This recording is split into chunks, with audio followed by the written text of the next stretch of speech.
A small figure ran across the rooftops of Gotham City, a similar-sized form quickly following after it. The first form jumped over the gap between buildings, aiming forward slightly when it landed to keep its balance, and continued to run. The second figure kept close to the first, mirroring its movements over the gap. The two passed near several street lamps, illuminating their forms. The first figure wore a purple straitjacket with black straps over a black jumpsuit, a pair of goggles over the eyes and a dark green mask covered the mouth and nose, a curious trait was that this person had vibrant, green hair. The second person wore red vest with green shirt sleeves, and R on the left side, along with green boots, gloves, and shorts, and with a short yellow cape. The person wore a black domino mask on their face, the eyes narrowed in concentration. The first person flipped over another gap and tossed something at the other. The second person dodged to the side, avoiding the playing card-shaped projectile, before throwing something as well. The first person also dodged the thrown object, shaped like a bird, before perching on the edge of the building. He tilted his head slightly in amusement before speaking, his voice slightly muffled by his mask. As much fun as this is, Robin, I have plans in the morning, so I'll have to cut this short. I don't think so, Prank. Robin responded, charging forward across the rooftop. Prank cackled as the two traded blows and dodges before his ears picked up a sound, music. Not that I'm complaining, but it's perfect to make an escape. Prank dodged another punch and, after giving a quick mock salute, flipped off the building. Robin made the edge in time to see Prank slip into another building. He saw flashes of multicolored lights. You got to be kidding me. He jumped off the building and slipped through an open window that Prank had apparently gone through, wincing at the loud music he was blasted with. Just my luck. There's a rave right next to us. I'll never be able to find him in this. From deep within the crowd of people, Prank looked up to where Robin was perched, a wide grin underneath his face mask. See you around, Birdie, he murmured as he turned and slipped through the swarm of people who did not glance at him twice. This was Gotham and it was also a rave, as long as you were wearing something. Not one would bother you.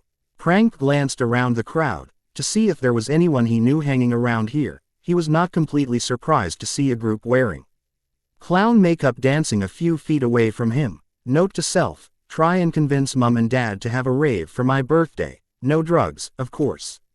HJH. Minerva McGonagall made her way to the office of Albus Dumbledore. Albus, you told me to come to you when I was about to send out this year's letters. Is there a reason?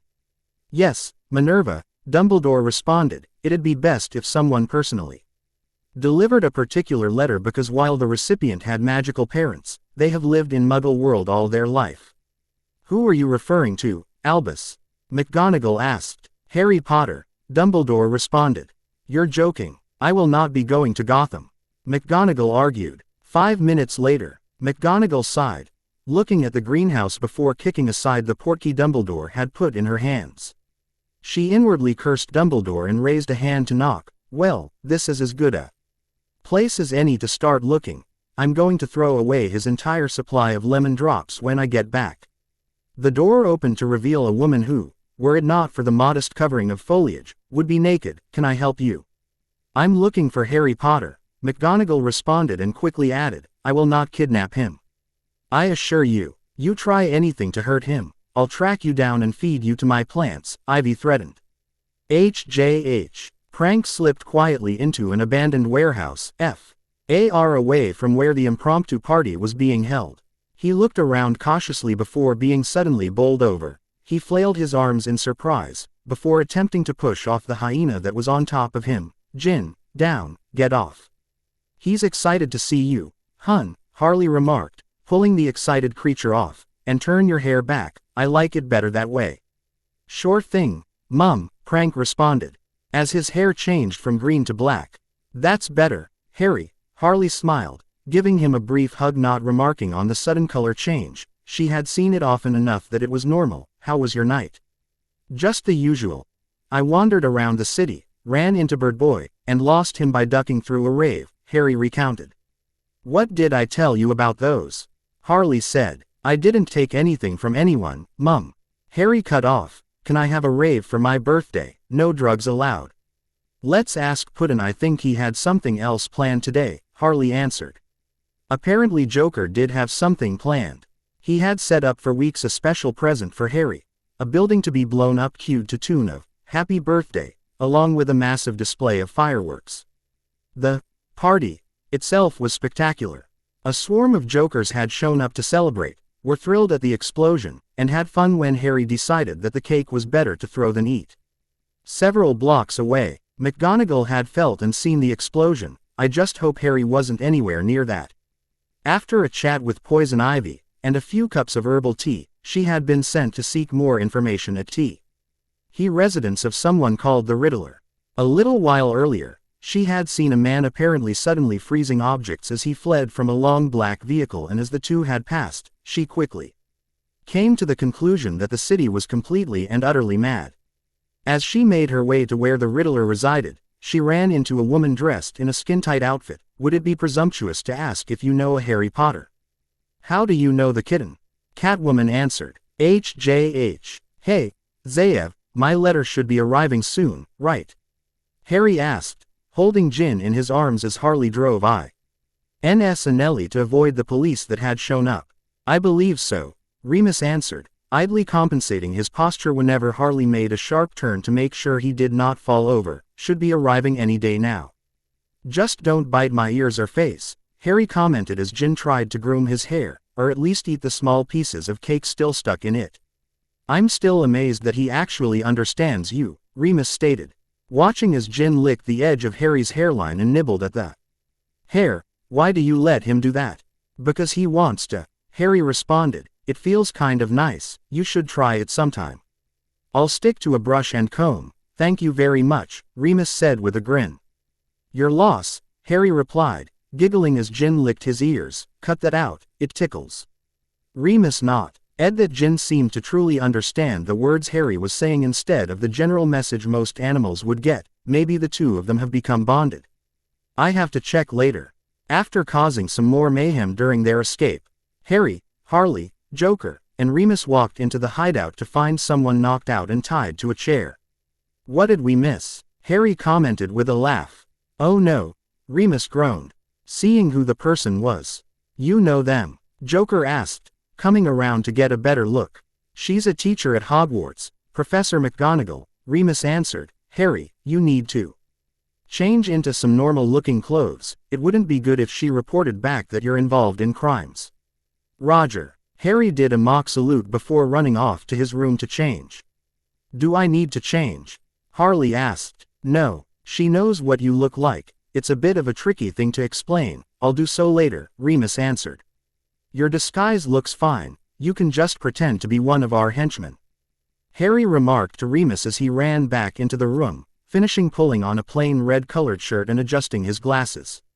McGonagall is no fool, but let's hope for the bee adjusting his wolf mask before grabbing Joker. She can't see you. Why not? Joker asked, pouting slightly.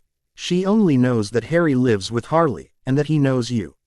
If she reports that Harry lives with you and considers you his father, he'll be taken away, Remus explained as he dragged off Joker into the shadows, watching as Harley and Harry carefully got the other henchmen to wake up McGonagall. And also keeping an eye on Joker to make sure he did not do anything stupid. The moments that happened after McGonagall was untied then woken up is a bit of a blur, but it culminated with the henchman who had tied her up in the first place being reprimanded. Who might you be? Harley asked, smiling at the scene of two full-grown men being completely cowed. McGonagall looked up and saw the figures of Harry and Harley staring at her, amused. She straightened her robes and introduced herself. I am Minerva McGonagall, Deputy Headmistress of Hogwarts School of Witchcraft and Wizardry in addition to being the Transfiguration teacher there. Okay, why are you here then? Harry asked. He had decided to make himself comfortable and crouched on his favorite chair. You are very relaxed about this. I'm actually nervous as heck. But can you blame me? I was sent to deliver a letter. It is customary for a Muggle student to have their letter be delivered by a magical representative in person, McGonagall answered. Why didn't you just mail it? Harley asked, taking a seat and motioning for the teacher to take one also. Because most likely the letter would have arrived late, due to The owl taking having to cross the ocean, McGonagall responded. Owls. You use owls to deliver letters. Uncle Pengy would just love that, but in all honesty, that's just kind of dumb, Harry spoke, an odd smile crossing his face. McGonagall was a little unnerved at how Harry seemed to be much wiser than his age and how he seemed to be both staring at her and through her. So, where's this letter you were delivering? Harry asked, idly adjusting his glasses. McGonagall handed over the letter, watching as Harry broke the wax seal on the envelope and quickly scanned the writing, before promptly folding it up. Will you be attending Hogwarts or going to an American school? If everyone there doesn't mind someone who's slightly insane, Harry grinned.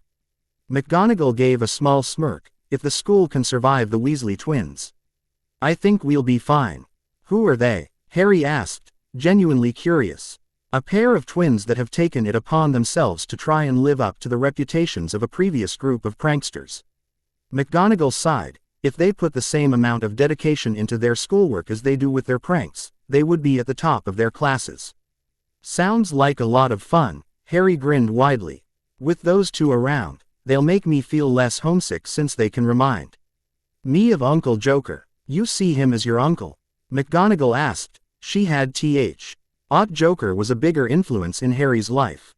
Yeah, he's a bit odd though, but I don't see him a lot because he's either busy causing chaos or is locked up, Harry remarked. When he's around, he treats me like a favorite pet. It's annoying but it doesn't happen often. Inwardly McGonagall sighed, glad that Joker, who sounded like an evil piece of work, was not that a frequent participant in Harry's upbringing. Meanwhile, Remus was surprised that McGonagall had bought the lie. Harry's getting very good at making lies seems like truths. Joker was fuming silently. I can't believe he demoted me to being a weird uncle. How's the school year lain out? When are breaks for holidays or vacation? Harley asked, getting the conversation back on track. School starts in September and ends in June, McGonagall informed. There's a 3-week break for Christmas and New Year's along with a week for Easter. What about Gin? Harry inquired. The animal in question lifted its head up, sensing that it was being mentioned in the current conversation. I don't think he'd be allowed. The only pets you are allowed take are a cat, owl, or a toad, McGonagall responded. I sort of understand having a cat or a toad.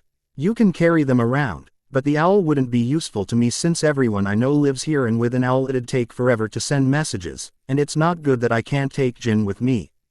Harry remarked and elaborated when he saw McGonagall's look. I've had Gin since he was a cub. He was a gift from Uncle Joker. We're inseparable, and sometimes it seems like he can read my mind and understand what I'm saying.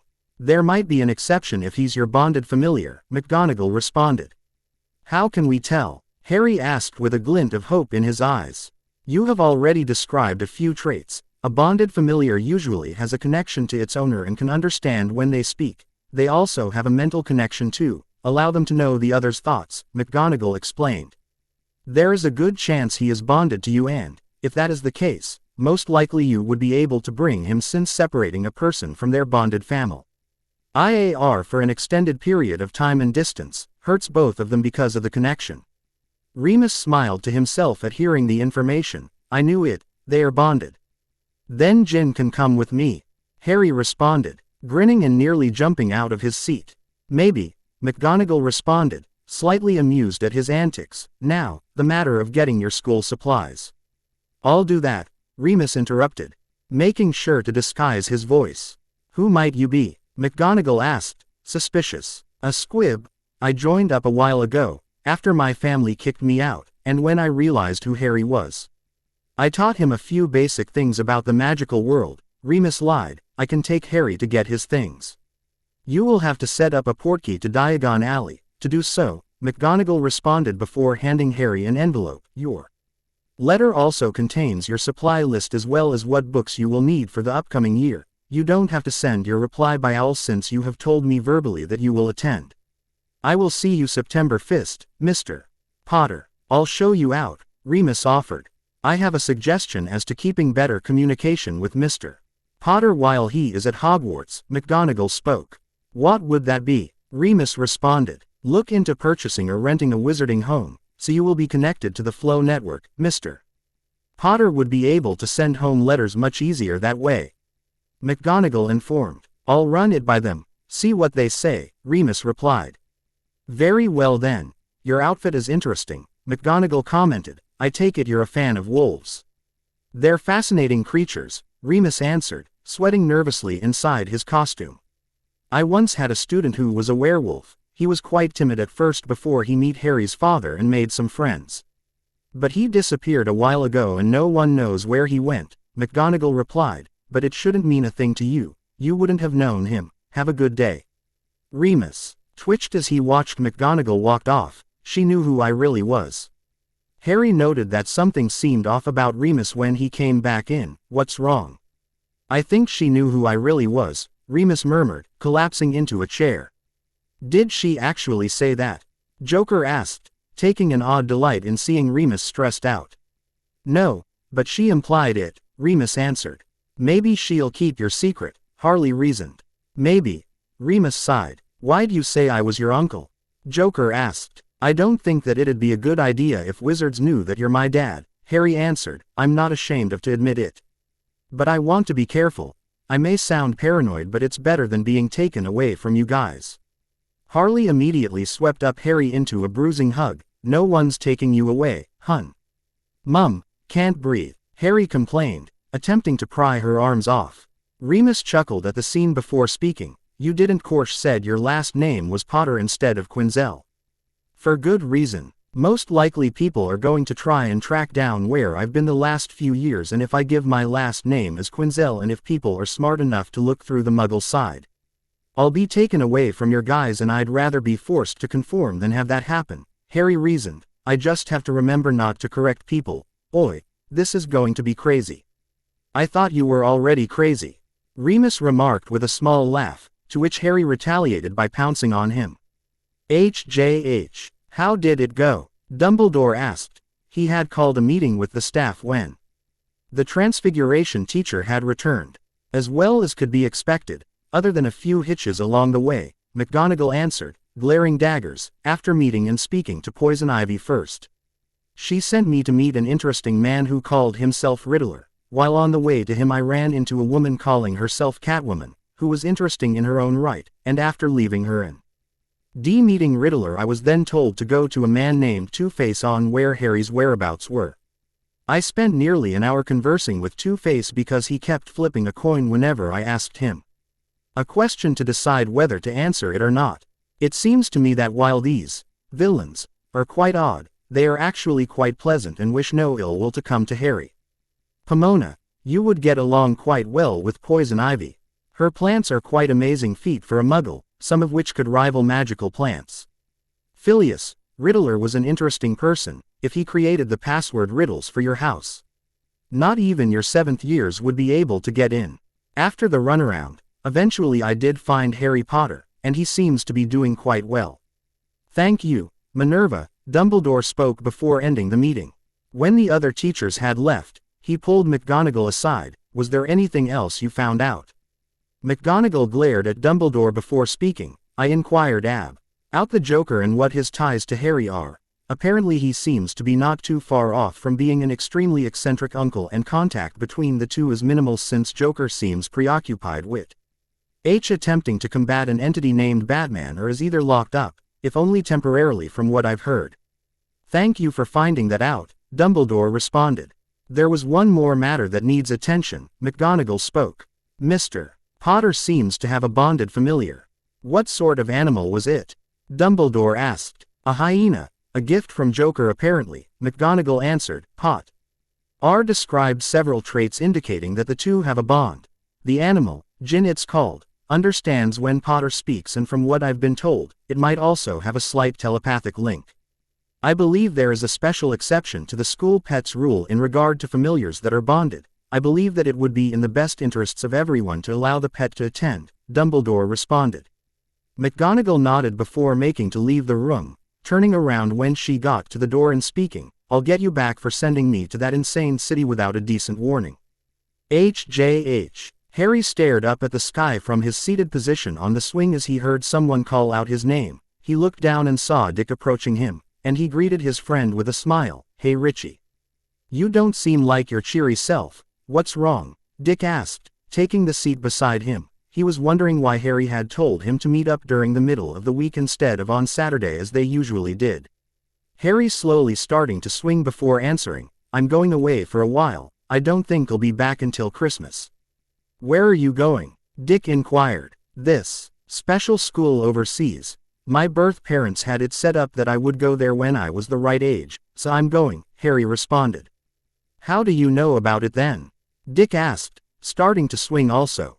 "Uncle Remus told me. He went there too. He says it's nice," Harry answered. "The school grounds are huge and I think there aren't any seriously dangerous chemicals around." Dick laughed at the reminder of what Harry had done a few months ago. "They just finished fixing that mess, you know." Harry smiled. "I'll try and write as much as I can while I'm gone." "Why don't you just call?" Dick asked. "The school is in Britain.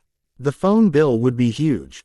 Harry responded with a laugh, "But in all honesty, I'm going to miss hanging out with you." "Same here, you're one of the few people they meet that cares to only know me for me and not who my guardian is." Dick smiled. He was surprised when Harry suddenly held out his hand, pinky sticking out. "Let's make a promise," Harry spoke, "we'll always be friends." Dick wrapped his pinky around Harry's. "Of course, not matter what happens, we'll stay friends forever." "Making plans. And happy holidays." Joker. "You mean Merry Christmas." "I want to be politically correct." Joker. "Screw that. It's Merry Christmas, and if you or your readers don't like it, I've got an RPG with your names on it." Harry. "And here I thought it was going to be an interesting day." Clears throat. "Now on to a different matter. Choose a crowd. The Beginning has been nominated in the Quibbler Awards for Best O and Best Crossover." "Sweet. Thank you to whoever nominate me, and I won't beg you guys to vote for me, but if you want to, you can do so at quibbler.thisparadise.com." Cheeky smiley face. Harry grinned widely to himself as his mind raced about all of the things he would do at Hogwarts. Especially the mayhem and anarchy he would cause. He grabbed his extra packs of playing cards, both the weapons and the playable kind, and placed them into his recently bought trunk. He and Remus had gone to the local wizarding area, called Visigoth Avenue, and was hidden in the abandoned tunnels of the precursor to the modern subways, and bought some of his supplies, mainly his trunk and robes along with a few books that had caught Harry's eye. Remus had remarked on the way back that it very different that Diagon Alley was. It was decided that it would be better to haze the school books and potion supplies in Diagon Alley since they were more suited to the Hogwarts curriculum. Harry hummed a tune as he packed up his clothes along with some other random things. Something fell out of one of the pockets of a normal coat he had. He picked up the object and saw it looked like a radish, and remembered where it came from. "I was wondering where this went. You stopped looking for it last month." "Good thing I did, or I would have never found it." He quickly clipped on the odd accessory and continued packing his things, planning what his first act of chaos would be when he arrived at Hogwarts, when he realized that his attending there would mean he would not be able to commit crimes in Gotham anymore, and that his sudden disappearance would cause a lot of suspicion. "You just now realize that, can it?" Harry sighed loudly. "I need to think. How can I be in two places at once?" "You cannot. Unless you have a clone or something similar like that." "I don't. But I think I know someone who might have something close enough." HJH. Harry slipped into Ivy's greenhouse, snagging an apple as he slid down a tree trunk. "Aunt Ivy, you in here?" "What do you need, sapling?" Ivy responded, smiling at the young villain as he landed on the ground near her. "Can you still make those plant people?" Harry asked. "Why do you ask?" Ivy answered, curious. "I am going to this magical school overseas, and it might suspicious if I just suddenly disappeared," Harry explained. "I need a copy of myself to run around with Mum and Dad so it'll all seem normal. It just has to be prank me, not me, okay?" Quote, "I think I can scrounge something up," Ivy replied, with a smile. "Great." Harry grinned widely. "By the way, you think we could give it some of my personality and pranks? That way it'll seem just like the real thing. A nap in one of the plant pods for a while," Ivy explained. Harry shrugged. "Sure, it's like sleeping on a water bed, except you're inside it instead of on it. Does that even make sense?" "I think you're taking on more of Joker's thought processes," Ivy replied blankly. "You're not happy about that, are you?" "It took a while because Virile attempts resulted in the clone looking like a shrunken version of the Jolly Green Giant, but the task was finally accomplished. Harry gave a low whistle as he gazed at a copy of himself. Great job, Aunt Ivy. It's like looking into a mirror. But if your hair is any indication, you have never looked into one, Prank remarked with a smirk before looking down at himself. Do either of you have something I could wear? It's warm in here, but I feel uncomfortable. Harry laughed before tossing Prank a bag. Good thing I remembered to bring some extra clothes. Thank you for using your brain for once, Prank deadpanned. He insults like me too. Harry boasted. I am your clone with your memories and part of your personality. It is not like I am an imitator, Prank groused, pulling on his pants. You have to work on how you talk. You sound too. Harry scanned his mind for the right description. Formal, Prank suggested, slipping on the extra straitjacket and starting to do up the fastenings. Actually, I was about to say, too much like you have a stick up your butt. Harry laughed at seeing the look at Prank's face before he was unceremoniously shoved into a bush. HJH, did you have to push me? Harry asked Prank as the two of them made their way back to the hideout that they inhabited that week. I have more of your personality than my own. Would you tolerate someone making fun of you? Prank answered. No, but still did you have to push me into a rose bush? I think I still have some thorns stuck in my rear. Harry retorted. Your own fault for standing in front of it, then. Prank remarked, a hint of amusement in his voice. Harry gave a low growl of annoyance when something hit him. He had not told anyone else about his plans, which meant he could have a little fun with it. You want to play a joke on Mum? What do you have in mind? Prank responded. You'll see, Harry retorted as he slipped into the hideout, Prank following close behind. He found Harley sitting in the makeshift kitchen, reading a cookbook and apparently trying to learn how to not burn water at least.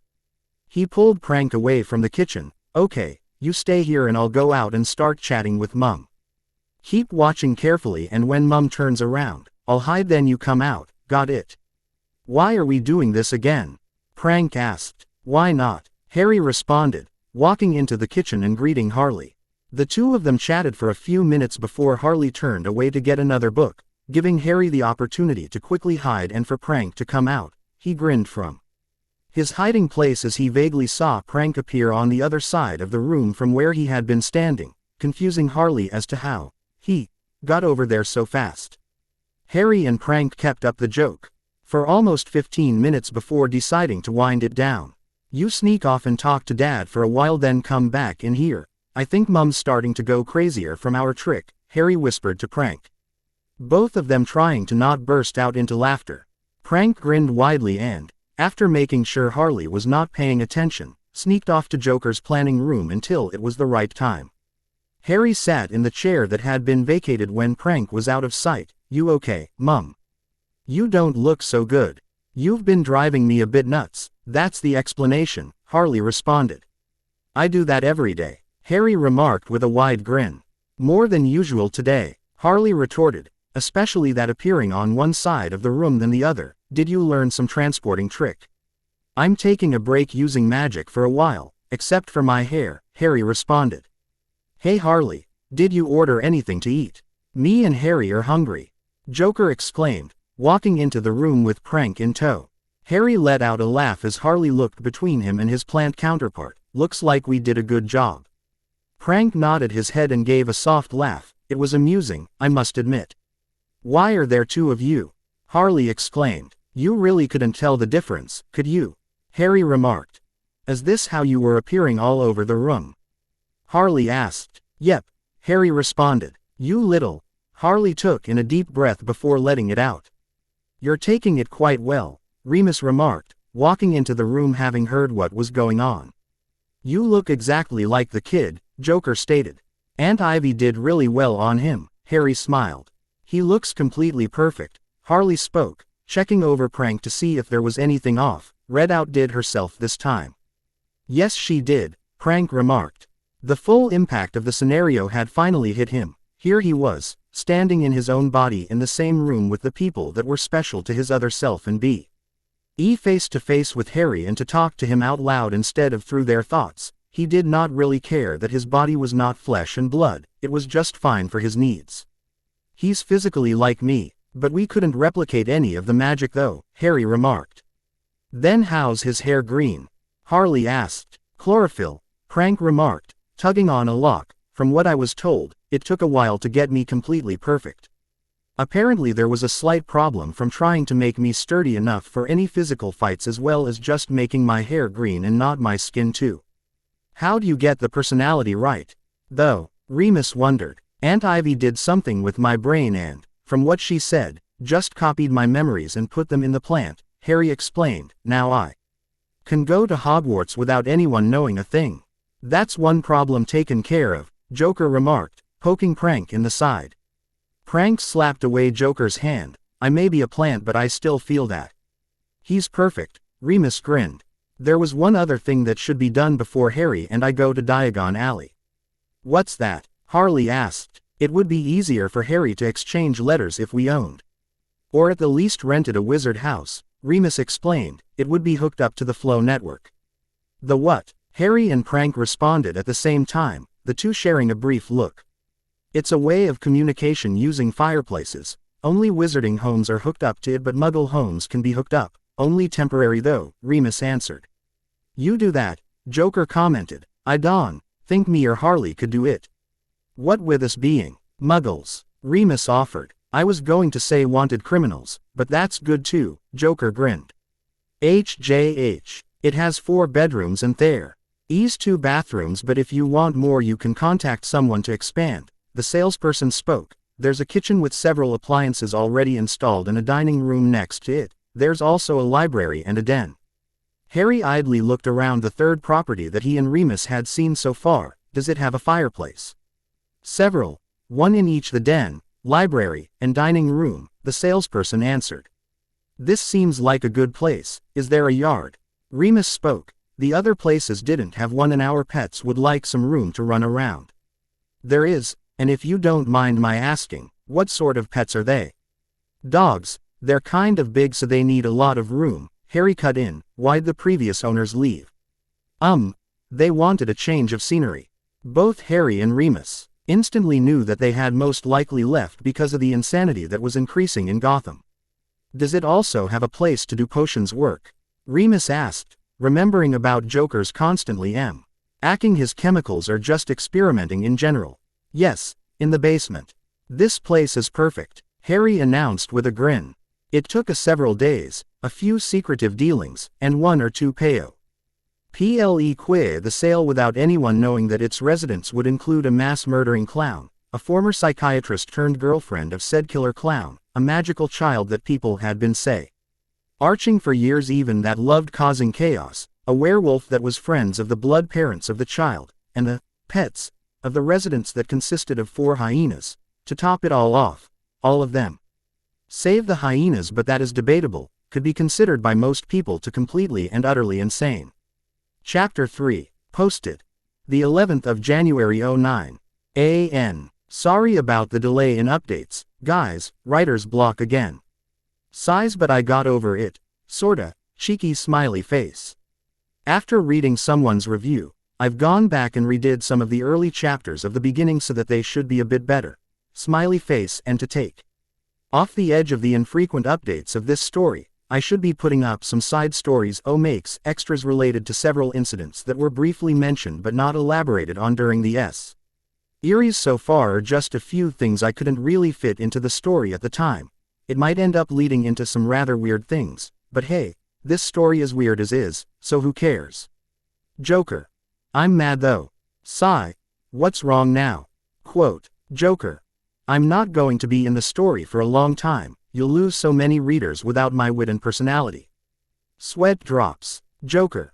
One more thing, though. Tay for us on the Quibbler Awards are all skin you alive.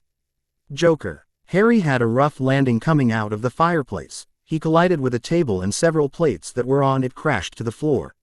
He lay on the ground for a moment before groaning. Okay, that sucked big time. Remus, disguised underneath both spells and a few facial prosthetics, grinned as he helped Harry up. It'll take some getting used to, I suppose. You could have told me about all the spinning, I thought I was going to puke. Harry retorted, idly patting Jin on the head as he attempted to clean up his owner's face. How'd Jin do? I wasn't really paying attention because I had my eyes closed and was blocking out the noise. Other than trying to chew my hand off, he did rather well, Remus answered, holding up a hand which sported several bite marks. Be glad he wasn't right out terrified, he'd have done some serious damage, Harry remarked. What do you mean? Remus responded. A while back I got really bored. I think that was the week I got grounded after creating jokers without telling Mum or Dad, and I decided to see what Jin could bite through. He can easily bite those sticks, which made me wonder about Bud and Lou, so I tried similar stuff with them. They could bite through bone. Harry explained. Oh, wait, how do you know they bite through bone? Remus responded, quickly making sure to keep his hands away from Jin's mouth. I'd rather not say in public, Harry responded before adding, and you don't have to worry, Jin can't bite through bone yet, he's still a baby. Wouldn't hurt to be cautious, Remus reasoned. Scaredy cat, Harry teased, smiling. Remus gently cuffed Harry behind the head before cleaning him up with a quick spell. Let's get going already. All right, keep your pants on, Harry muttered as he followed Remus, clicking his tongue to catch Jin's attention and to get the animal to follow him.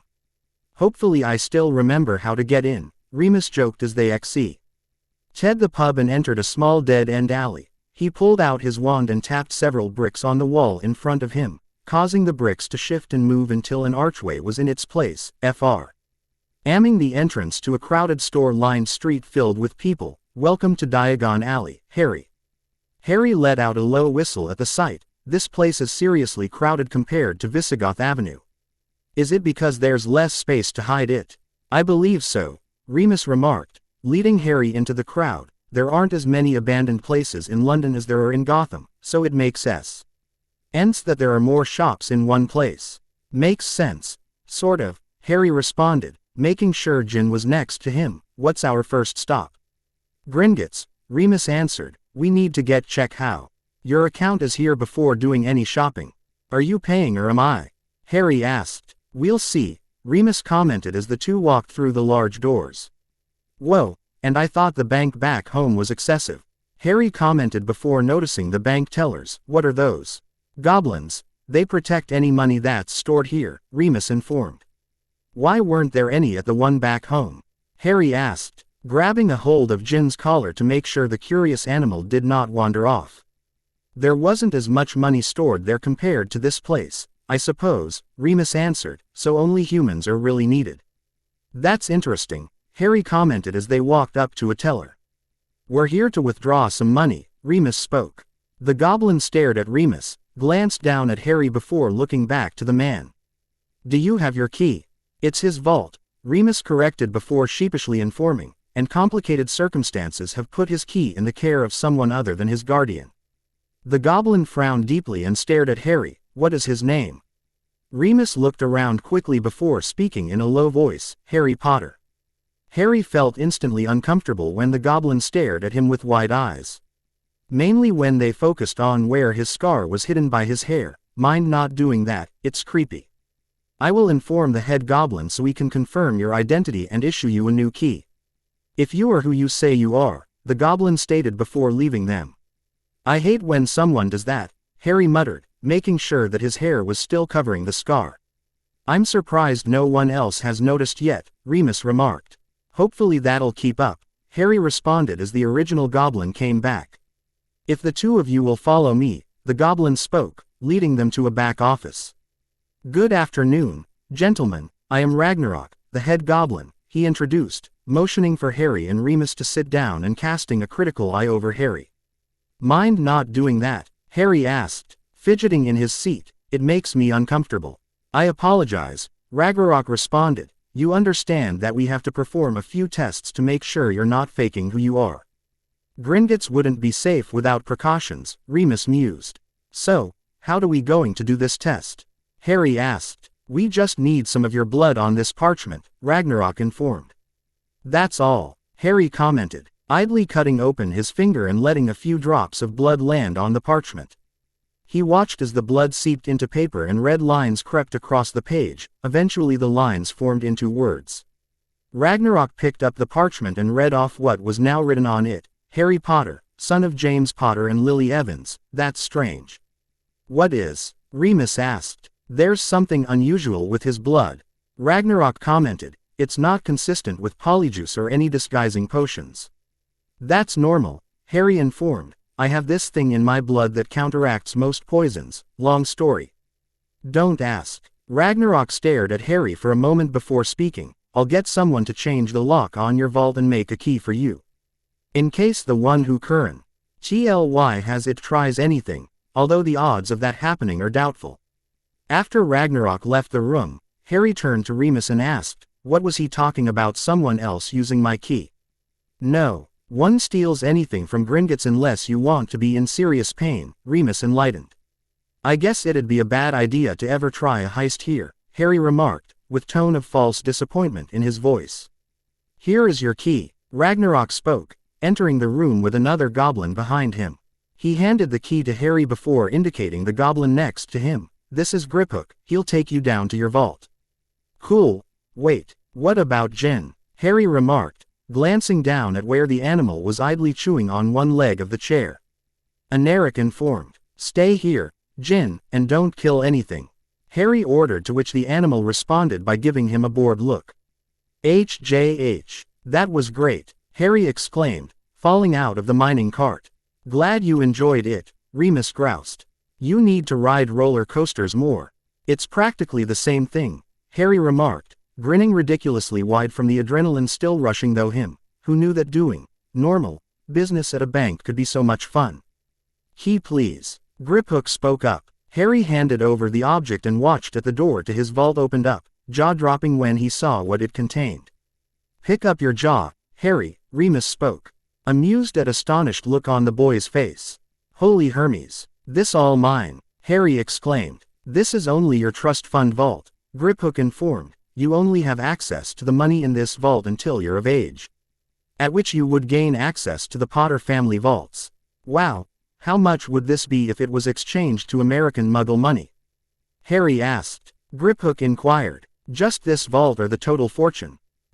Total, Harry responded. Griphook thought for a moment before answering. Somewhere in the neighborhood of at least $1 billion American dollars, maybe 2 or 3 even. billion, Harry spoke before passing out from a combination of shock and disbelief.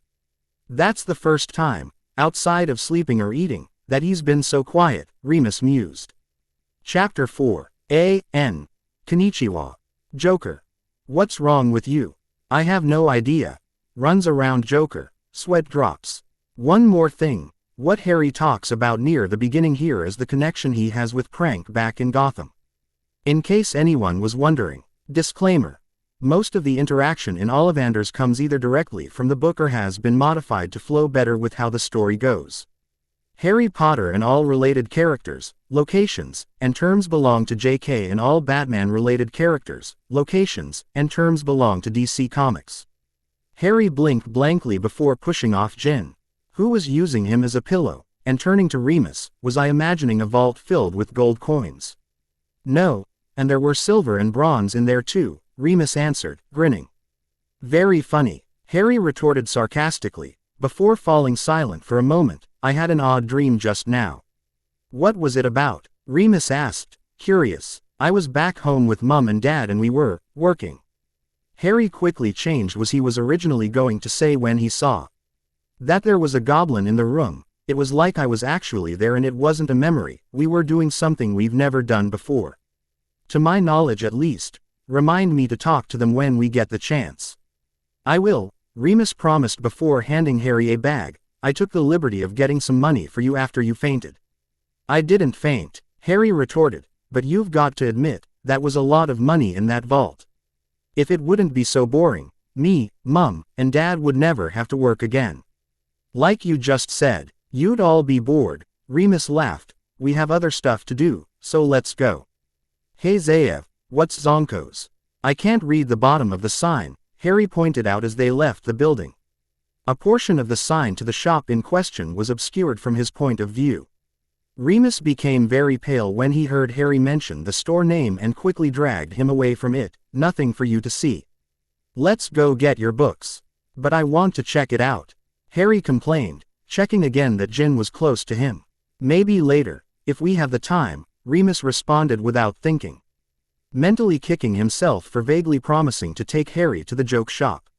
Harry in a normal joke shop was bad enough, but a magical one. Half of Diagon Alley would be destroyed in Harry's excitement. "What's do we do now?" Harry asked. "We need your school books, wand, and potion supplies," Remus answered. "Boring stuff first, so let's get the books out of the way," Harry responded. It took a short while to get the school books that Harry needed, along with a few others that caught Harry's eye. "Now what?" Harry inquired, idly flipping through one of the books he had bought, Faces for Every Occasion, which happened to be about the known extent of metamorphmagy abilities. "Wand or potions ingredients, take your pick," Remus offered. "Wand," Harry responded, putting the book away. "Lead the way." "HJH. Ollivanders, where almost any witch or wizard that lives in this country buys their wand," Remus announced. The two entered the shop, which seemed completely empty, save or a chair which Remus sat in and Jin lay down next to. As they waited, Harry shook his head in agitation. "What's wrong?" Remus inquired. "Something about this place is giving me a bit of a headache," Harry responded, taking off his glasses and rubbing the bridge of his nose. "That sometimes happens to those who are sensitive to magic," a soft voice spoke. Harry jumped in surprise and his glasses slipped from his fingers. "Crud," Harry muttered as he heard a tinkling of glass, signaling that his eyeglasses had broken. "Let me get that," Remus spoke, picking up the pieces and performing a quick repair before handing them back to Harry. "I love magic," Harry mused, slipping the repaired spectacles on, jumping back in surprise at the man who stood in front of him. Hello. I knew I'd be seeing you soon, Harry Potter. You have your mother's eyes. Seems just yesterday that she was in here. 10¼ inches long, swishy, made of willow. Nice for charm work, Mr. Ollivander spoke, staring with pale-colored eyes. Your father favored a mahogany wand. 11 inches, pliable, a little more power and excellent for transfiguration. Will you stop staring at me like that? It's freaky even by my standards. Harry informed, glaring at Ollivander. Quite the temper you have there, Mr. Potter, Ollivander spoke. I just don't like people staring at me, Harry retorted. Mr. Vander gave a noncommittal sound before turning to Remus. Remus Lupin, it's been some time since you've been here. Don't worry, I won't tell that you were in the company of Harry Potter. I remember why. Our wand. 12 inches long and made of ash wood and dragon heartstring. Strong, balanced, and hard to break. Describes you pretty well, Harry mused. The wand chooses the wizard, more often than not. The wand's traits are similar if not identical to the owner's, Mr. Ollivander informed before turning to Harry, pulling out a measuring tape from his pocket. Which is your wand arm? Which hand do you use more? Remus clarified when Harry glanced at him. I use both a lot, but I use my right more. Is that a problem? Harry answered, as he was getting measured. It's a tad odd for wizards to be able to wield a wand with both hands, but it's not completely rare, Mr. Ollivander informed as he continued his measurements. How long does this whole thing usually take? Harry asked, surprised when Mr.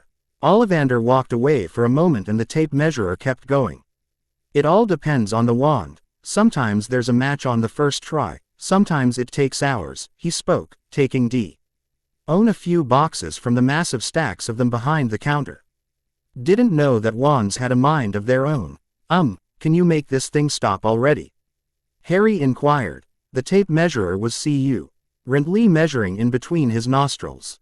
Ollivander pulled the tape measure away as he handed Harry a wand. Beechwood and dragon heartstring, 9 inches, nice and flexible. Give it a quick wave. Harry gave a noncommittal shrug before raising the wand barely an inch before it was snatched away. Maple and phoenix feather, 7 inches, quite whippy, give it a try. Harry lifted the wand to have it quickly taken away, causing him to twitch slightly in annoyance. Here, ebony and unicorn hair, 8½ inches, springy.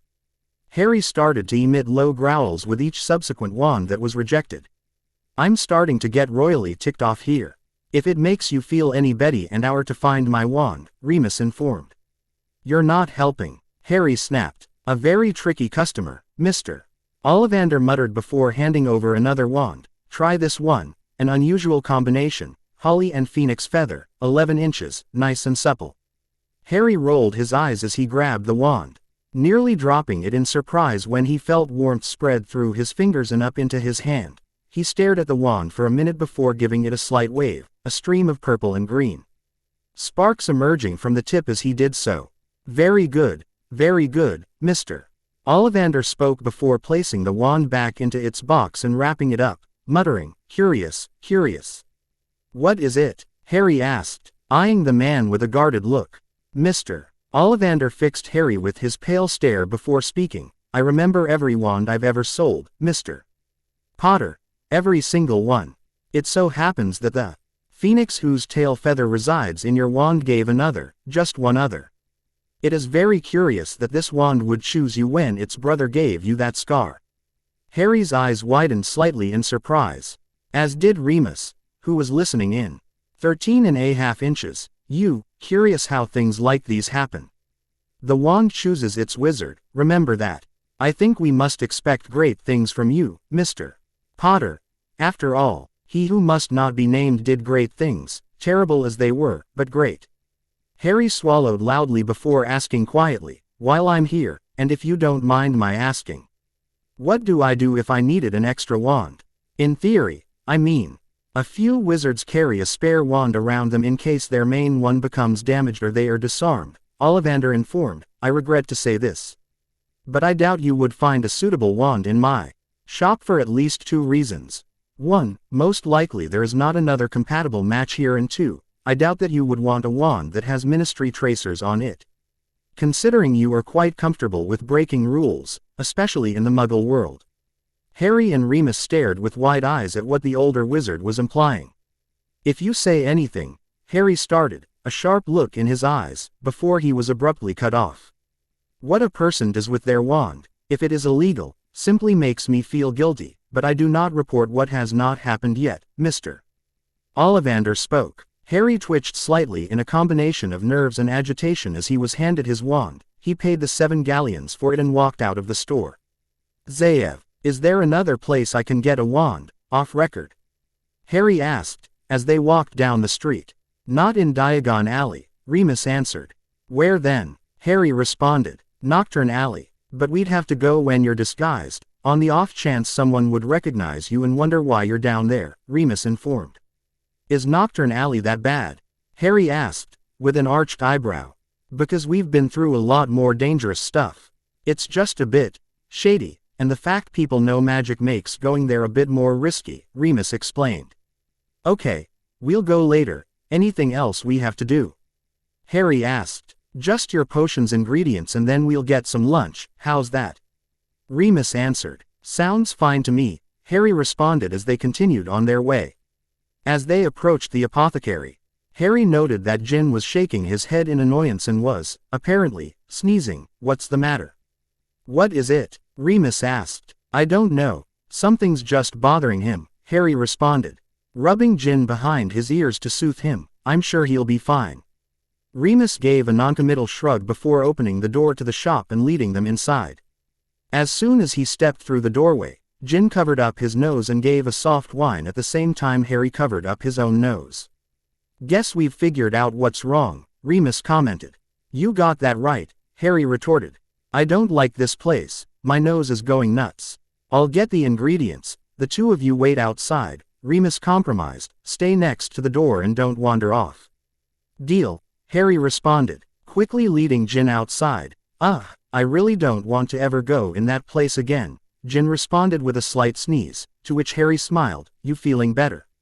He asked, patting Jin on the head. Jin responded with a soft grunt before licking Harry's hand. I didn't like that shop either, it reeks. Where'd they go? A worried voice muttered. Harry looked up to see a girl looking frantically up and down the street. He walked up to her and tapped on her shoulder. What's wrong?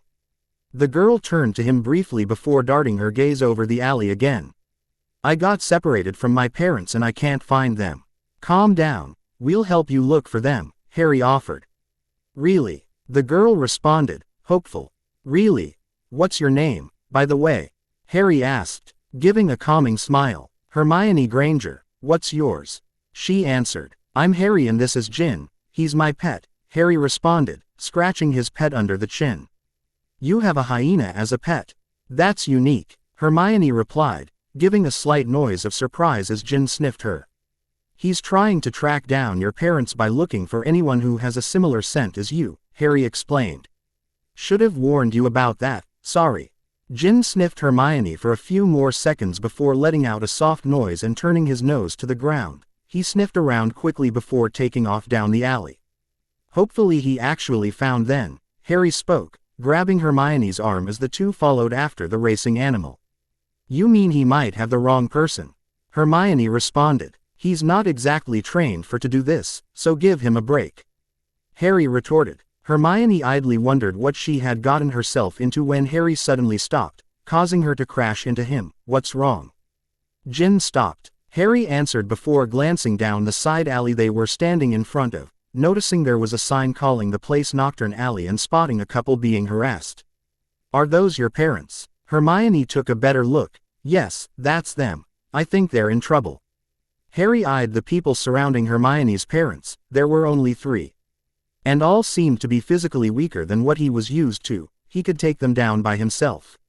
He cast a brief look at Jin, silently telling him to watch Hermione before speaking. If you don't want to get hurt, Hermione, stay here. Harry. Hermione attempted to grab Harry's jacket to keep him from running off, but it slipped through her fingers. She glanced down at Jin. Aren't you going to help him? Jin stared back with the hyena equivalent of a person saying, what are you, nuts? Before Hermione remembered he was an animal, she sighed and looked up in time to see Harry dropkick one of her parents' harassers in the head. She watched in a mixture of astonishment and amazement as Harry easily fought off the attackers and chased them away. Are you guys okay? Harry asked, helping up Hermione's parents. Yes, we are. Thank you, Mr. Granger spoke, gratefully shaking Harry's hand. No problem, Harry remarked as he led the two back to Diagon Alley and to a relieved Hermione. You're crazy, Hermione stated to Harry after quickly hugging her parents. Tell me something I don't know. Harry laughed as they all made their way back to Apothecary to where he spotted an anxious Remus. What's got you so worked up? I thought I told you to stay right outside the door, Remus retorted, inwardly sighing with relief that Harry was back. Your mother would kill me if she found out I lost you. You know you just gave me good blackmail material, right? Harry teased. If I buy you a sundae, will you keep quiet? Remus sighed. Deal, Harry exclaimed, widely grinning. You shouldn't bribe him with sugar, Mrs. Granger informed. What are you, a doctor? Harry sarcastically retorted. Actually, we're both dentists, Mr. Granger corrected. Harry stared at the two for a moment. Before slowly moving and hiding behind it helped but smile. That's the first time I've seen Harry be so scared. I'm not scared. I'm being cautious, Harry retorted. HJH. After exchanging brief pleasantries, Remus suggested getting lunch together so Harry and Hermione could talk a bit longer before going their separate ways. As they browsed what they could eat, Harry asked what Remus would recommend. In my opinion, I think Hermione and you might like pumpkin juice or butterbeer to drink, Remus suggested, not sure what to suggest to eat, though. Butterbeer, Harry spoke up. Pumpkin juice sounds gross. I'll have the juice, Hermione responded as they decided what to eat. The two future students quickly plunged into a conversation at what they were looking forward to at Hogwarts, ignoring the adults completely until their food arrived. What house do you think you'll be in, Harry? Hermione asked, starting to eat her lunch. Harry took a bit out of the sandwich he had ordered while he thought over his answer. Not sure really. I'd like to be in Gryffindor. The headmaster was in that house too, Hermione responded. You want to be in one house because someone else was. That's just stupid, Harry spoke. What house would you want to be in then? Hermione retorted. Whatever's good for me, Harry answered simply, tearing off a piece of his sandwich and feeding it to Jin. Probably not Gryffindor at least. I would go nuts in a house full of goody two-shoes. Remus chuckled lightly at Harry's response before explaining his attitude to Hermione and her parents. Harry's parents have taught him to live and experience things with an open mind and to do things his own way. That has gotten him into trouble more than once. If you're referring to what I did at Richie's school, remember, that was an accident. Harry remarked. What happened there? Hermione asked. You don't want to know, Harry interrupted, sending Remus a glare which threatened to do bodily damage if he told. I just hope he forgot completely about Zonkos, Remus muttered under his breath.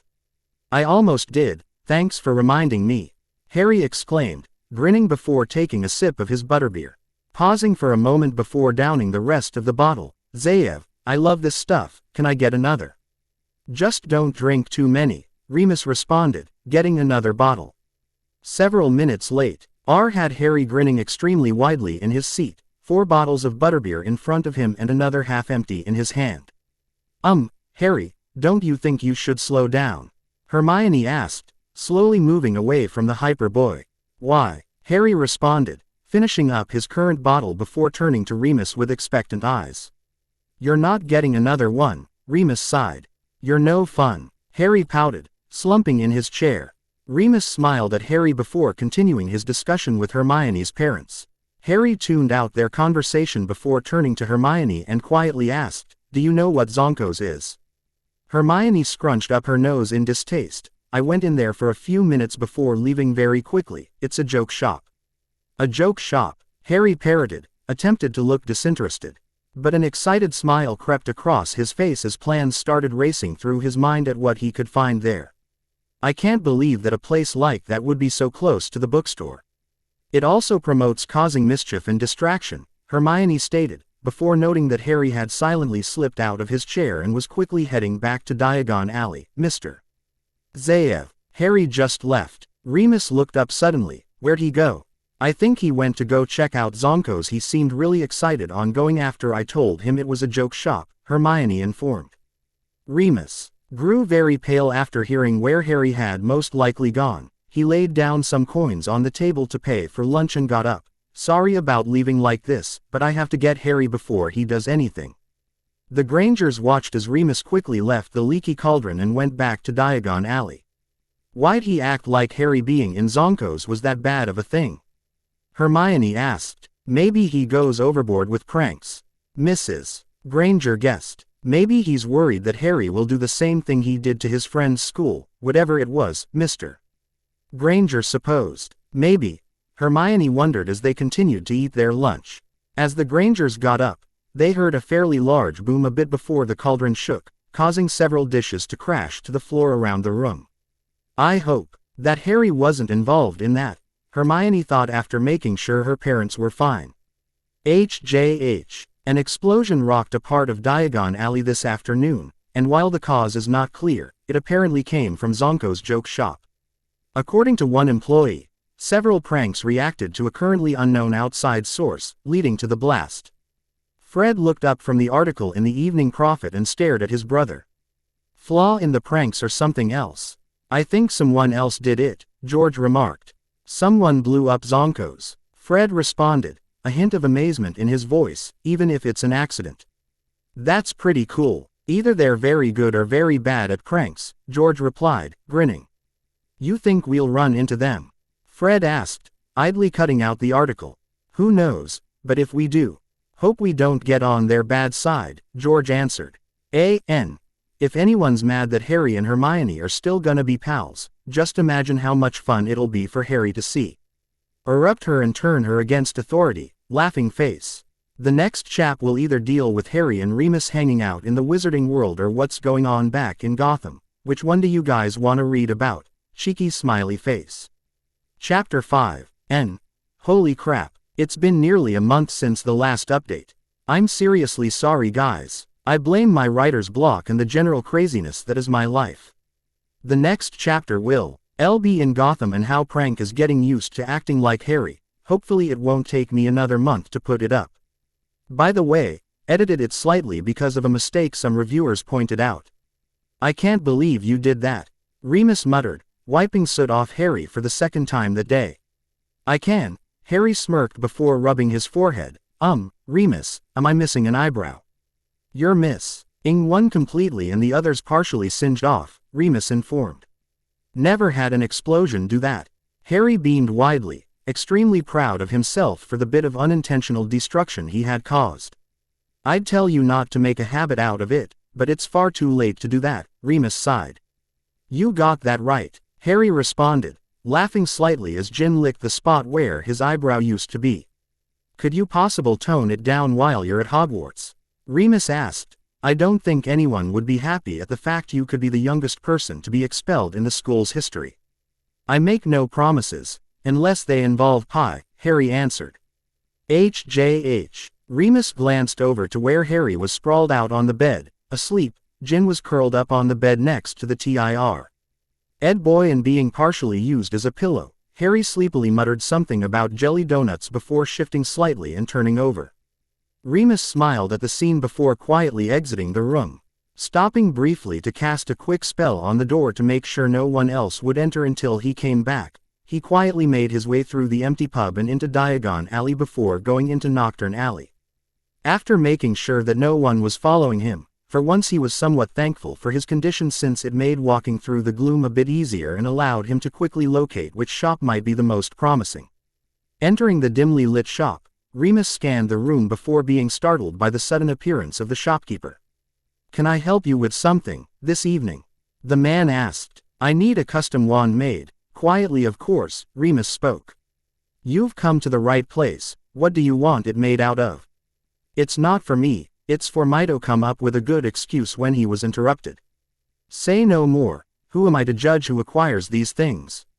If you wish to know, there are several ways to make a custom wand, the man spoke, but its true power lies in the core that's used. And I don't mean things like phoenix feathers or unicorn tails. What do you use then? Remus asked. I can make a core from the hairs of the person who'd be using it, a crystal with their blood in it. A variety of things, for the right price, the man informed. Using blood is usually taboo as it has the unfortunate connotations of being used for dark arts, but they provided a much better flow of magic.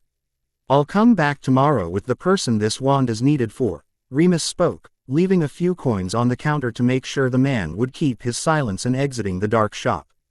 Harry will be happy with this news. Hopefully he won't try to blow up anything else in celebration. Remus was grateful to get back to the room and was amused to find that Y had kicked off his sheets and was almost falling off the bed. He carefully nudged the boy into the middle of the bed and covering him up again before going to sleep himself. HJH. Hey Zaev, we nay. Ed to figure out how I can contact Holmes since you said Hogwarts doesn't have phones, which is really stupid, and owls would take too long. Harry spoke as they made their way down the alley. By the way, why'd you make me change my look? Remus glanced down at the now blonde-haired and blue-eyed child before responding in a quiet voice. We're heading into Nocturne Alley to get your other wand, so don't draw attention to yourself. You're kidding, right? Harry retorted, a disbelieving look on his face. Just keep quiet, Remus sighed. It's a good thing we left Jin behind, or else it'd be too hard to slip into Nocturne with him. Which shop is it? Harry asked, intruding on Remus' thoughts. Remus glanced around slightly before pointing out the shop he had visited last night and quickly leading Harry in. Welcome back, sir. I believe that you said you'd be bringing along the person we were making the wand for, or was that simply an excuse? The shopkeeper spoke, not seeing Harry. Down here, Harry retorted before muttering under his breath, I hate being short. The man looked down at Harry before glancing up at Remus. I don't take kindly to jokes. This isn't a joke. In the Muggle world, he has a tendency to do things that are frowned upon by most people, Remus responded. I doubt being in the magical world will change that a bit. If you try to mess with me, I'm strapping you down to a chair and will torture you slowly, starting with a cheese grater and tacks, Harry threatened. Don't do that, Remus spoke. When your mother does it is bad enough, I don't need you to start. You're no fun, Harry pouted. The man cleared his throat in discomfort, mainly at hearing a child so earnestly and casually discussing torture, to grab their attention and spoke in a slightly strained voice. Let's get started making that wand, shall we? Can't wait, Harry responded. The man collected a stone bowl that had runes carved into it, and started asking Harry several questions. Adding an ingredient from a jar, pot, or bottle after he would answer. What are the questions for exactly? Remus asked, after Harry had answered an inquiry about whether he preferred the darkness or light. The response being darkness. To craft this mixture specifically to him, the shopkeeper answered, there shouldn't be anyone else able to even use the wand when everything is completed.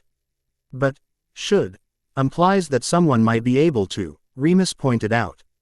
The chances of that are very slim, the person would have had to experience everything he has and be identical completely to him in every way. Especially if certain ingredients are added in, the man clarified, asking one more question on what was more important, riches or companions. Who says you can't have both? Harry answered, causing a raised eyebrow from the man. I see, the man muttered before adding one more item and giving the contents of the bowl a few slow stirs. It's almost finished.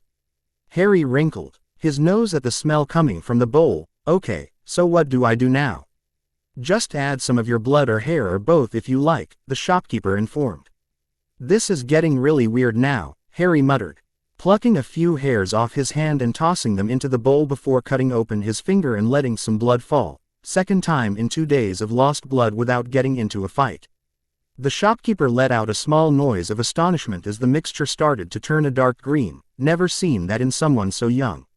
What is it? Remus asked. Nothing, the man responded. Tell me what's up, or you'll lose the use of your hands, Harry threatened. The man swallowed loudly in nervousness before speaking. It's very rare for a child to have such darkness in his systems. That usually happens if his parents were very dark themselves, if he has been exposed to that kind of magic. Really? Well, I've never been known to be a normal kid, so who cares? Harry remarked. Is there anything else I need to do or are we done? No, just place your hands in the circles on the opposite sides of the bowl and try to focus your magic into it, if you can, the man informed. Don't underestimate me, Harry spoke, glaring slightly as he did as instructed. He closed his eyes as he exhaled slowly, not noticing that runes carved into the bowl began gleaming an odd shade of green. They started at the circles surrounding his hands before spreading to the rest of the surface, bathing the room in an eerie glow. The two men stared at the sight before becoming awed of the fact that the runes had started to go up Harry's arms. What's happening? Remus asked, reaching out to pull Harry away. Don't, the man warned, if you disrupt him, there will be a magicka backlash that will most likely injure us and ruin my shop. It's best to let this run its course. If this is permanent or does any lasting damage to him, if you're lucky, his parents will only skin you alive, Remus warned. Epic imitation failure. Anne. I live. Laughs hysterically before clearing throat. Sorry about that, been a little screw loose lately. Harry. A little. Don't judge me, man. To my readers. Sorry about the month-long delay again. Damn you brain. On another note, I found out that Jayan actually has a meaning behind it. Compassion, or something like that. And here I thought I was just making a punny name. Cheeky smiley face. Prank rubbed his eyebrows absently, quietly muttering, that's odd. What's wrong? Harley asked, looking up from her job of modifying a stolen ice cream truck into an armored vehicle for safer getaways. I feel as if my eyebrows are on fire. Must be my imagination, Prank answered before opening a window. I will be out for a while. Do not bother staying awake for me. Stop talking like that, it makes you sound un-Harry-like, Joker butt in. I am working on it, I have been for a week now, Prank retorted. And you still suck at it. Joker laughed before ducking a pipe Prank hurled at him. My aim is just as good, though, Prank smirked. Just get comfortable being Harry and you'll be fine, Harley cut in, quickly diffusing the potential fight from starting. I know. Prank sighed as he slipped out the window. HJH. Prank landed on the roof of an apparently abandoned apartment building before moving as quietly as he could down the fire escape. It took him a moment to figure out which apartment was actually housing the person he was looking for and, after making sure no one would notice him, quickly entered. He rolled his eyes at the piles of completed riddle, puzzle, and logic books scattered about the room before homing in on the person he had wanted to talk to. How are you, Riddler? Prank asked, perching on a chair near the green-clad villain. Riddler glanced up at Prank for a moment before turning back to his work. Not Harry. Prank tilted his head in confusion. How did you know that I was not him? The fact you called me Riddler, he answered. Finishing up on his current project, Harry always calls me Uncle Riddles. I see. Cannot believe I forgot that, Prank responded while warily eyeing the cane near the man. I am surprised you have not hit me yet. If you were going to do anything to me, I think you would have done so already, Riddler informed. Who are you really? I am a part of Harry, To avoid confusion, just call me Prank. He answered. As to how I am here, that is a bit more complicated. Harry is right, I need to work on my speech. Riddler chuckled lightly. He's right, you sound a lot older than you should be. You need to bring yourself to Harry's level, relax. Great advice coming from a man who has OCD, Prank replied sarcastically. Blame my father, Riddler mumbled. I believe there's medication that could help you with that, Prank offered. And lose my riddling skills. No thank you, Riddler responded. It was only a suggestion, Prank sighed. Is there anything you need? Riddler asked. No, I just felt that if I am to give the appearance that I am Harry, I should do what he does, visit members of his family, Prank answered. He actually considers us Gotham baddies, his family. Riddler spoke, a bit stunned. Harry has a skewed perception of things, Prank responded. He considers anyone that doesn't hurt him as a very special person and has basic LLY grouped anyone like that as part of his family, simple as that. I've heard cases of people doing that, especially after serious trauma or abuse, Riddler guessed. What did Harry go through before he came to Gotham? It's not for me to tell. Ask Harry, but I doubt he'd tell you anyways, Prank responded before turning to leave. By the way, you might want to toss some of your old puzzle book. Or else you'd have enough gathered here to make furniture. I'm currently sitting on a stack glued together to make a stool. HJH. Don't drop in uninvited, even if you look like the kid, Two-Face spoke, pointing a gun at Prank's face. Prank sighed in exasperation. You're the second person to point out that I'm not Harry, and it's getting annoying. At least my speech is improving a bit. Lucky me, I'm second. Two-Face remarked. How'd you figure it out? Prank asked before adding, do you mind putting the gun down? I'd rather not want to go back to Ivy to get fixed up so soon. I'm an expert at split personalities. I know about Harry's and you don't act that much like him, Two-Face answered, keeping the gun trained on Prank for a moment longer before lowering it. I see, do you have any advice at being more like Harry? Prank inquired. Yeah, pull the stick out of your ass, Two-Face answered. Other than that? Prank growled. Just relax, Two-Face responded. Why does everyone keep saying that? Prank screamed, nearly pulling out his hair in anger. Because you're too damn uptight, Two-Face remarked. I was being sarcastic, Prank snapped before quickly leaving, knocking over a stack of money just to spite Two-Face. Prank grumbled darkly as he quickly ran across the rooftops, working a few flips into his traveling to get more in touch with Harry's mindset. Just my luck. I've completely failed at imitating Harry. This is never going to work. He muttered to himself, jumping over a TV antenna and continuing his way back to the current hideout. Prank was so immersed in his self-deprecation that he did not notice that he was being followed until he was knocked into a water tower. What's wrong, Prank? Getting rusty? Robin taunted as Prank picked himself up. I'm not in the mood, Robin, Prank retorted, before throwing a card. What is wrong with you? Robin asked, easily dodging the object. What do you mean? Prank responded. Your aim's off and you're not as insulting. Robin answered. Not like you. You have no idea, Prank muttered under his breath, before quickly moving into attack close range. And, you're not fighting dirty, Robin added. Did you hit your head or something? Prank let out a noise of annoyance before pretending to punch towards the boy wonder's head and then proceeding to knee him in the stomach. That's a bit more like it, Robin muttered, falling back slightly and holding his stomach. Damn it, I need to work on my fighting too. Prank dodged a kick and landed a solid kick to Robin's crotch, causing him to hit the ground with a strangled sound of pain. While this has been fun, Bird Boy, I'm not in much of a mood to play, some other time maybe. With that, Prank smashed several gas capsules against the ground and used the smoke to disguise his escape. HJH. What's wrong? Harley asked as Prank slipped in through the window. I still need more work on imitating Harry. Riddler and Two-Face figured me out and Robin almost did too. Prank sighed in agitation. As he pulled off his mask and goggles, I was going to visit Poison Ivy and Catwoman too, but thought not to push my luck after encountering Robin, combined with the fact my self-esteem couldn't take another blow if anyone else figured me out. Cheer up, hun, I know you'll do better, Harley encouraged, messing up his hair affectionately. Prank stared at her for a moment before asking, why did you call me that? Call you what? Harley responded. You called me. Hun, you only call Harry that, Prank answered. The two of you might have different names. But to me you're both my son, Harley answered. Prank remained silent out of shock before giving Harley a small smile. Thank you for that. No problem, Harley smiled, giving Prank a brief hug.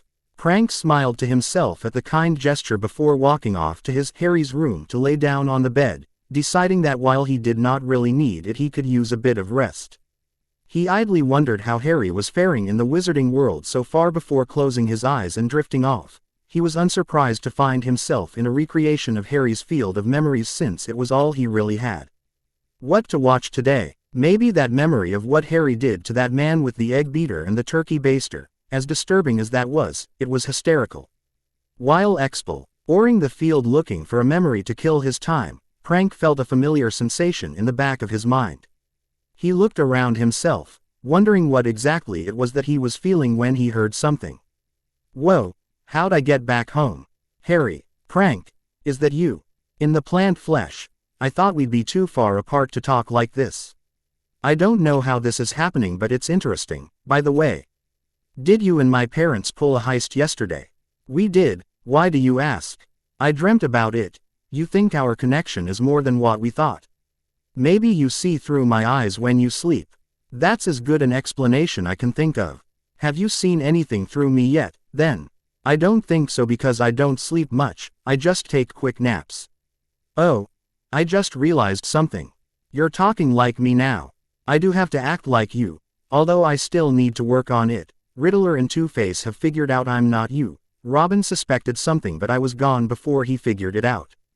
Uncle Riddles is a genius and Two-Face is a master at split personalities. I kind of figured that. Speaking of Robin, did you fight him? Briefly, he was also suspicious. Since I wasn't fighting exactly like you do and my aim was off with the cards and capsules. Just keep on practicing all those things and no one should know you're not me. I have to go now. Prank, just keep practicing. I will. HJH. That was trippy. Harry mused, a dazed expression on his face. What happened? Remus asked. I was back home, chatting with the other me, Harry responded. Not noticing that he was currently sprawled out on the dirty floor of the shop. It's been a long time since I've seen someone have that reaction, the shopkeeper spoke, donning a pair of gloves to extract a dark green. That's Harry's blood, Remus half-asked half-stated.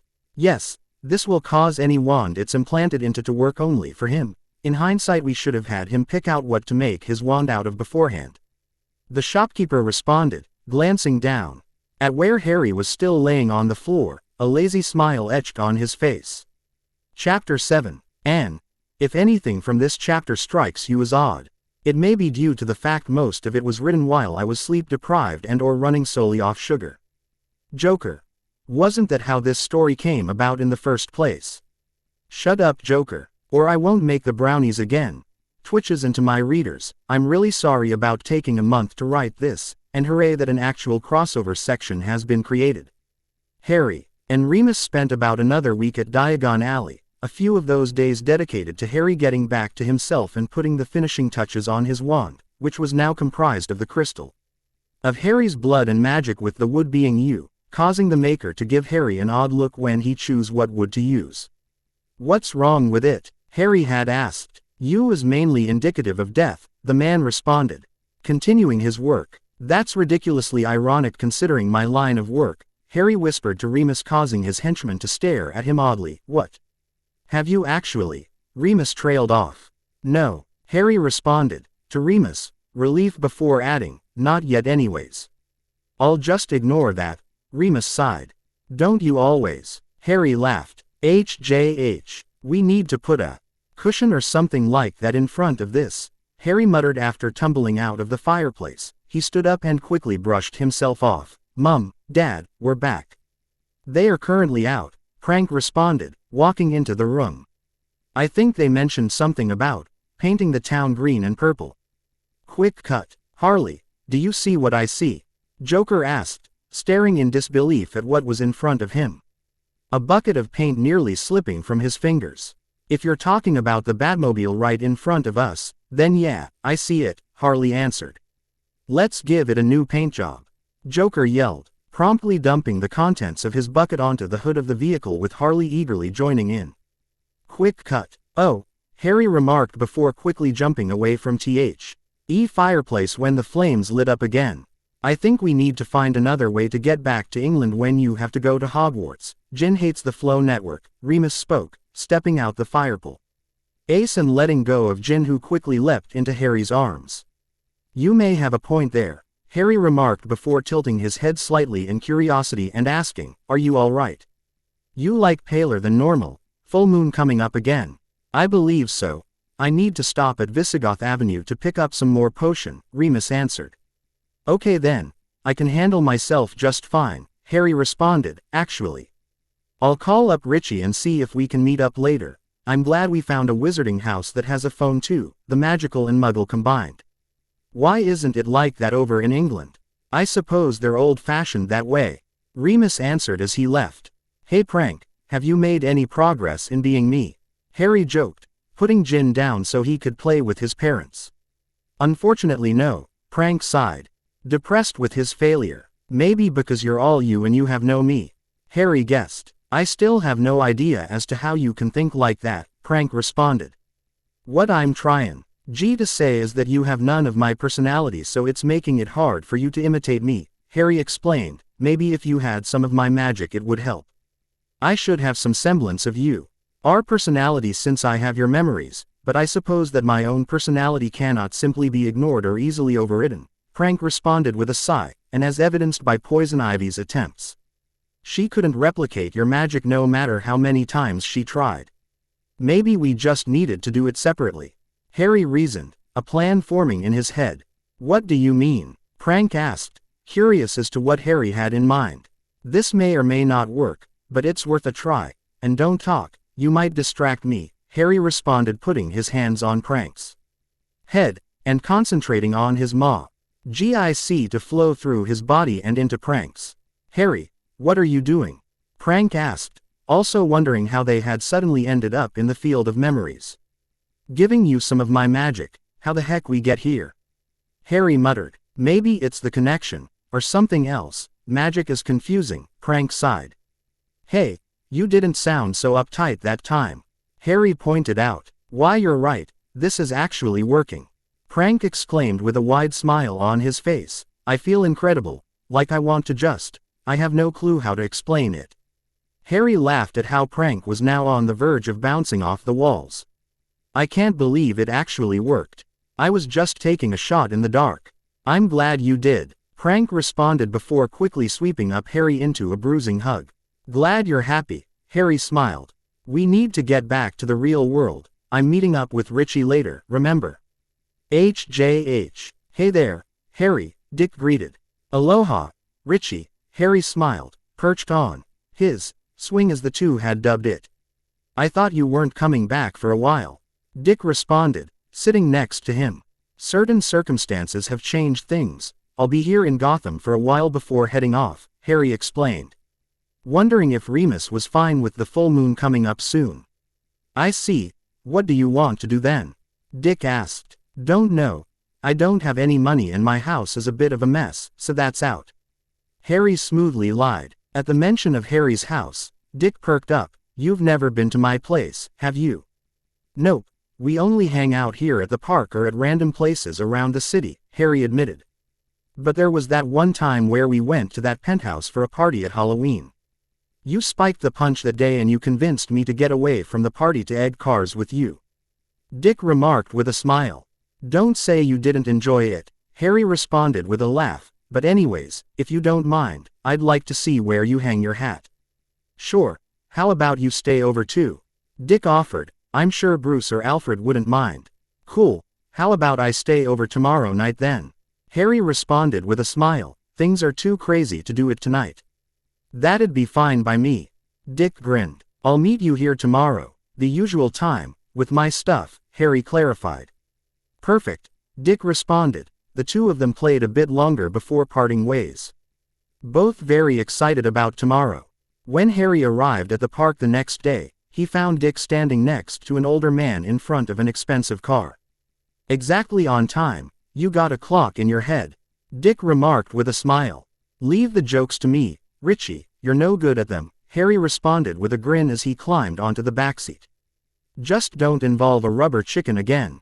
"I couldn't breathe with how badly I was laughing," Dick responded. "I'm sure that's quite an interesting story," the old man spoke, sitting in the driver's seat. Hi there, I don't think we've met," Harry responded, unsure of how to speak with the man sitting in the driver's seat. "We did meet briefly at the Halloween party last year, but you and Master Dick ran off quite quickly when you arrived," the man spoke. A glimpse of a smile could be seen on his face in his reflection of the rearview mirror. Harry turned to Dick with a raised eyebrow. "Did he just call you Master Dick?" Dick simply let out a self-conscious laugh. "He's like that. That's Alfred, he's our butler." "Oh, nice to meet you," Harry greeted. "HJH." As the car made its way up the long path, Harry let out a low whistle. "You could hold at least 2 soccer matches on a lawn this big." "I don't have enough friends to have one though," Dick joked. "True, Harry G. Have you ever played paintball? Don't those hurt? It leaves a welt if you're not wearing any padding." "That's what hurts," Harry corrected. "If you're protected, you're fine." "How do you know stuff like that?" Dick asked, getting out of the car. "Uncles that like to shoot at each other but don't want to get arrested," Harry answered. "How many uncles do you have?" Dick remarked. "Related to me, only one, but I hate him anyways, so he doesn't count." "I have a whole bunch that I care for though," Harry responded. "My parents tell me I have a tendency to collect people into a sort of family for myself. It fits with your personality, in a way. You seem like a bit of a pack rat to me," Dick reasoned, opening the front doors. Harry checked out his surroundings before blurting out, "This place is huge." "That was my reaction too," Dick laughed before turning to Alfred. "Is Bruce home yet?" "Master Bruce has a meeting, but should be home in an hour or so," Alfred answered. "Okay then," Dick responded as he turned to Harry. "Want me to show you around?" "Sure," Harry replied, following after Dick. As the two ran off, Alfred could not help but smile to himself in amusement. As they rushed by a series of windows, Harry glanced outside and offhandedly commented, "Nice pool. You want to go swimming later?" Dick offered. "That sounds great, but I don't have any swimwear," Harry responded. "You can borrow some of mine. We're not that different in size even though you're a bit smaller than me," Dick countered. "Thanks for reminding me about my height," Harry groused before quietly admitting, "To be honest, I don't know how to swim, I never learned." "I'll teach you then," Dick responded. "Great," Harry spoke sarcastically. They made a quick stop by Dick's room to drop off Harry's bag and pick up some swimming trunks. After changing into them, the two boys made their way outside where the better lighting caused Dick to notice something, which prompted him to ask, "Hey Harry, what's up with your back?" "I don't want to talk about it," Harry muttered. Knowing that his friend was referring to the scars on his back, some came from going around as prank, but the bigger and worse ones came from when he was still with the Dursleys. "Are you sure?" Dick pressed, thinking that Harry's parents did something to him. "It's not from my parents, if that's what you're thinking. These came from my previous guardians. They're the ones who did this and they'll pay for it anyways, so stop worrying," Harry responded.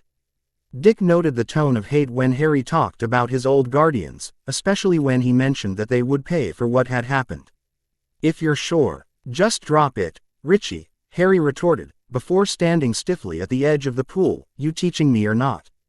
"Being that tense will make you sink," Dick informed before jumping into the pool. When he surfaced he spoke, "If you don't want to jump in, you can use the stairs." "Thanks," Harry grumbled, walking into the water. "Okay, now what?" "Just relax. Tread water first and we'll go from there," Dick responded. "How can I relax when I think I'm gonna drown?" Harry exclaimed. "I won't let you drown," Dick sighed. "Just kick your legs a little to keep you above the water. If I do drown, I'm haunting you for the rest of your life," Harry threatened. "Deal," Dick answered, smirking, knowing that Harry was joking to try to cover up how nervous he was. After about 10 minutes, Harry had learned enough of the basics to swim from one side of the pool to the other. "This is easy," Harry boasted before kicking away from the edge of the pool, not noticing he had drifted over to the deep end. "Harry, be careful," Dick warned. Harry was set to respond before he noticed that he could not touch the ground and that he was starting to sink. The last thought he had before he slipped under the water was, "Me and my big mouth." Dick quickly swam out to where Harry was and dove under the water, seeing Harry flailing around to try and reach the surface. But he was so turned around that he did not know what was up and what was down. Dick felt an odd sensation in his chest, as if his heart was being squeezed in a vice, when he saw Harry grow limp. Quick cut. Prank clutched at his chest and started to cough and gasp for air. "What's wrong?" Harley asked, putting a hand on his back to see if she could do anything. Harry, there, ease, something's happened." Prank collapsed and kept trying to get air into him despite the fact he technically did not have lungs. "Have to help, need to get to him." Harley was roughly pushed aside as Prank jumped out through a window. She and Joker shared a look before hopping into the armored ice cream truck and giving chase. Quick cut. Dick grabbed Harry's arm and quickly dragged him out of the water and onto the edge of the pool. He called out for Alfred before checking on his friend, quickly realizing that Harry was not breathing anymore. Dick carefully placed his hands on Harry's chest. And pressed slightly a few times before tilting his head back. Dick hesitated for a moment before sealing his lips over Harry's and forcing air into his lungs. He continued the actions for another minute when he noticed Alfred running up to him. It was then that Harry jerked in response before turning slightly to cough up some water before growing limp on the tiling, his chest rising and falling with his shallow breaths. "Is he going to be all right?" Dick worriedly asked, moving away from Harry so Alfred could get a better look. "He should be just fine," Alfred answered, checking Harry's pulse. "I'm glad Bruce taught me CPR. Never know when you're going to need it," Dick remarked humorlessly. As Alfred made sure that Harry was fine, he and Dick were surprised when Harry's hair suddenly darkened to black. "What was that?" Dick asked, breaking the silence that had emerged from the sudden change. "Nothing I've seen," Alfred remarked, carefully picking Harry up. "I think swimming lessons are over for today." Alfred carried Harry up to a guest room and set him down on the bed. While double-checking on the unconscious boy, he remembered something and a worried look crossed his face. "What's wrong, Alfred?" Dick asked. "We have intruders," Alfred answered. "Who?" Dick responded. "Prank, with Joker and Harley Quinn following quite a bit behind him," Alfred responded. "What are they doing here?" Dick spoke, fear crossing his face. "Do you think they know?" "I am not sure. I've informed Master Bruce of the situation and he should be arriving shortly," Alfred informed, "but it might be best to be prepared for any possibilities." Dick nodded in agreement before bolting down to the Batcave to better monitor the ground and to start changing into his Robin outfit. His eyes were fixed to the screen as he watched Prank sprint up the long driveway before coming to a stop at the bottom of the stairs leading up to the front door, chest heaving as he tried to get his senses together. Harry, answer me," Prank called out, hoping that Harry would reply. "Prank, what's wrong?" Harry slowly responded. "You're all right. That's good." Prank's body sagged in relief before becoming rigid in realization. "I've made a really stupid decision." "What are you talking about?" Harry inquired. "Talk later. Run away now," Prank replied, noticing the ice cream truck screech to a stop behind him. He quickly turned on his heel and leapt into the back of the vehicle. "Floor it." "Are you crazy?" Harley yelled, as she drove madly away from the Wayne estate. "Sorry, I got so caught up on Hat might have happened to Harry that I panicked," Prank responded. "Hopefully we won't get caught by the Bat and sent to Arkham."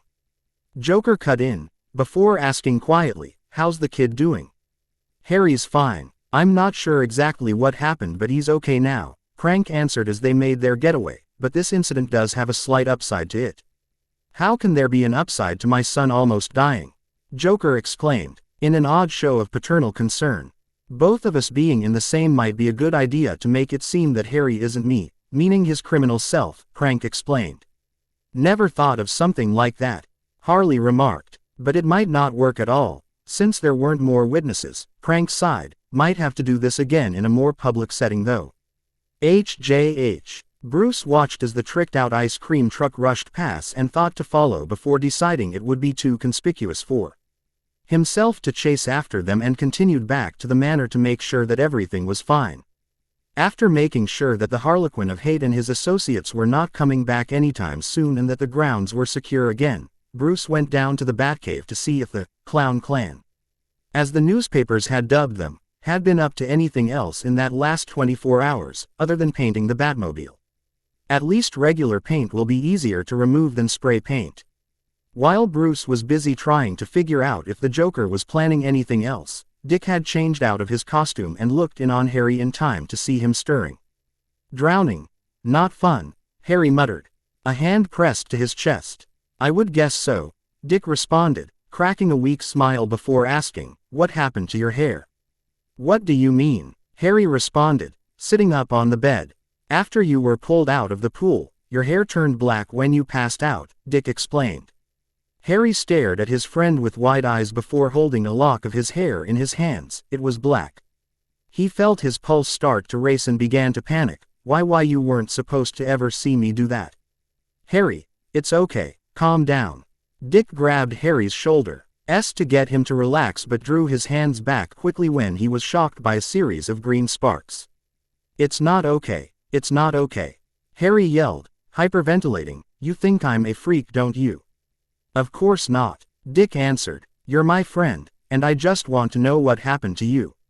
It's an ability I have, Harry muttered, still unconsciously emitting green sparks. What about the sparks? Bruce asked, walking into the room unexpectedly. Harry flinched violently. I guess that happens when I'm scared. Nervous, Dick offered. Either of those I guess, Harry responded. What about this ability you mentioned? Bruce pushed. I think that now's not the time to press matters, Alfred intervened. I think it would be best if Master Harry got some more rest. Bruce conceded to Alfred's thinly veiled order and left the room without comment. Thanks, Alfred. I'm not really in the mood to explain much, Harry grateful for the man's intervention. You're welcome, Al. Fred responded before turning to leave the room as well. If either of you need me, I'll be in the kitchen, making something sweet. What was up with the making something sweet line? Harry remarked. He's going to make cookies to cheer you up, Dick informed. Harry sat silently for a moment, allowing the knowledge to sink in before yelling, at the top of his lungs, I love cookies. Remind me never to give you ice cream, then. Dick remarked from his spot on the floor, having fallen off the bed in surprise at Harry's outburst.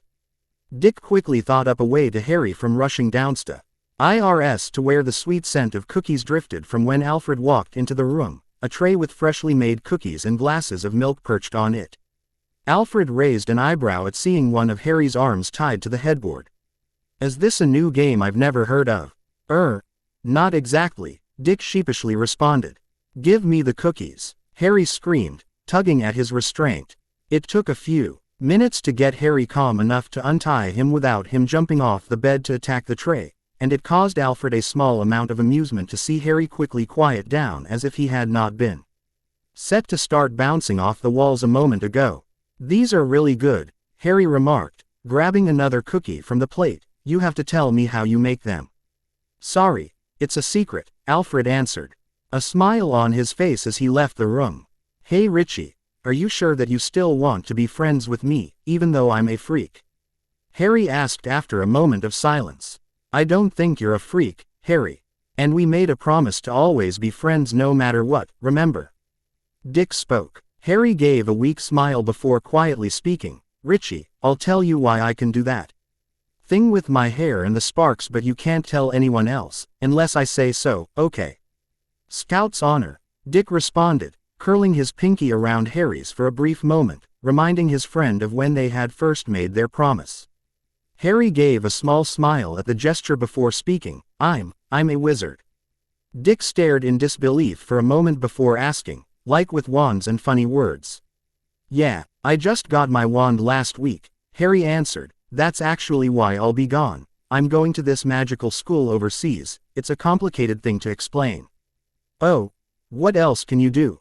Dick asked. With my ability or magic in general, Harry responded. Which would be easier to explain?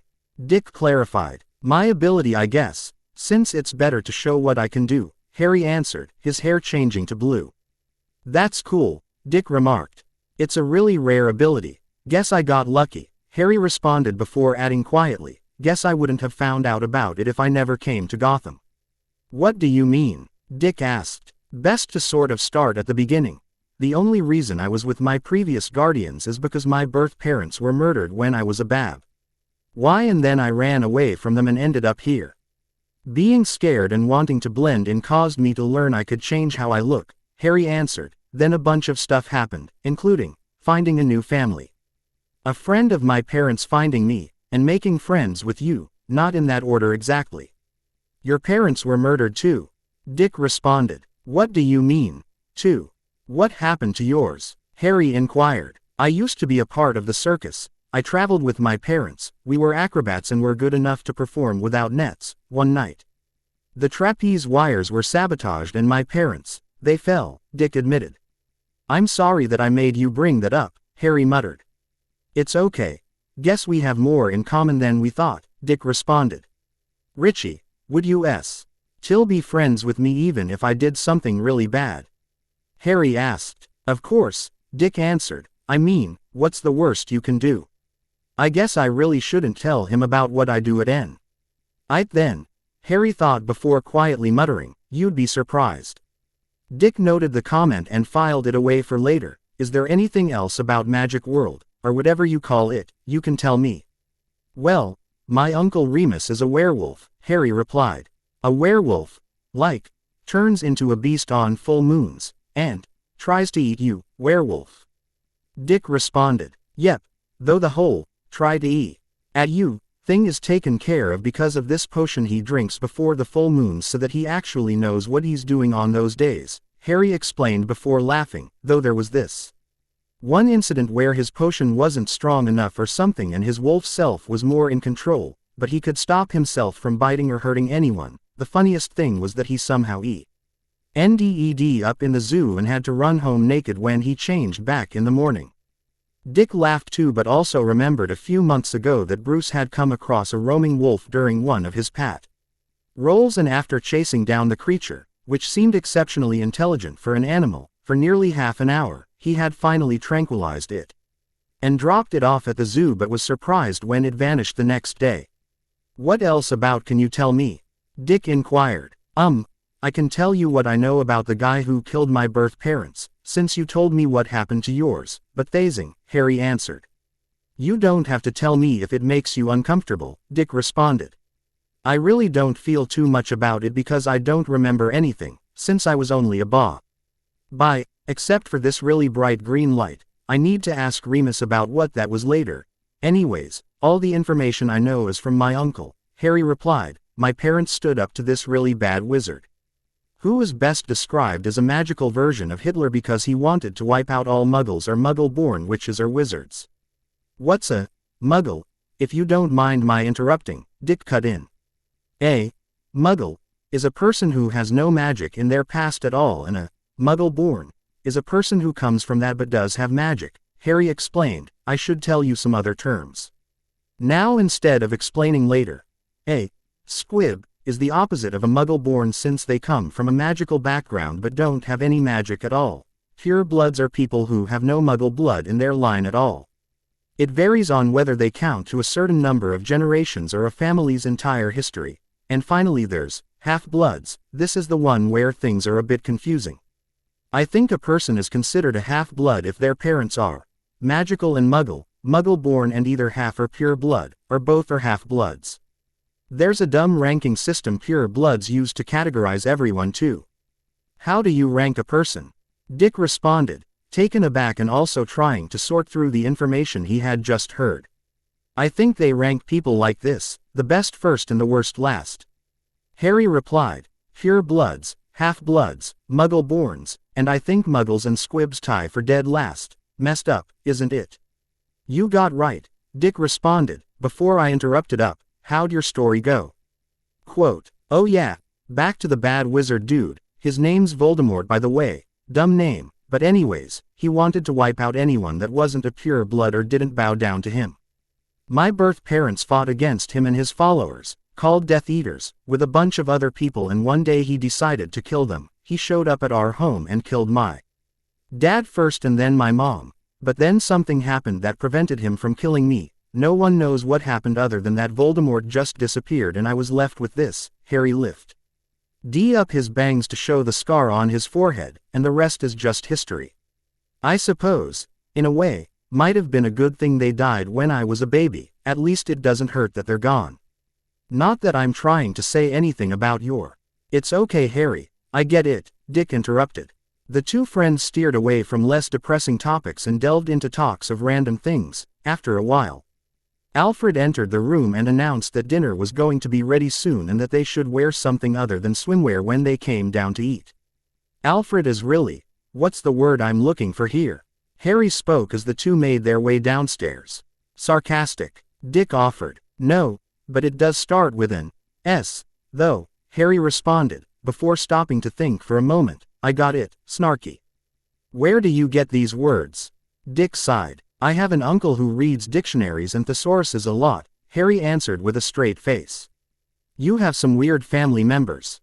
You have no idea. Harry smiled to himself as he walked into the dining room. You could hold a feast in this place. If only we had the guests for it, Bruce joked, appearing seemingly out of nowhere. Where do you come from? ? Harry yelled, startled. He has a tendency to do that, Dick cut in, giving Bruce an annoyed look. Teach me, I'd be useful for playing tricks on my uncle, Harry spoke. As long as you don't use it for evil, Bruce laughed. Dinner's ready, Alfred spoke. Does everyone here know how to move like a ninja? Harry sarcastically asked. Maybe it's the area, Dick responded with a smile as everyone sat down. This tastes great, Alfred, Harry complimented, not noticing that his table manners were atrocious compared to Bruce and Dick.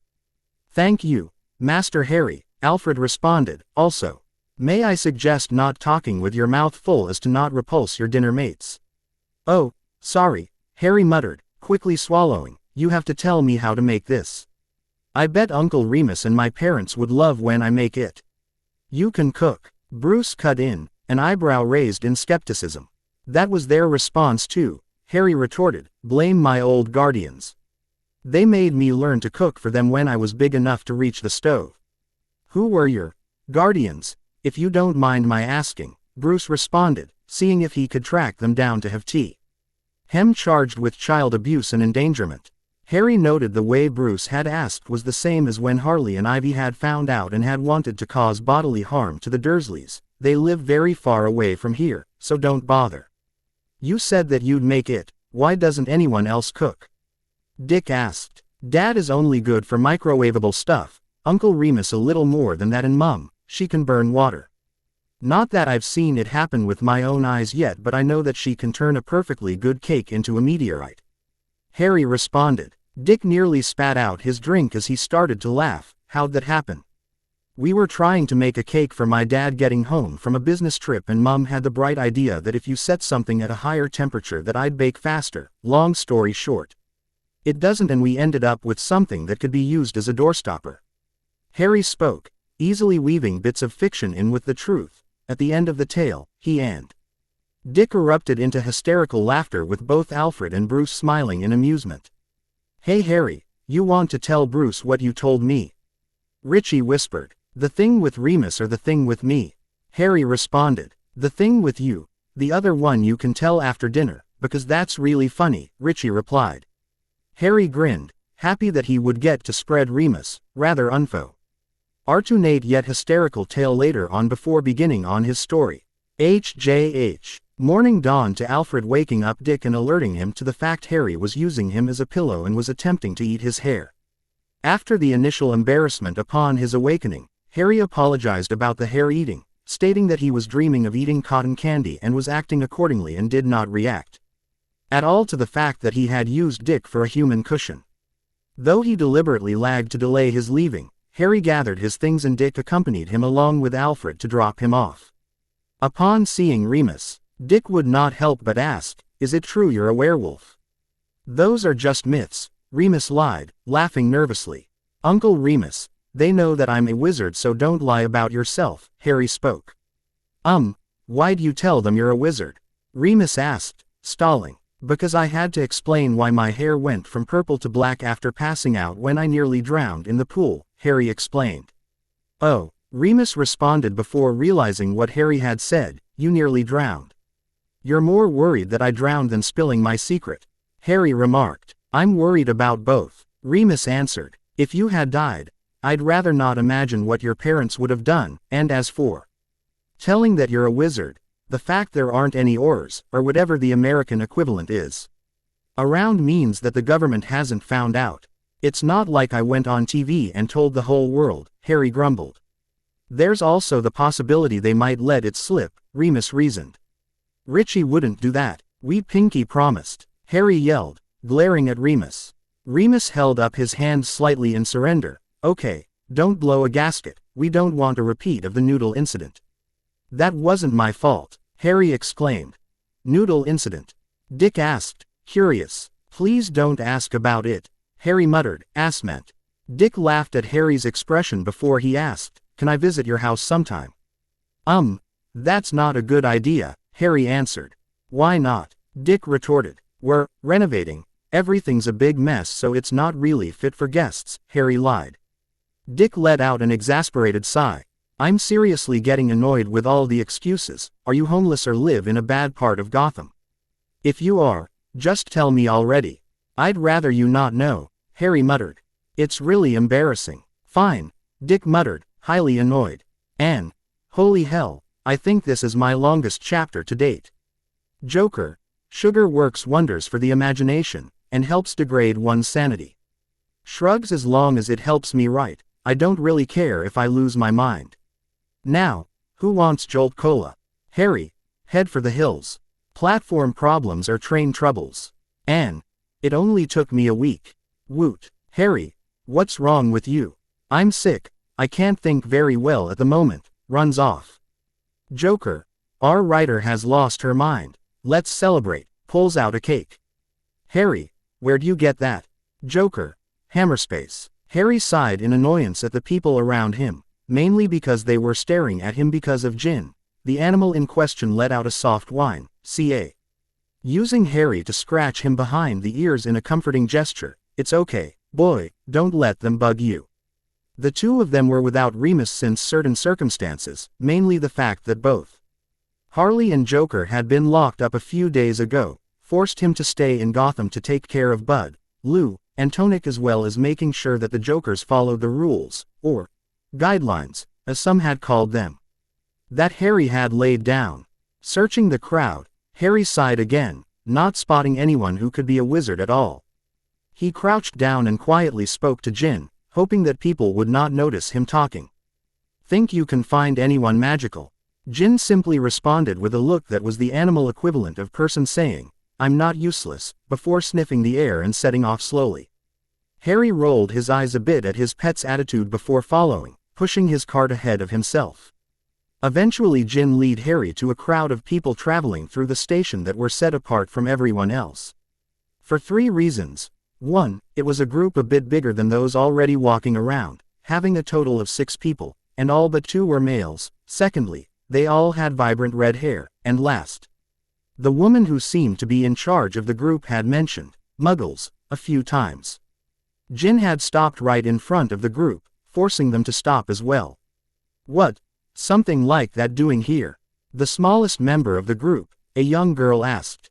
"Be careful, Ginny," the woman, most likely the mother of the group, warned. "He's mine, he's not dangerous," Harry stated, standing next to his pet and adding in a slight whisper, "I asked him to find me someone with magic because I'm kinda lost." "First year at Hogwarts then," the mother spoke up, before motioning to one of boys.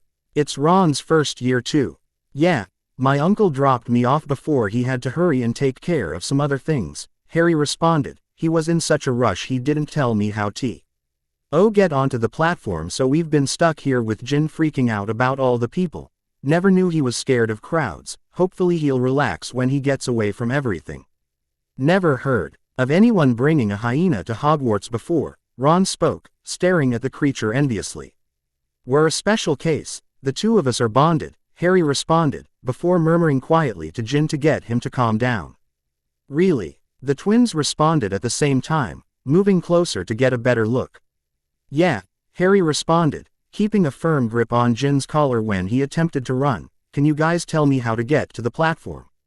Quote, it's simple really, you just have to go through the wall between platforms 9 and 10, Mrs. Weasley explained, pointing out the appropriate location. You, telling me I have to run at a solid wall to get to the train? Harry responded, disbelievingly, you people are nuts. What are you, scared? Ron teased. Say that to me in private and I'll show you, scared. Harry threatened with a low growl to his voice. If you're nervous, it's best to do it at a bit of a run, the woman interrupted. I'd rather test it first, Harry responded before prompt.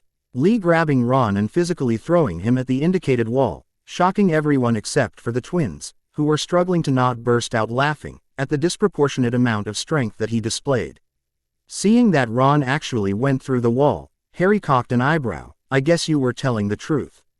We like you, kiddo, the twins remarked, smiling widely at Harry. We're Gred and Forge or Fred and George. You can call us either one. Are you the guys I've heard about, the pranksters of Hogwarts? Harry asked, smiling to himself. That's us, they boasted proudly while their mother frowned. This is going to be a fun year. I just love jokesin' with you too. I won't feel so homesick. Harry laughed. I'm Harry by the way.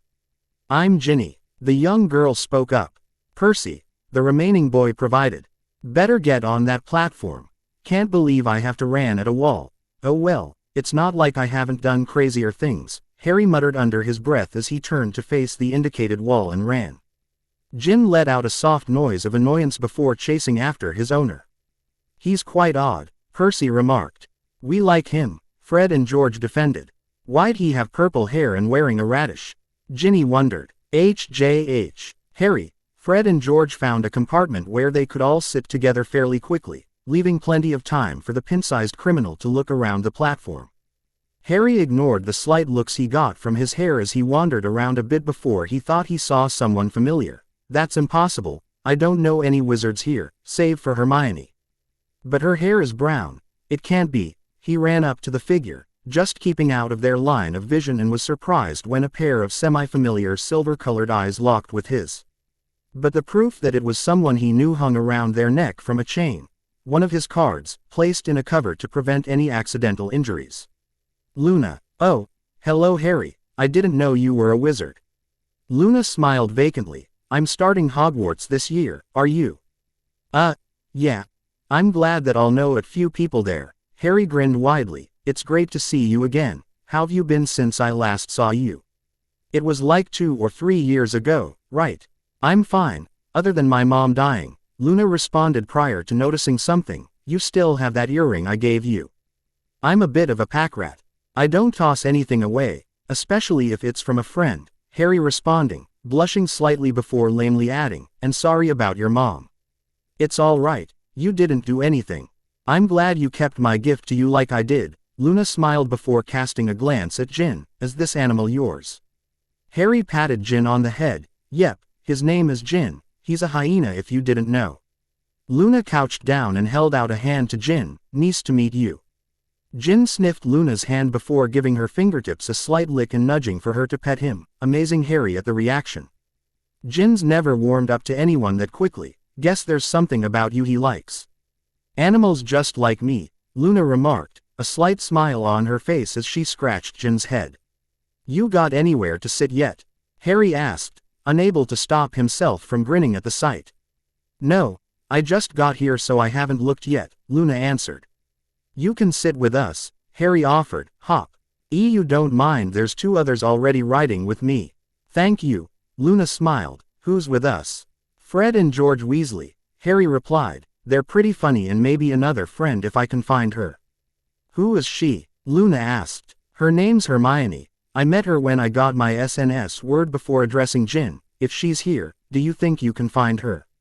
Jin responded with an apparent glare and a slight shake of his head, glancing at the people around him.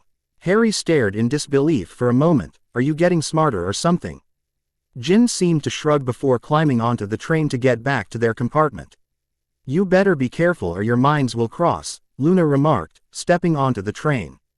I think that's already started to happen, Harry muttered, following. Rai quickly made introductions between Luna, Fred and George while the 4 of them, Harry counted 5 because he included Jin, got settled in and waited for the train to depart. As the train slowly left the station, Fred and George hung out the window temporarily to say goodbye to their mother and little sister, promising to send her a toilet seat for some odd reason, before coming back inside. When the train picked up speed, Jin panicked and jumped onto Harry's lap. "Jin, relax," Harry ordered, grabbing the animal tightly and rubbing him behind the ears to get him to calm down, giving an apologetic smile to his companions. "Guess he doesn't like trains all that much." Fred and George stared at Harry, or at least his forehead. They shared a brief look before one of them asked, "Where'd you get that scar?" Harry realized that Jin had inadvertently revealed the scar in his panic. Harry rubbed at the mark. "I'd rather not talk about it." They shared another look before asking, "What did you say your last name was, Harry?" "I didn't mention it," Harry answered, tensing up in case they tried anything. Jin was on guard from the emotions he felt coming off his owner. "You're Harry Potter, aren't you?" It was more a statement than a question. "And if I am?" Harry retorted, secretively palming a card in his hand in case anything were to happen.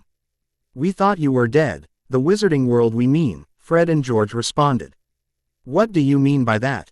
Harry asked, keeping his weapon on hand but relaxing slightly. "After you defeated you-know-who, you were sent somewhere that no one knew about, not even the Ministry of Magic." Fred responded, "If you're referring to the first 8 years of my life, I lived in England," Harry stated. "What about after that?" "The States, not telling where," Harry answered. "The only reason I've told the two of you anything is because I've heard of your reputations as pranksters, and because I find the two of you interesting." "That fits with you, Harry," Luna remarked, idly patting Jin on the head to calm him. Excuse me, but have any of you seen a toad?" a nervous voice asked. Harry looked up to see a round-faced boy nearly in tears. "Sorry pal, haven't seen one." "Well, if you see him," the boy made to leave when Harry stopped him. "We can look for him. Jin's good at tracking stuff," Harry spoke, patting the bored creature on the head. A hyena. Why do you have a hyena?" the boy fearfully asked. "We're bonded, and don't worry, he's harmless as long as you don't make me mad," Harry responded with a soothing tone as he led the boy out of the compartment. "I've never seen one up close before," the boy remarked. "Went to a zoo once and saw them there. He's smaller than the ones I saw." "Most likely those were adults, Jin's. Just a baby in comparison since he's a little over a year old," Harry answered. "By the way, the name's Harry, what's yours?" "I'm Neville Longbottom," the other boy provided. "Longbottom, your last name is Longbottom." Harry lapsed into hysterical laughter. "What's yours then?" Neville retorted. "It's Potter. Pretty normal, don't you think?" Harry responded. "You mean, you're Harry Potter, the boy who lived?" Neville proclaimed, disbelievingly. "The what?" Harry arched an eyebrow. "The boy who lived. You know who set out to kill you but you survived and he disappeared." Neville explained. "Who the heck is you know? Do you mean Voldemort?" Harry responded, noting that Neville flinched at the name. "What's wrong?" People don't say his name," Neville clarified. "Why? It's not like it'll bring him back," Harry sighed. "Seriously, being afraid of just his name makes you terrified of the thing itself. You're a really brave person, not surprising because both your parents were in Gryffindor." Neville spoke with a hint of awe and envy in his voice. "Just because they were in Gryffindor doesn't mean I will," Harry responded. "I don't really care what house I'm in, as long as it fits me." "What about you?" "My gran wants me to be in Gryffindor, like my parents were," Neville answered. "That's dumb," Harry retorted. "It's better to be in a house that's right for you than in a house that someone else wants you to be in." "I see," Neville muttered lamely. Jin then broke the strained silence by letting out a slight noise, coming up to Harry carrying something in his mouth. "What do you got there?" Harry asked with an odd smile. "Trevor," Neville exclaimed, reaching his pet but quickly backing off when Jin growled threateningly. "Jin, drop it," Harry ordered. Jin answered up at his owner before dropping the toad and making an odd hacking noise, causing Harry to raise an eyebrow in amusement. "What's that about?" "Most likely Trevor peed in his mouth," Neville provided. Picking up his pet and making sure he was fine, that's really the only defense he has. Harry took a moment for the information to sink in before erupting into hysterical laughter. Jin glared for a moment before biting Harry's leg. Sorry, Jin, but it was too funny not to laugh at. Jin growled angrily and shook Harry's leg a moment before letting go. I'll give you a treat later on to make. For it, okay. Jin gave a slight grunt before walking back to the compartment. During the short walk back, Neville was still amazed at who Harry was and also the fact he was completely unfazed when he was bit in the leg. What else can he do? If he's as powerful magically as his parents are, he wouldn't want to hang around with a near squib like I am. What's wrong with you? Harry asked, intruding on Neville's thoughts. Nothing. Neville lied, just glad to have Trevor back. Harry stared at Neville for a moment. Nev, I know that you want to keep something to yourself, but don't lie to me. I don't like it when my friends do that. If you want to keep something secret, just say so, and if you're worried I won't be your friend if you're not in a different house, don't.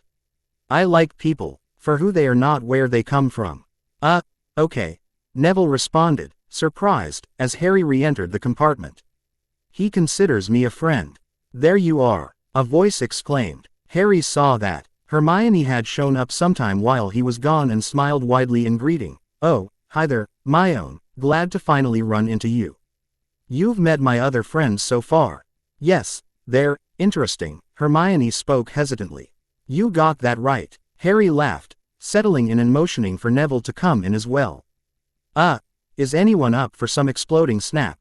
Neville offered, pulling out a deck of cards. A wide grin stretched across Harry's face. I'm up for anything with the word explode in it. Your love of explosions, has it made you do anything in the wizarding world yet? Fred asked as the cards were being dealt out. Yep, my first day in the wizarding world I blew up something, Harry nonchalantly answered. What did you do? Neville responded, shocked. Blew up Zonkos, Harry answered casually, putting the card down. Silence reigned for a moment before Fred and George burst out. You were the one that blew up Zonkos. How'd you do it? I messed around with a few things, X'd some stuff together, and might have accidentally put some of my magic into what I was making, Harry responded. But you shouldn't have any more bursts of accidental magic now, so I don't think it'll happen again, Hermione reasoned. Setting down a card. Don't count on it, Harry retorted. My magic is kinda weird. It's really chaotic and doesn't like to be restrained a lot of the time. How's that possible? Heck if I know. But as long as I can do stuff like this, Harry held up a finger and a small green flame appeared before going out. I don't really care. How'd you do that? Neville asked. Dunno. I've been able to do stuff like that for years, though, Harry responded, surprised when the pile of cards suddenly exploded. That is so cool. I'm getting me some of these when I get the chance. Fred and George declined to participate in the next game and exited the compartment, mentioning that their friend had a tarantula that they wanted to see. After leaving the noise and walking a bit down the hallway did they speak. Do you think we should take Harry under our wing? Teach him the finer points in pranking. My dear brother, you read my mind. Don't I always? Arrival and sorting. Several portions of this chap, mainly the sorting and the events before and after that, have been taken directly from the book and I do not claim original ownership to them. I'm a simple writer who does this just for kicks. Harry, you should be a real writer if you're this good with someone else's stuff. When I have the money and my life is a bit more stable, maybe. Joker, and review this story you ingrates. Joker. About halfway through the journey, by Fred and George's estimation, Jin got onto his feet and growled at the door. What's wrong, boy? Harry asked, rubbing his friend on the head to calm him down. Harry's question was answered when the door to the compartment opened to reveal 3 people, 2 of which could be seen as human-sized gorillas while the third was normal-sized. The third person glanced about the compartment, staring dismissively at everyone before speaking. I heard Harry Potter was in here. Who wants to know, Blondie? Harry remarked with a low growl which Jin copied. I'm Malfoy, Draco Malfoy. I'm here to make sure that Harry Potter doesn't make friends with the wrong sort of crowd. The blonde remarked before motioning to the 2 beside him. This is Crabbe and Goyle. Quote, a kid with bodyguards, you must be rich, Harry remarked in a condescending tone. You do well to know your place, Malfoy sneered. And here I thought you wanted to be my friend, Harry retorted. Brushing his hair aside slightly to show his scar, enjoying the look of shock he got out of the annoying boy. He then jumped up, grabbed onto the luggage racks on either side of the doorway, and kicked the two thugs back out into the hallway. Grinning widely, he dropped back down and punched Malfoy in the face, forcing him out as well and shutting the door quickly. "That was amazing," Neville spoke. "That was nothing," Harry responded flippantly. "I do stuff like that all the time back home, sometimes things a lot tougher." "You don't understand, you just punched out Draco Malfoy." Neville tried to reason. "Who cares what his name is?" Harry retorted. "The Malfoys are an old wizarding family that is proud to think their entire family has only pure bloods," Fred spoke.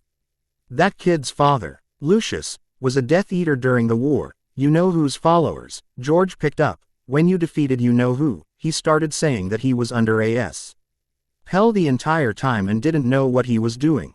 "The only reason he wasn't locked up is because he has connections and is rich," Fred ended. "So that's the other side of rich people. Makes me glad Richie is so down to earth," Harry remarked. "Who's that?" Luna asked. "Richie is my best friend back home. He's really rich but acts completely normal," Harry explained, "but that might be due to him being adopted into that. But he's still a nice person." "Where do you live again?" Hermione asked. "The States. You have to guess where." Harry stuck out his tongue in jest. Hermione smiled to herself at the challenge. "I'll figure it out." "I don't doubt that you will." Harry laughed when the door opened again, revealing Ron. "There you two are," Ron spoke, staring at his brothers. "What do you want, Ronnie?" Fred and George teased, but were a bit annoyed. "I'm just looking for a place to sit. Everywhere else is full," Ron retorted. "Just keep quiet. All the noise is getting Jin riled up again and giving me a headache," Harry spoke, rubbing his temples. Ron let himself in and sat down, glancing at Jin enviously before looking to his eyes widened comically before exclaiming, "You're Harry Potter." "What gave you that idea?" Harry retorted, regretting that he let the young redhead stay. "Your scar, of course," Ron pointed out, getting a bit too close to Harry while doing so. "Where've you been these years? Everyone's been looking for you. If I wanted to be found, they would have found me." "I like my privacy," Harry responded, trying to give Ron a hint but the boy was dense. "I bet we'll be best mates," Ron boasted, completely oblivious. "What if I don't want to be your friend?" Harry spoke, glaring while Jin was growling at the young redhead's pocket.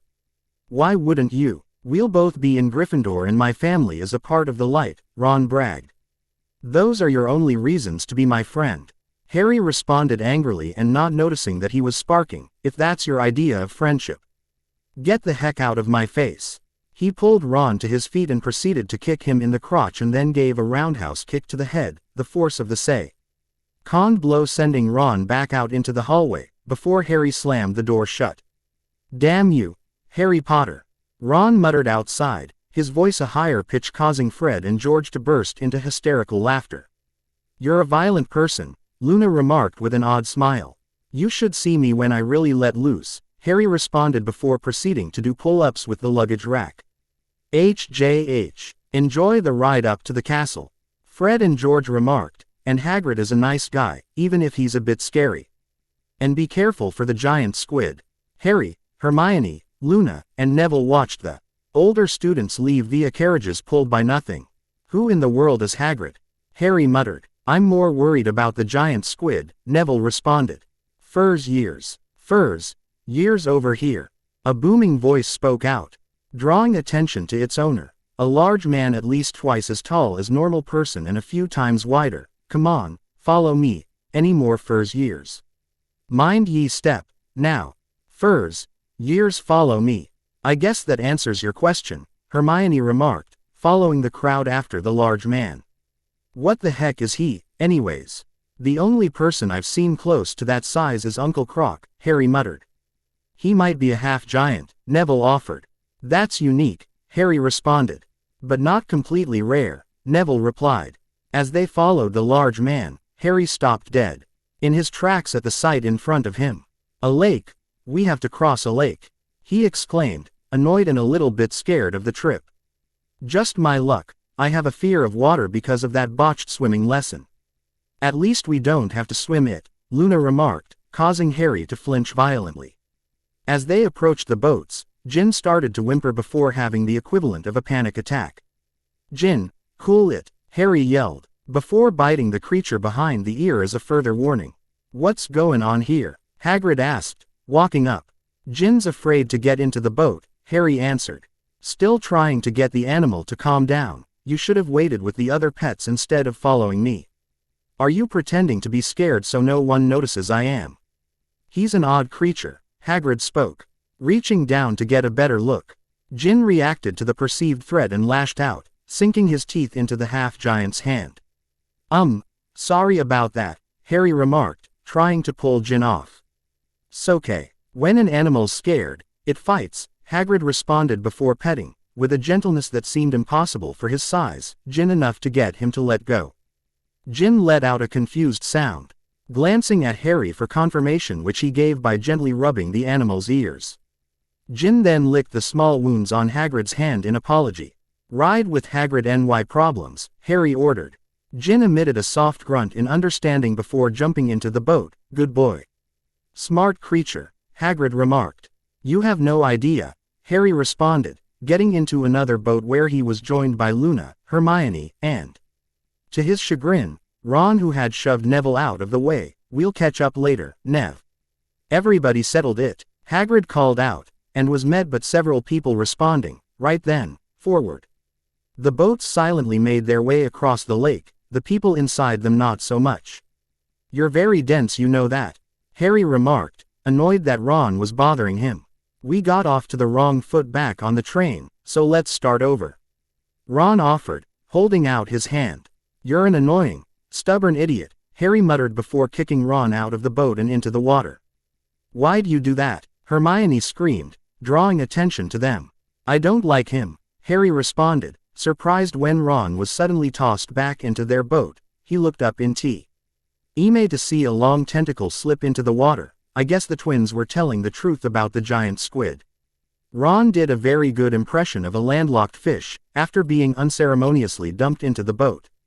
"Close your mouth or you'll catch flies," Harry remarked, smirking and turning to face forward and ignoring the glare directed at his back. "Heads down," Hagrid called out, as the boat reached a cliff face and went through a wide opening that was hidden by a curtain of ivy. The boats drifted down a long tunnel, which seemed to be under the castle, until they reached an underground harbor. Everyone climbed out of their boat, a few people slipping slightly on the wet rocks. They followed the light of Hagrid's lantern through a passageway in one of the rocks, coming out onto the smooth, damp grass in the shadow of the castle. They walked up the steps and, after making sure that everyone was still with him, Hagrid knocked on the door. The door opened to reveal, to Harry at least, a familiar person. "The furs, years, Professor McGonagall," Hagrid spoke.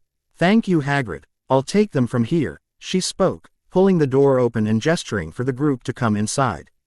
The entrance hall was big enough that someone's house could fit easily inside it. The stone walls were lit by burning torches, the ceiling was high enough that it could not be made out, and there was a marble staircase that led up to the upper floors.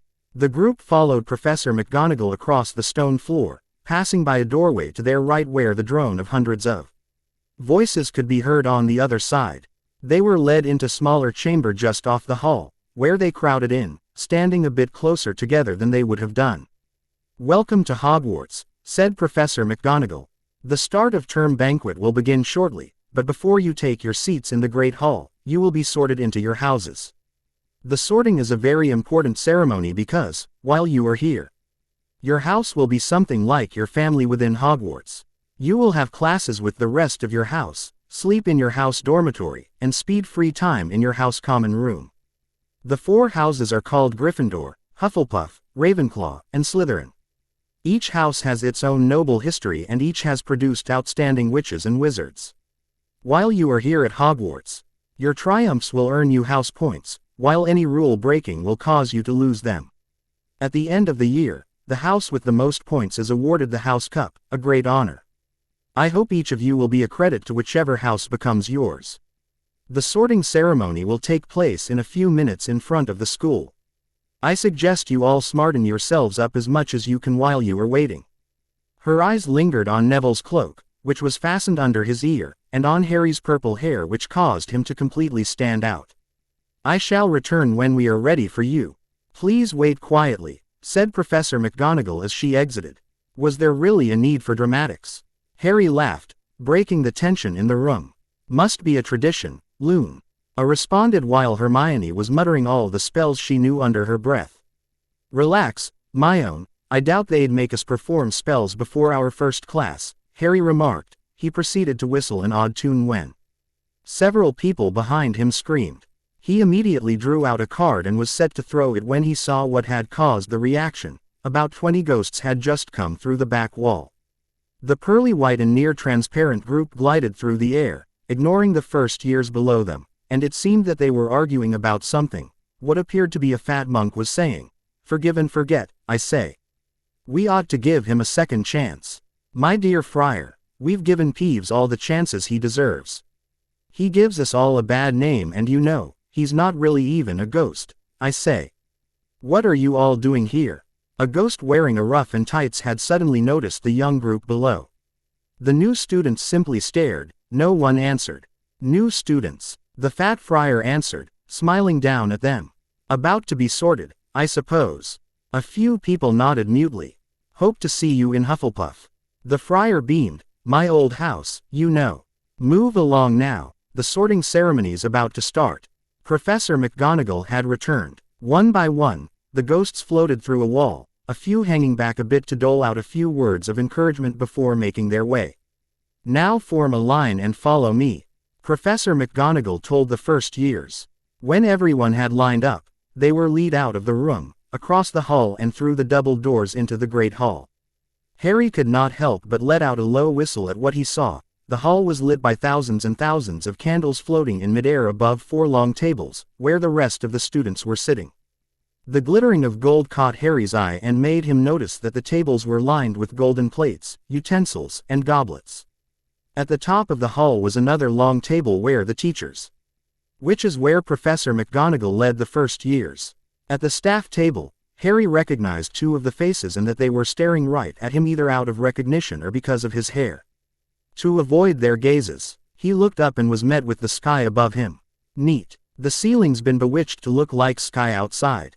I read about it in Hogwarts, a history, Hermione whispered. Like I said before, neat. Harry remarked before looking back down and noticing a stool on which a tattered wizard's hat had been placed. Harry arched an eyebrow in confusion at it when he noted that everyone else in the hall was just staring at it. Okay, wizards are seriously mental.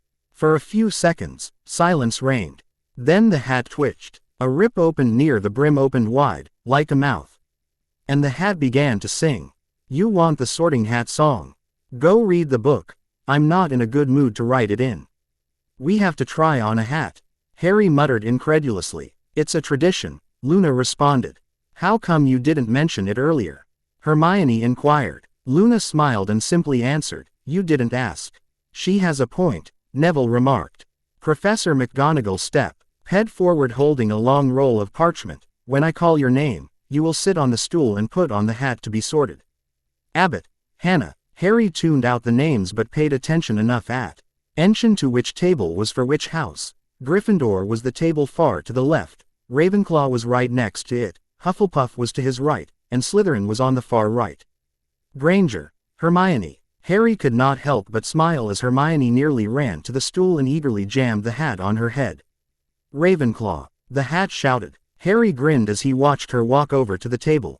If she's as smart as I think, that's perfect for her. Longbottom, Neville. Harry squeezed Neville's shoulder in reassurance before the nervous boyoping over his robes.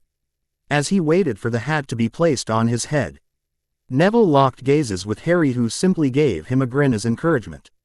The hat debated for a long time on where to place Neville, but when it finally shouted, Hufflepuff, he ran off to his table. Still wearing the hat and had to jog back amid gales of laughter to give it to another student. Lovegood, Luna. Harry chuckled as he watched Luna skip up to the stool and sat down with a half smile. The hat debated for about half a minute before proclaiming, Ravenclaw.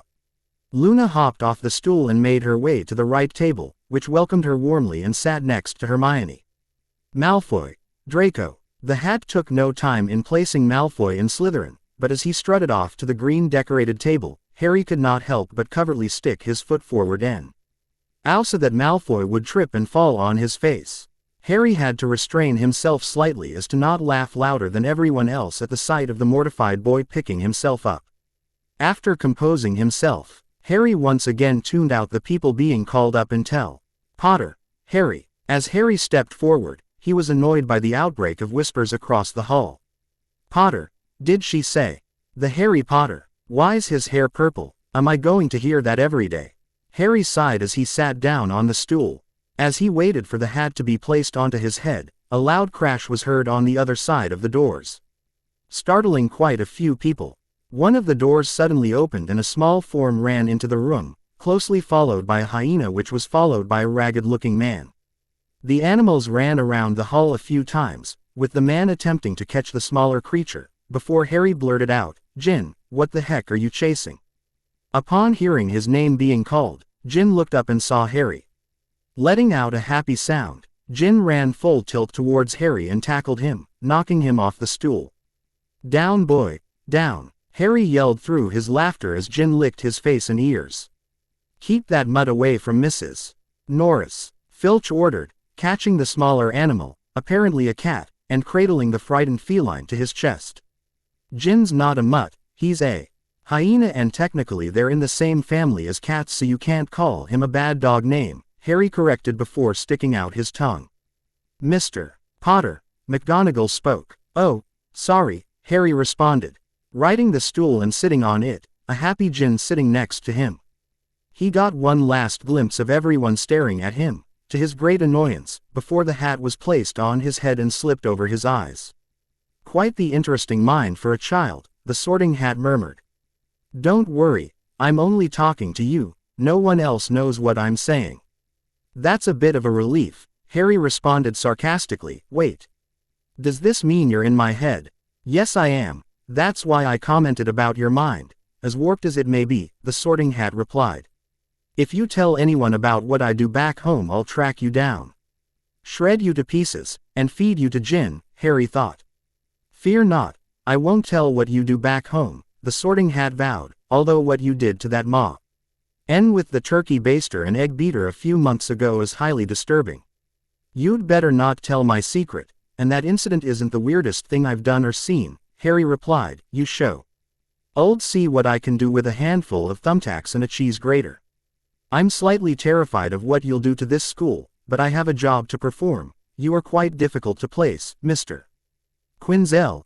You are incredibly brave for someone your age, Gryffindor material no doubt. You are astoundingly cunning, perfect for Slytherin. Ravenclaw would be excellent for someone as smart as you, and Hufflepuff is ideal for someone as loyal as you are.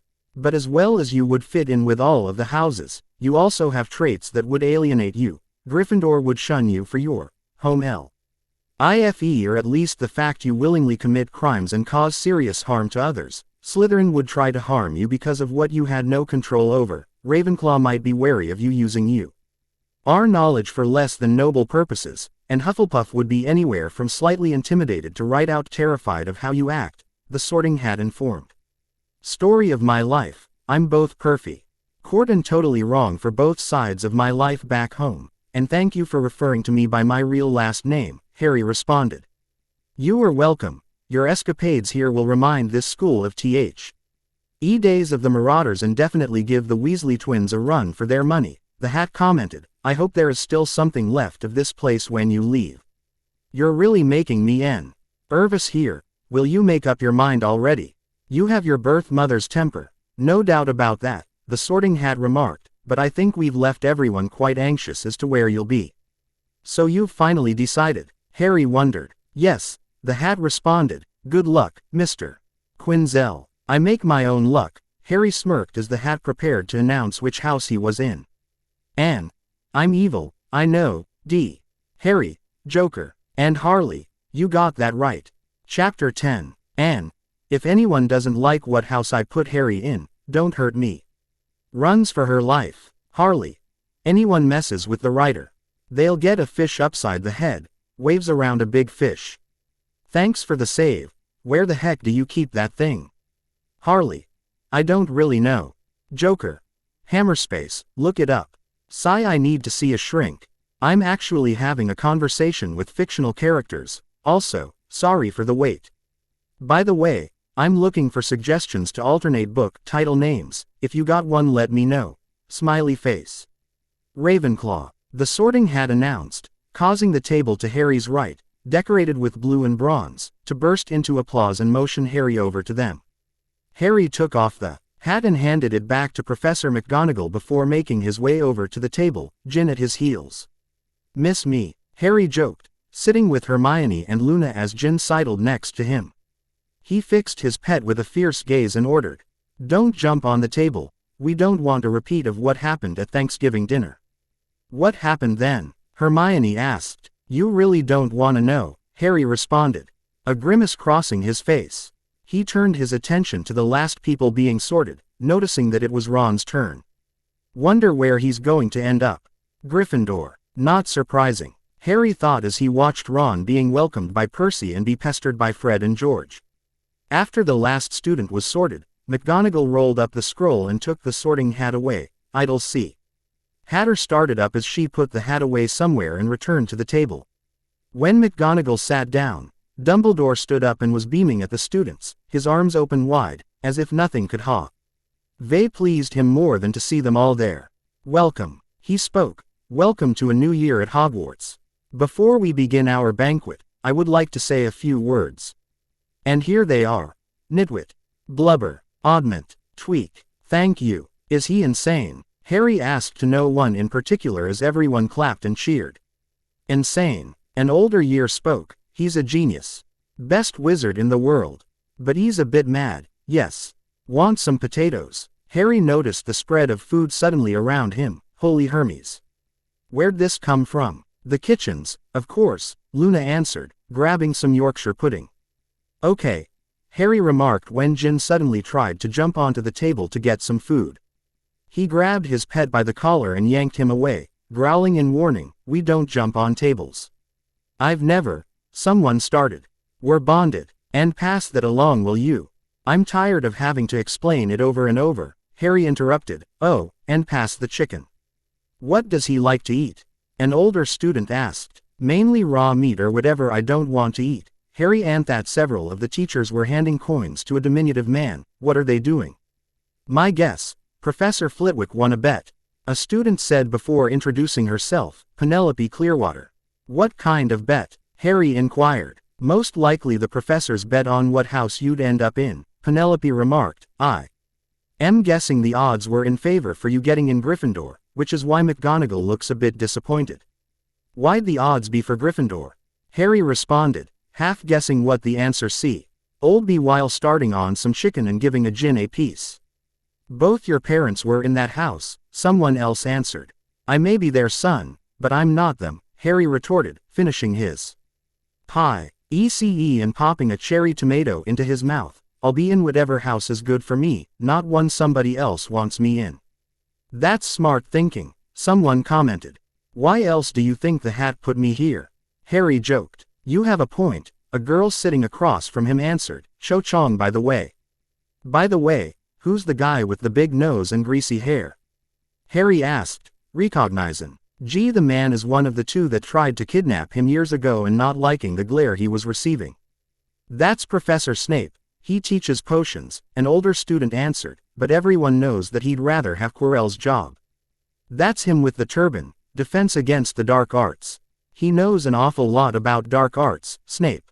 But why is he glaring at me? I can think of one reason." "But that wouldn't be enough for that level of glare," Harry retorted. "Snape doesn't like any other house other than his own, Slytherin," Penelope answered, "but maybe there's another reason." Harry looked back to Snape, sticking out his tongue to annoy the man before turning his attention to Quirrell, and immediately got a bad vibe off him, and that was before a sharp, hot pain shot across his scar. "Ow, what's wrong?" Hermione asked, looking worried. "It's nothing," Harry remarked as Gin licked at the scar in comfort, causing him to smile at the soothing gesture before giving Gin another piece of meat and scratching his ears. "I guess since Mum or anyone else is here, you'll have to be the person to cheer me up. You'll at least be remembered for having an unusual pet," a ghost spoke. Harry looked up to see a female ghost floating near him. Gin attempted to sniff her but let out a confused sound. I think I'll be remembered for being the boy who lived, or, my own spin on it, the boy who didn't die. Harry responded before asking, "What are you called, if you don't mind my asking?" "Just call me the Gray Lady," the ghost answered, looking a bit wistfully at the food. "You can't eat?" Harry asked, noting the look. "No, haven't been able to since I died," the Gray Lady sighed. "How'd you die?" Harry pressed. "Harry," Hermione scolded, "that's rude. I'm known for being very blunt, my own," Harry retorted. The Gray Lady laughed. "It's been a while since anyone asked me that, but I simply made a very big mistake." She glanced towards the Slytherin table, mainly at its own ghost, the Bloody Baron. "He have anything to do with it?" Harry asked, noting her gaze. Well," the Gray Lady stammered. "I didn't know a ghost could blush." Harry laughed, seeing that her cheeks had become a lighter shade. Eventually the main dishes faded away from the plates to be replaced by a multitude of desserts, though Harry could only identify a few of them. After a moment he decided to. Either Hermione or Luna was what before trying anything, making faces at some of the odd names he heard. Once the desserts were gone too, Dumbledore rose to his feet and the hall fell silent. As he began to speak, Harry tuned him out, starting to feel a bit sleepy from all the food until something caught his attention. The third-floor corridor on the right-hand side is out of bounds to any one who does not wish to die a very painful death. "Makes you wonder what's hidden up there," Harry remarked, drawing a few looks. "Don't even think about going up to find out," Hermione warned. "Sorry about that, thing of habit. But I sorta remembered something my Aunt Selina always said, if it's worth protecting it's really valuable," Harry responded, at the last minute changing what the Phr. Ace actually was to not draw more suspicion to himself. Note to self, don't mention that the phrase is supposed to end, "It's worth stealing." "And now, before we go to bed, let us sing the school song," cried Dumbledore. Harry noticed that the smiles on the teachers became oddly fixed and heard the groans of the other students around him. "Is it that bad?" "You have no idea," Penelope answered, head in her hands. "How bad can it be?" Hermione responded. A minute or so later, the song was over with Fred and George finishing at the pace of a funeral march. "God, that sucked," Harry muttered before turning to Jen. "And I can't believe you sang along with it. I thought it was interesting, especially with Jen joining in," Luna spoke, causing people to stare at her in disbelief as everyone started to exit the hall. "And I thought I was odd," Harry joked as he followed the rest of the group. "Our dorm is located on the west side of the school," the prefect instructed to the first years. Most of the older years went on ahead. "If you get lost, just ask another student, a teacher, or the ghosts and paintings to point you in the right direction, but not Peeves." "Who's that?" a girl next to Harry asked. The question was quickly answered by the poltergeist himself when he slammed a wastebasket onto the head of the prefect, yelling, "Hello, ickle firsties." At the back of the group, Harry laughed at the sight, drawing Peeves' attention to him. "A firstie that understands my humor. I just like seeing people get hurt," Harry remarked with a grin. "You want funny? Let me show you what I know. Leave, Peeves, or I'll get the Bloody Baron," the prefect remarked after yanking the wastebasket off. Peeves responded by blowing a raspberry and floating off. "Well, that was amusing," Harry commented, drawing odd looks from the older years that had stayed with the group. "What?" "Peeves doesn't like anyone," Penelope answered. "My family says I can be very charming," Harry responded. "As I was saying before I was interrupted, asking Peeves for directions will only make your situation worse," the prefect spoke, pulling out bits of trash stuck in his hair. After composing himself somewhat, the prefect continued to lead the way, warning that the staircases tended to move and some had trick steps that you had to jump over. Eventually the journey ended up in front of door with a bronze, eagle-shaped doorknocker. "Unlike the other houses, which use passwords, our common room opens via the answering of a riddle," the prefect spoke, causing Harry to grin. "What walks on 4 legs in the morning, 2 in the afternoon, and 3 at night?" the door knocker asked. "Man," Harry spoke without hesitation, drawing a few looks when the door did open. He simply met the stares with a dismissive shrug. "I've heard harder ones from my uncle." "Like what?" Hermione asked. What's worse than being dead?" Harry responded off the top of his head. "That's an interesting one," Luna spoke. "Is there more than one answer?" Quote, I guess. My uncle said one of them was being forgotten, but he's a bit odd like that, even compared to the rest of my family, Harry answered before taking a better look at the common room. Briefly glancing over the shelves of books and noting the very relaxing atmosphere. If it were a bit more chaotic in here, I'd be reminded of one of Uncle Riddle's hideouts. Boys' rooms are through here. The girls are through this one, the prefect spoke, directing the way. Who's the statue of? Harry asked as people either made their way up to the dorms or who-ing around in the common room catching up with their friends. For some reason, he was drawn to the white marble statue of a woman wearing a sort of crown. That's one the founders of Hogwarts, Rowena Ravenclaw, the Grey Lady spoke. Beyond measure is man's greatest treasure. Harry glanced at the ghost and back to the statue several times. You two look kinda similar. The Grey Lady was quiet for a moment before whispering. She was my mother. Why are you hanging around here then? Harry asked. Like I said, I made a mistake, the Grey Lady answered before floating away. Your family is right, you are very charming. Luna teased before making her way up the girl's side. Being too charming will get you into trouble, though, Hermione advised, picking up on what Luna had said. Someone has to make sure I don't do anything incredibly stupid, but that never really works anyways, Harry laughed as he headed up to his dorm room. Entering the room, Harry noted that his trunk was already the Ree and Jin had taken to lying down on his bed already.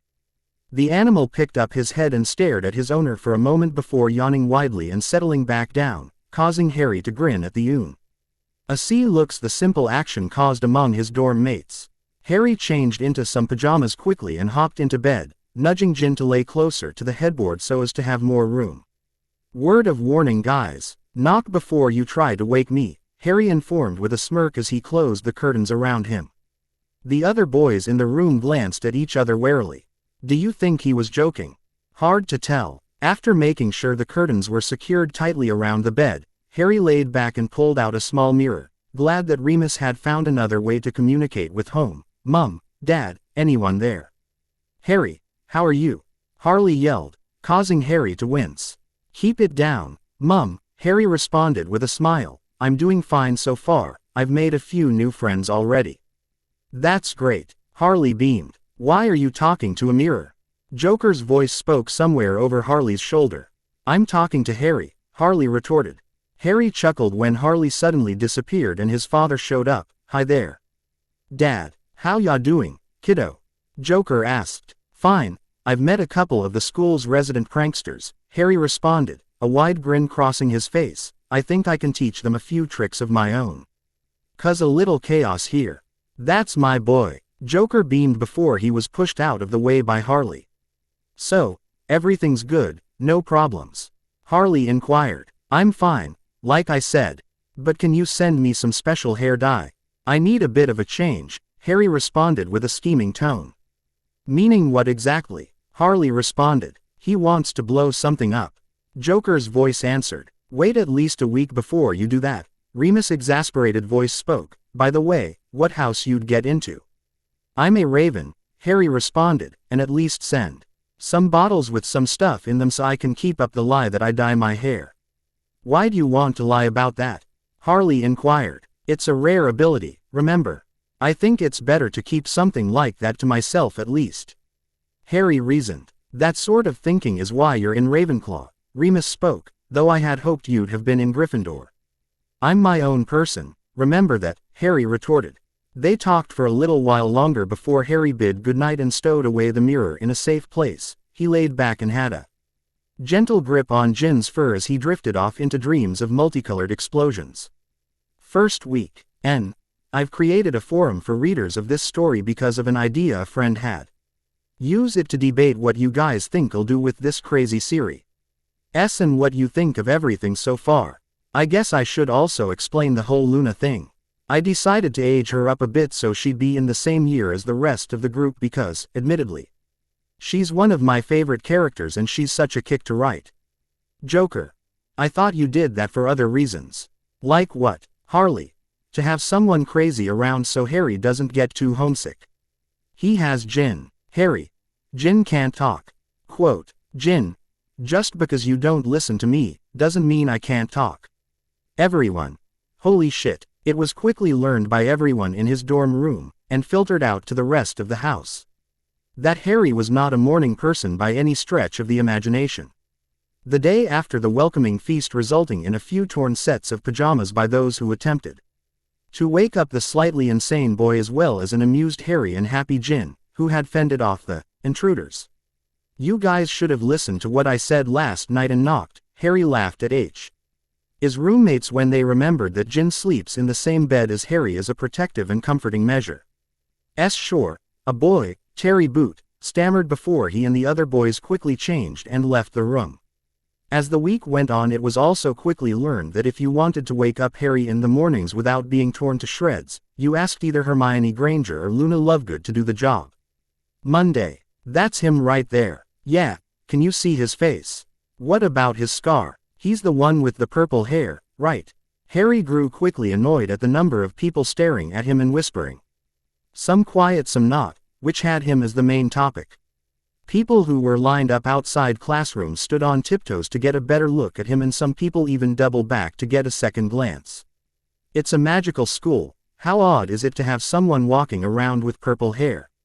Harry muttered under his breath as he heard someone else comment on his look. As soon as I get that dye. You dye your hair? Hermione asked. Does this look natural? Harry remarked while holding up a purple lock. Also, I want to show off my house pride. But dyeing your hair? Hermione responded. Isn't that a bit much? A bit much would be me walking around with my robes turned to my house colors with the animal tattooed on me somewhere, Harry laughed. What about wearing a very realistic hat? Luna inquired. Sitting down. That'd be pretty cool, Harry answered. Wanna help me make one? Love to, Luna responded. I can't believe your parents allow you to dye your hair at your age, Hermione sighed. We're all free spirits, Harry responded. Back in a minute, gonna say hi to Nev. You have a nickname for everyone already? Luna asked. Not you, yet, I guess it's a habit I picked up from my mum. Harry answered before heading over to the Hufflepuff table. Hey there, Nev. Hello Harry, Neville spoke. Doing okay. Never been better, though I could do without the stares and whispers, Harry remarked, ignoring some of Neville's housemates who were doing so. Jin made a quiet sound, nudging Harry and looking at the table longingly. What's wrong with him? Neville asked. He's just hungry, Harry answered, reaching past Neville to grab a piece of bacon to feed Jin. I really need to get him some raw stuff, though, the cooked meat doesn't agree with him after a while. He's not going to eat us, will he? Someone asked. I'll tell him to if you keep staring at me, Harry remarked, smirking in amusement and grabbing a banana. Does he have to follow you around? Neville inquired. No, he just chooses to, Harry responded, petting Jin on the head and before going on to devour a banana without removing its skin. You're supposed to remove the peel, someone remarked. I know, Harry mumbled, mouth full before abruptly swallowing, but my Aunt Ivy taught me to never waste anything that's been grown from the earth, to a point at least. Besides, the outside doesn't taste so bad. You want a bad tasting peel, you should check out oranges, those things taste terrible. I'm guessing your aunt likes plants? Neville asked. That's a massive understatement, Harry laughed. I'm pretty good with them too because of a few things I've learned from her, and other places. Guess that means you'll do well in herbology, Neville presumed. You never know until it happens, Harry responded, finishing his fruit quickly and grabbing an apple before he headed back to his table, Jin trailing behind. What were you doing? Asked. Is it NST the rules to visit your friend's table? Harry retorted. No, but it's just a bit odd, Penelope responded. Trust me, that's most likely the least oddest thing you'll see me do. No Jin, you're Brea. Smells like bacon and I don't want my hair smelling like it for the rest of the day, Harry remarked, pushing away the pet and feeding him a bit of sausage. What's he trying to do?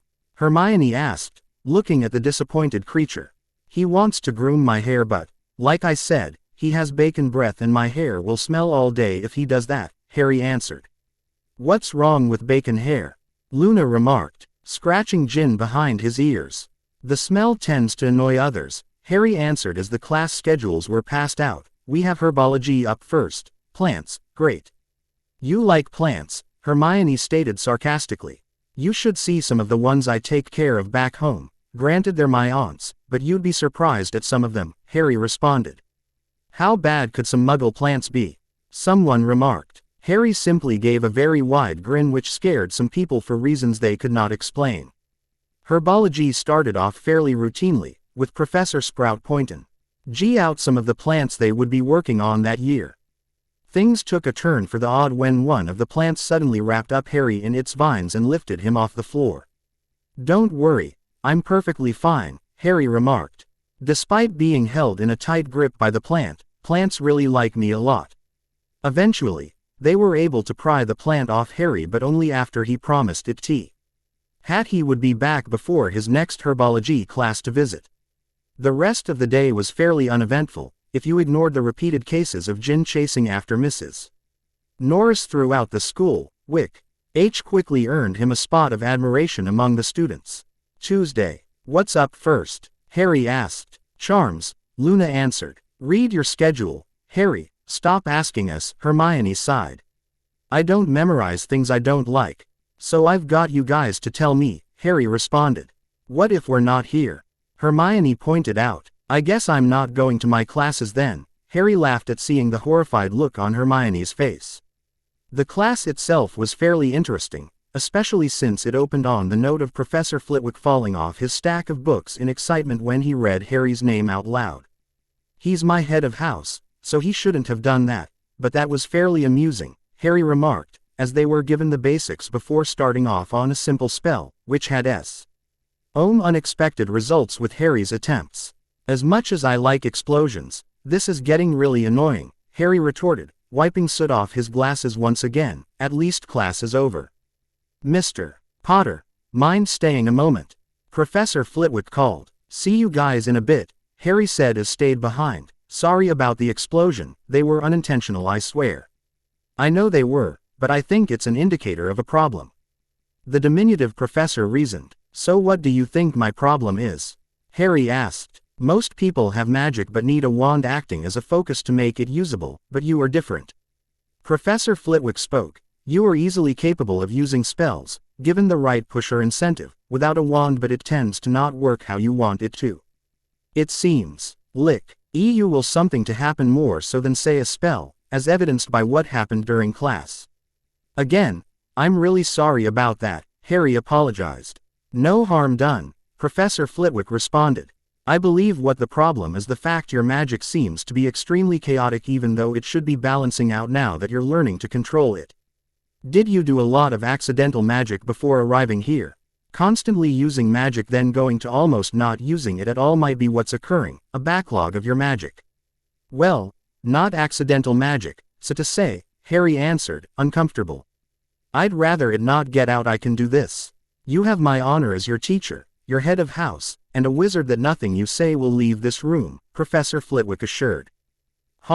Y bit his lip for a moment before having his hair shift to black and shuffle through several different colors and styles before going back to what he had before. You're a metamorph McGee, the professor remarked. Yeah, I'd rather it not get out. People stare at me enough as it is, Harry responded. I understand, but it's an odd coincidence. We had one graduate just last year, the professor stated. I presume you change your hair color often back home. Yep. Several times a day usually, Harry answered. That might be the core of the problem then. It may be that the amount of magic used, while small on its own, to change your appearance is enough to release excess magic so it doesn't burst out at odd or inconvenient times, Flitwick reasoned, but since you can't do it now, without revealing your ability, your magic reacts in odd ways. With some practice, you should have it under control, but a problem might arise when you get older. What sort of problems? Harry inquired. As a wizard gets older, their magic grows and becomes stronger with them, Professor Flitwick informed, but with you, it seems that your magic may increase to the point where using a wand would actually hinder your magical abilities. I worry that point might come while you're still at Hogwarts, judging by how strong it is already, and that would make things a bit difficult for you here. I'll burn that bridge when I get to it, Harry stated, but in the meantime, got any advice? You could practice your magic in the common room, since it's usually a regular occurrence. No one would think twice about it, Flitwick offered. You'd be letting off your extra magic while also getting valuable experience on how to do your spell work. Sounds like a plan, Harry remarked before leaving the room, adding to his next class in no hurry since it was history of magic and he doubted that Professor Binns would notice him walking in late. Wednesday. What we got up first? Harry asked, eating a piece of toast. Potions, Hermione answered, with the Hufflepuffs. You notice we haven't had any classes with Gryffindor or Slytherin, Harry remarked. A little strange, I guess, Hermione responded. Not that I'm complaining. A class with Snape's own house might be a disaster, especially if it's in his own class, Harry reasoned, finishing off his toast and popping a cherry tomato into his mouth. You may not care about your schedule, but at least you're taking to your spell work just fine, Hermione remarked. I was surprised that you were practicing already. I like doing things more than hearing about them, Harry reasoned. Harry felt quite at home in the dungeons where the class was held. It made him think of some of the hideouts back home but without the comforting feeling and the fact it was fairly cold down there. He wondered if it was the gloomy atmosphere or the jars of pickled animals that lined the walls that made him feel slightly homesick. He half listened to when Snape talked, only noting that the man had a gift of instilling a sense of control over the classroom without much effort. Potter, Snape said suddenly, what would I get if I added powdered root of asphodel to an infusion of wormwood? A sleeping potion called the Draught of Living Death, Harry answered casually, inwardly smirking at the look on Snape's face knowing that he was right. Where would you look if I told you to find a bezoar? The stomach of a goat or a similar animal. It can save you from most poisons, Harry fired back. What is the difference between monkshood and wolfsbane? There's none. They're the same plant and also goes by the name aconite. Harry could not help but grin at the frustrated look on Snape's face. Snape quietly glared before putting up instructions for their potion and stalking about the classroom, criticizing everyone's attempts. When he approached Harry, who was working with a look of serenity his teeth before inwardly smirking. Let's see, what they got stowed away in your mind, he thought before making eye contact with Harry. Snape found himself in a contradictory mindscape. A part of it was an open field decorated with a tree here and there, while another part looked like a towering, ominous building which bore the name Arkham on the front. What are you doing here? A voice demanded. Snape turned to see a version of Potter standing before him, sporting green hair. You tried to take Harry away from his home. Why are you in our head? Prank demanded. He growled in anger before declaring, stay out of his head or I'll show you that our mind is never a good place to be.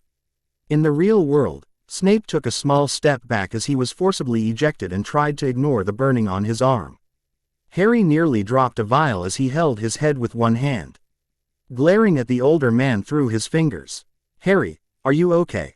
Neville asked. I'm fine, Harry responded, glancing sideways and seeing the ingredients in his friend's hand. Ake the cauldron off the fire before putting in the porcupine quills. Oh, thanks. Neville set the ingredients down and did as Harry instructed. What was he up to? He was in your mind. I got him out before he did anything. Harry clenched his teeth in anger. No one messes with my head. Are you sure you're all right? Neville pressed. I'll be fine, Harry answered before grinning. I think we're a bit short on a few ingredients. Mind getting them, Nev? But we have everything. Neville trailed off when he saw the manic glint in Harry's eyes, but it couldn't hurt to have a bit extra. Ari grinned as Neville walked away from their table and he carefully withdrew a small bottle from his robe. After making sure that Snape was not watching him, Harry added a few drops to the potion and hiding the bottle in time for the mixture to start emitting a purple smoke. Potter, Snape yelled, seeing the reaction. Don't mess with my head, Harry stated as he got up from the table and walked away from it, plugging his ears before the cauldron exploded. The classroom was quickly evacuated as everyone ran for their lives, Harry bringing up the rear at a leisurely pace. I can't believe you deliberately botched the potion so it would blow up, Neville remarked. I didn't like the way he was bugging me, and if you haven't figured it out by now, I love explosions. Harry laughed, brushing off some soot from his robes. Can't tell them it was really payback against Snape for trying to get into my head. I'd have to explain prank too. That was very dangerous, Hermione warned. Not if you know what you're doing, Harry responded, setting off down the hall with a slight skip to his step. What has he been doing in his life to be like that? Hermione asked to no one in particular. At dinner, Harry came up to the table still with a slight skip to his step, proclaiming, "No potions for the rest of the week." "But most likely you'll have detention for that amount of time," Hermione pointed out. "It'll be a piece of cake. Compared to what goes on at home," Harry responded. "What do you do that would make detention with Snape seem so easy?" Hermione asked, also hoping for a clue to where Harry lived. "It's more of what I see," Harry answered, knowing what Hermione was doing. "Like what?" Luna asked. "Adults running around in colorful costumes," Harry answered, knowing that there were quite a few cities in America with that description. Hermione seemed to know this bit of information too, judging from the irritated look on her face. "If you don't figure out where I live by the end of the school year, I'll tell you." "Okay. Why do you tease her?" a voice asked. "You guys say something," Harry inquired, confused since the voice did not sound like Hermione or Luna. "No. Are you okay?" Hermione appeared a bit worried. "I guess it was just my imagination," Harry responded. "Hope no one knows what goes on in there." "Okay. Seriously, cut that out," Harry exclaimed, a bit ticked off. "This place is causing brother to lose his mind. Where's that funny-looking cat? I want to chase it again." "Brother? Chasing a cat?" Harry muttered quietly before looking down at Jin, who was grooming himself. "Why's brother staring at me? Am I doing something weird?" Harry finally realized what was going on. He was hearing Jin's thoughts. The revelation caused him to stare at his pet for a few minutes before passing out in shock. "Thursday. What's the schedule for today?" Harry inquired, once again eating a banana with its peel still on. Hermione had given up on telling Harry to peel it first. It just made him eat the fruit more often that way to irritate her, and answered his question. "Transfiguration first up, then defense against the dark arts, and I think we have herbology too. But I'm not sure if that's before or after lunch. Also, we have astrology tonight. By the way, are you feeling okay from yesterday?" "Yeah, I'm fine. Just a little shocked that I could actually hear Jin," Harry responded. "You two are bonded," Luna reminded. "Maybe Hogwarts wanted you two to understand each other better." "That's an interesting thought, even though a building can't be sentient," Hermione replied. "What makes you think a building can't be aware?" Harry spoke. "It's an inanimate object," Hermione reasoned. "So are the suits of armors, but they move," Harry pointed out. "Because of magic," Hermione retorted. "You're upset about something," Harry stated. "What are you talking about?" Hermione responded. "You're more argumentative than usual, and that combined with the fact Jin told me that you've been, and I quote, smelling sad lately," Harry informed. "I'm your friend, my own, tell me what's on your mind." "I guess it's because my birthday is coming soon and it'll be the first one not spending it with my parents," Hermione answered. "Guess I'll have to fix that, then," Harry remarked. "When's your birthday then?" "It's September 19th, what are you planning?" Hermione asked. "You'll see," Harry grinned. "Come on, we'll be late for class." Transfiguration was interesting, but Harry was disappointed that they would have to start small first before doing anything big. By the time the class was over, Hermione and Harry were the only ones to do any changes to their matches, Hermione's actually looking similar to a needle while Harry's had simply turned silver. Friday. Friday was a half day for classes, and when they were over, Harry proceeded to drag all his friends to the top of the massive collection of staircases and proclaim his intention, which was met with disbelief, shock, or, in the case of Luna, mild interest. "A galleon says I can do it," Harry challenged. "You're on," Fred and George responded. "Don't even think about it," Hermione warned, but it was too late. Harry climbed onto the ledge and slid down the banister. When he neared the end of it, he jumped off and landed on another, sliding down that one and again jumping off onto another when he reached its end. He continued like this all the way to the bottom of the staircase, where he dismounted with a flip. "Are you completely insane?" Hermione screamed, unable to believe what she had just seen. "The doctors say I am," Harry replied with a laugh. "I told you I could do it, so pay up." Fred and George grumbled before digging into their pockets and flipping a coin down to Harry, which he caught easily. "You're very athletic," Luna remarked as she and the others made their way down.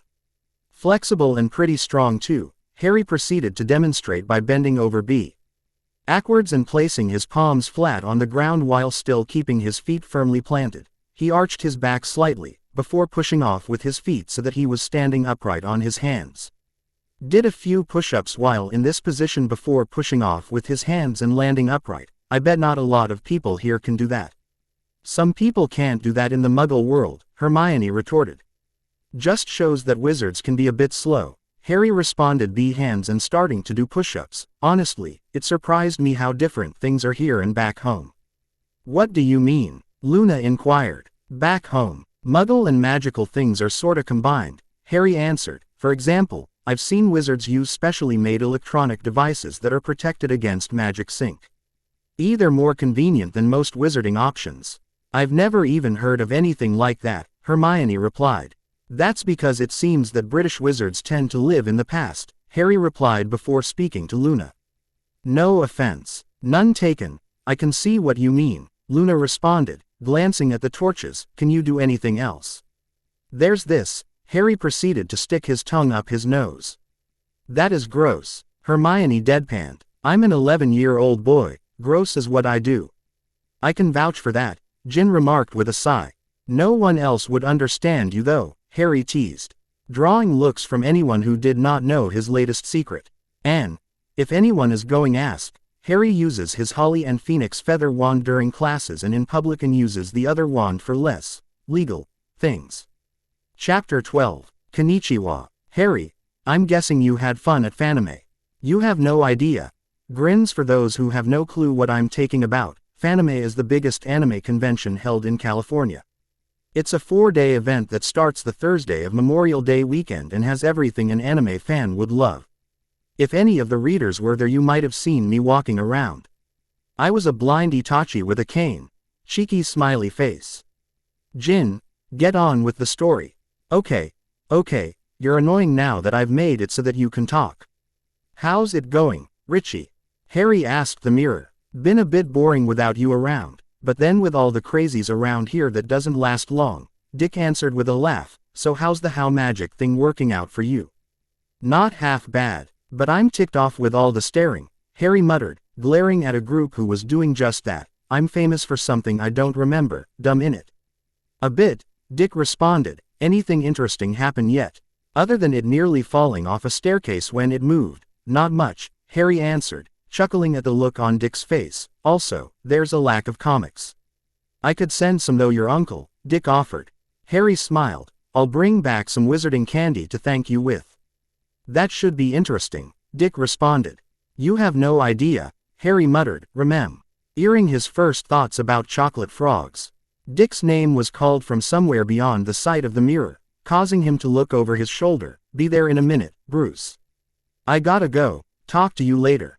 Bye, Rich. Harry spoke as his friend's image disappeared and tucked the mirror away into a pocket. Who were you talking to? Bruce asked as he checked to make sure his gauntlets were fastened securely. Harry, Dick responded, attaching his cape. He gave me this neat little mirror that lets me talk to him. Magic's pretty cool. But it could be overused, Bruce pointed out. Next time you talk to him, tell Harry not to lag on working himself physically. Dick gave a shrug as he applied his domino mask and watched Bruce pull the cowl on. I was looking for you guys, Ry stated with a smile as he approached Fred and George. What for? Fred answered. You guys know your way around the school pretty well, right? Harry spoke. What makes you say that? George responded, a mischievous glint in his eyes. The first rule of pranking. Know your surroundings along with any and all escape routes, Harry stated with a grin. Me and my dad, both blood and adopted, have written books on the art. But I've perfected it, so tell me where the kitchens are or else. Or else what? Fred asked. Harry grinned widely. You'll be subjected to a prank that involves duct tape, a lot of toothpaste, glue, and the assistance of Peeves. I'll let you guys try to figure out what I'll do with that stuff. Fred and George looked from each other to Harry and back before George spoke. We'll show you the way, Mr. Prince of Pranking. The two grabbed one of Harry's arms and dragged him off, Jin staring at the sight before chasing off after them. Here we are, Fred announced. The group was standing in front of a painting of fruit. All you have to do is tickle the pear and you'll get in, George informed. I'll try to remember that, Harry muttered as the two left. Fox twins remind me of Odd Human and Alpha, Jin remarked. I sorta get that. Fox twins would be Fred and George, but Odd Human and Alpha, who's that? Harry questioned. Odd Human is the one who plans things for Alpha, who takes care of me, Tonic, Mom, and Dad when you're busy, Jin answered. Harry thought over what was said before realizing who Jin was talking about. Odd Human is Dad and Alpha is Mom. Yes, I thought that was clear, Jin answered. Not to me, Harry shrugged, but enough stalling, I've got plans to finish. Brother, what are you planning? Jin asked. Just a little something for Hermione, Harry answered before noticing that Jin looked a bit clueless. She's the one with the brown, bushy hair and reads books all the time. You mean Paper, Jin responded. Paper, Harry questioned. Why do you call her that? That's what she smells like to me. It's easier to call someone what they smell like instead of the things you humans do, Jin answered. We want to be unique. But that usually doesn't work out too well. There are only so many decent names out in the world, Harry reasoned. Still, the names humans come up with are weird, Jin muttered. Like yours or any better, Harry thought as he reached up to the painting and tickling the pear as instructed. He arched an eyebrow when the fruit turned into a doorknob. Not like that's the weirdest thing here. You're one to talk, Jin remarked, earning a glare from Harry as he pulled open the door and was met by the slightly odd sight of creatures about the height of his knees staring straight at him. If you don't mind my asking, what are you guys? Harry inquired, staring down at the odd creatures while keeping a hold on Jin's collar. One of the creatures stepped forward a bit, gave a bow, and spoke. We are house elves, young master. Quote, house elves? Why are you here? Harry tugged on Jin's collar in warning when he tried to get closer. We take clean and take care of Hogwarts and do the cooking for all the meals. The house elf spoke. Are there a lot of you? Over 100 at least, another house elf spoke. Do you guys have names or something? Harry was a little surprised when they stared at him and started whispering. Did I say something offending? Wizards don't ask our names or worried they offended us, the first house elf spoke. Harry gave a shrug. I'm not like most people. Do you guys mind if I make something? My friend's birthday is today and I want to give her a cake. We can do that for you. I'm sure you can, but I want to make sure my cooking skills don't get rusty, Harry smiled. Brother, meat, Jin begged. Do you have some raw meat you can give to Jin here? Harry asked. Before the words left his mouth, a plate of several different types of meat came forward. Wow, you guys sure do aim to please, Harry joked as he set the plate down. Jin, only eat what's on the plate, don't eat any of the house elves. Meat, was Jin's only response as he attacked the plate. When it comes to food, you've got a one-track mind, Harry laughed before turning to the house elves. I need some ingredients, what do you guys have? What do you need? We have everything one would want. Harry grinned before listing off the things he would need, which the house elves scrambled to get, and despite their offers, he proceeded to make the cake himself. Okay, who wants to try some? Harry asked after the cake had cooled a bit and was met with odd looks. What? Most wizards. I'm not like most wizards. How many times do I have to say that? Harry retorted. Eat someone to taste test sure the next one is good. It took some convincing, and near pleading, on Harry's part to convince one of the house elves to actually step forward and try. The reaction that Harry got surprised him. The house elf burst into tears. I guess it was bad, Harry muttered, trying to soothe the creature. Anything but, young master. The house elf answered. No wizard shares omething this wonderful willingly with a house elf. I'm glad you like it, Harry responded with a wide grin before addressing the others. You guys can have this one for yourselves. I need to make a bigger one for me and my friends. Jin tilted his head in confusion as he saw a large portion of the house elves jump on Harry, yelling about how kind he was. He stared at the sight a moment longer before turning back to his food. These things are weirder than humans. Long night, Luna half asked, half stated. It was worth it though, Harry responded, covering his mouth as he yawned. What was worth it? Hermione asked, curious. You'll see, Harry cryptically answered. You guys head down to breakfast. I need to grab something real quick. Harry separated from his friends and headed down to the kitchens to grab the cake. greeting the house elves with a quick hello, and headed up to the Great Hall, nearly crashing into Neville on the way. "Sorry about that, Nev," Harry apologized after making sure his cake was unharmed. "It's okay," Neville responded before noticing what Harry was carrying. "What's that for?" "It's Hermione's birthday, so I decided to celebrate a bit," Harry responded. "Come on. You're sitting with us today." "What for?" Neville asked as he walked alongside Harry. "You're my friend too, and it's good to have fun with friends," Harry explained. "It's not going to kill you sitting at our table for once." "I guess so," Neville responded as they walked into the Great Hall. "Hi Gred, hi Forge," Harry greeted upon seeing the twins. "Hello to you," George responded. "What's with the cake?" "It's for Hermione. You're welcome to join us for a slice," Harry offered. "Free cake. Good enough reason to join," Fred joked. "Free anything will convince almost anyone to do anything," Harry laughed. "That's actually a valid point," George spoke. "Happy birthday, my own," Harry smiled, setting the cake in front of her. "It's chocolate with a raspberry filling." "Thank you, Harry. You didn't have to really," Hermione responded, blushing slightly at the attention. "It's no problem. You're a friend and I won't let your birthday be boring," Harry stated. "Go ahead and try some." "My parents wouldn't think it's a good idea," Hermione retorted. "Some cake on your birthday won't kill you," Harry laughed. "Just eat a small piece then if you're worried." Hermione gave in and took a small piece while Harry divided up the remainder amongst himself, Luna, Neville, and Fred and George.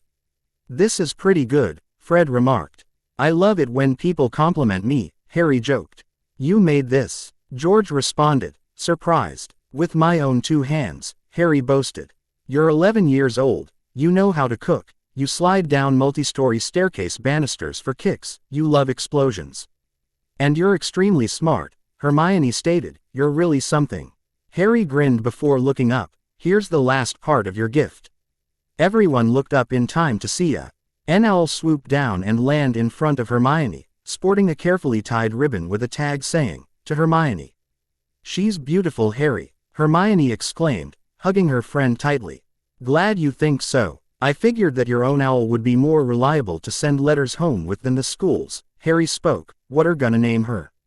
Hermione thought for a moment before smiling. "I read a name in one of my books that would be just fitting, I think." "What is it?" Luna asked. "Hedwig," Hermione answered, carefully stroking the white feathers of the owl before her. "What is it, Severus?" Dumbledore spoke. "I believe there's something wrong with Potter, other than the obvious," Snape responded. "What cause you to think that?" Dumbledore asked. "I had wondered if his time with those lunatics had affected him worse than what he's let on, so I checked his mind," Snape half lied. "What did you find?" "It looked like another version of Potter, but his hair was green. He grew angry and I was in their mind and pushed me out," Snape answered. "But the problem is when that occurred, the mark started to burn." Dumbledore narrowed his eyes slightly. "I believe a chat is order with young Harry." Chapter 13. Who wants cake? "Harry, what's the occasion?" "It's my birthday." Smiley face. "Harley, congrats." Joker, "Here's your gift." "I really don't have much use for a bazooka, Mr. Potter." "Wait a moment." Professor Flitwick called out. "If this is about the incident in potions involving the rubber chicken, it was justified, I assure you." Harry spoke. "I don't know the incident you're talking about," Flitwick admitted. Blinking in slight surprise, "All I wanted to tell you is that the headmaster has requested that you come to his office during lunch. I'll give you the directions and the password now." "Why do I have a bad feeling about this situation?" Harry muttered as he walked out of the room, holding a piece of parchment with the information written down. Up until lunch fared rather normally. People had gotten used to Harry doing some rather offbeat things during or on the way to classes, including but not limited to singing nonsensical tunes or songs no one could make heads or tails of, sitting weirdly on the chairs or benches and arguing his right to sit that way, citing that it helped him think, and sliding down staircase banisters, occasionally falling off and aviling down several flights before grabbing on a railing to prevent himself from going splat. Harry approached the stone gargoyle that was supposed to be the entrance to the headmaster's office. He glanced down at the parchment in his hand before speaking. "Lemon drops." He twitched in irritation when nothing happened. If this is a joke, try something else. Like what? Another type of candy. Snickers, Twix, M&Ms. Cockroach clusters, ice mice. Chocolate frogs. Professor Snape intruded, startling Harry. Holy Hermes, where'd the heck you come from? Harry exclaimed, glaring at The and being oddly reminded of Batman at the trick. I seriously need to learn how to do that. At the correct password, the gargoyle leapt out of the way to reveal a rotating staircase, causing Harry to comment, "It's like an escalator," and ignored the way Snape glared at the back of his head. Riding up the staircase, with Snape behind him, Harry let out a soft noise of amusement at the silver devices cluttering several tables around the office before noticing a beautiful red and gold bird. "Nice bird, Uncle Pengy would love one," Harry commented, causing the creature in question to emit a soft trill. "Fox loves to hear compliments," Dumbledore spoke, eyes twinkling. "That's freaking creepy." "I wholeheartedly agree. Glad someone in this room has my back, even if you're only in my head. Don't make fun of my existence. It's what I do, can't help it. Unfortunately. So, what am I here for?"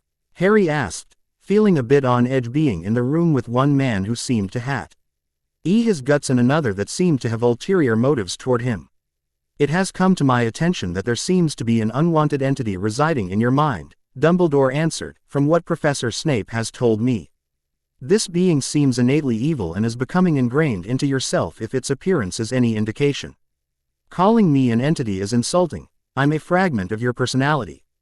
"What's it look like?" Harry responded, pretending to be dumb while inwardly cursing out the two men for bothering him and mentally yelling at Prank to stop his whining.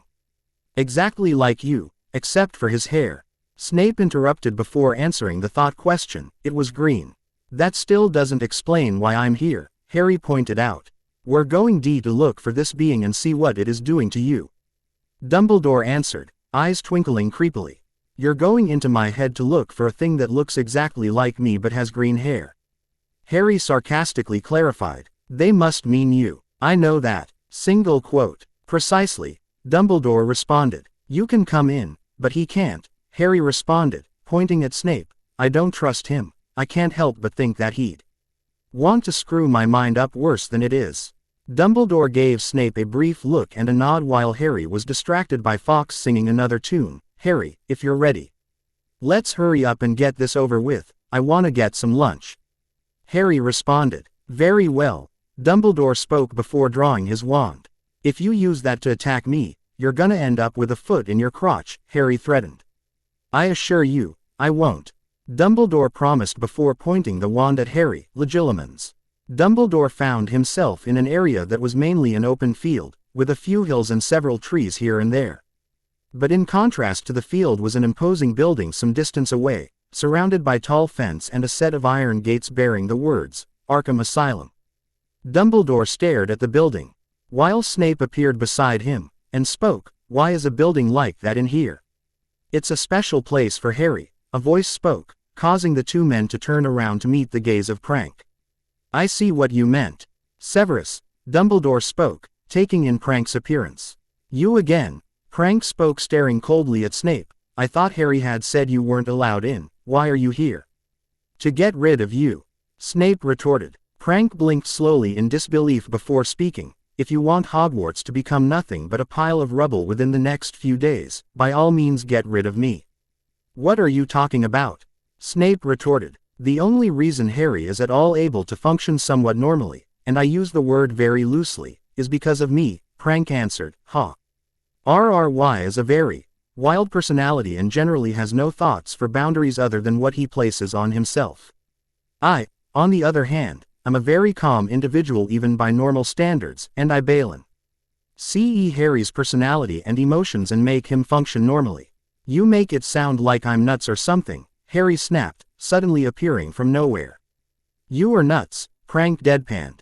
"Or have you forgotten that one of your home away from homes is an asylum for the criminally insane?" "Oh yeah," Harry realized with a laugh. "You actually knew he existed?" Dumbledore questioned. "As much time as I spend in here. How could I not know he's bouncing around?" Harry responded. "How did you get here?" Dumbledore asked. "This is my head. I can come and go as I please," Harry responded. promptly sinking into the ground and disappearing before popping out a few feet behind the two men. What I'd like to know is why he's in here. Like I had asked earlier, I thought you had forbidden Snape to enter our mind. Prank reasoned as Harry, inexplicably, floated over to him. I haven't figured out how you do that one. I make the rules here, or lack of them. Harry laughed, floating upside down before staring at Snape. In all seriousness, why the heck are you here? In case something like this came up, it's better to have two people to deal with a threat, Snape responded. Harry and Prank looked to each other before the black-haired boy spoke. Do we really look that dangerous to you? If your father was any indication, Snape muttered. Which one? Harry responded, because if it's my adopted one, I'll take it as a compliment. They don't know who that is, Prank pointed out. I'm assuming he was referring to your blood father. How can I act like him if I never knew him? Harry retorted. Valid question, that, Prank responded. Seriously, why do you keep thinking I'm my blood father when I don't know a thing about what he's like at all, other than a couple of stories, and those can either be true or works of fiction, Harry stated, righting himself and touching down on the grass. Dumbledore gave a small cough to draw the attention of the near-identical boys. Harry, if you don't mind, can you show us some memories pertaining to Prank? What for? Harry responded, a bit suspicious. Simple curiosity, Dumbledore answered, eyes twinkling. Curiosity killed the cat, Harry remarked before thinking a moment and a wicked grin crossing his face. Which one did you choose? Prank asked, seeing the smile. The first time you helped me out, Harry swirled as a bubble appeared in front of him. We need to figure out a better way to sort these. Dumbledore stared at the orb, inquisitively. What would that be? A memory, Harry replied as he touched the sphere, causing it to glow brightly before enveloping the group. Was this a wise choice? Prank asked, finding himself in a warehouse that was all but abandoned. As much as I don't like it, it's special, Harry answered, watching the memory of his younger self opening up presents. What memory is this? Dumbledore asked while Snape sneered at what was going on. Celebrating my 8th birthday. The first time I ever did that, Harry answered, watching himself receive his goggles from Mr. Freeze and slightly dreading what he knew came next. Prank, remind me to beat Scarecrow with a chair again when we go home. Dumbledore was a bit startled at the venomous tone in Harry's voice. What did that person do? Just watch, Harry retorted, averting his gaze slightly when his younger counterpart opened Scarecrow's gift and was sprayed with a fine mist. Dumbledore made to ask what to watch for when the memory shifted so that everything seemed to be out of focus and blurred with the sounds of Harry screaming rattling in his mind as well as Snape's.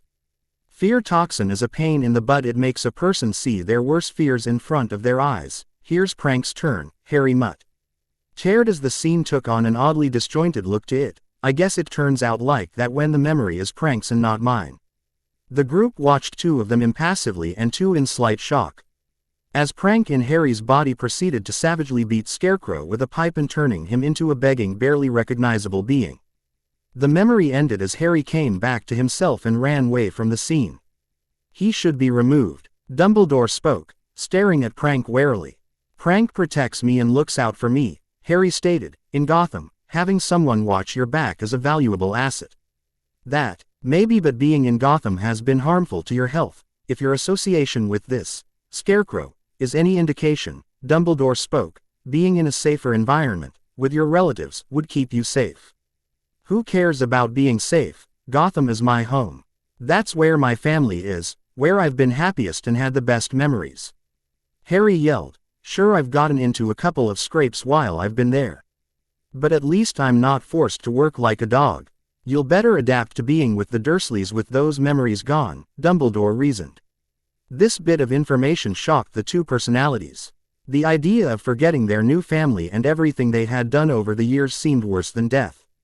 There's no way in hell I'll let you mess with my memories, Harry yelled as the landscape around the group suddenly shifted in reflection of its master's mood.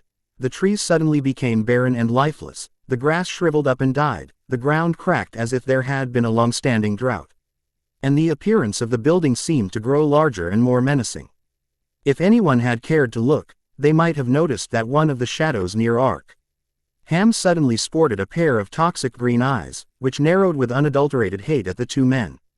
You've overstayed your welcome, Prank spat as he and Harry together forced the two men out of their mind. The first thing the two men saw after leaving Harry's mind was the vision of an extremely angry 11-year-old with eyes that seemed to be glowing slightly. You screw with my head again and I'll make your lives a living hell. Don't underestimate me just because I'm a kid, I'm capable of things you can't imagine. Harry yelled before leaving the office, slamming the door behind him. He stormed down the hallways, muttering darkly under his breath, I better get started on screwing with those two. Technically, I've already started doing just that. What did you do? Do remember your first stay in Arkham? How could I forget? Point taken. Remember when your therapist attempted to curb your violent tendencies with a suggestion under hypnosis? I sorta do. Where are you going with this? When I removed the suggestion, I didn't destroy it, it's just been wandering around, basically, ever since. How come I haven't had any headaches then? I believe, since it wasn't attached to your mind at all, it had no effect. Okay. But seriously, what's the point of this conversation?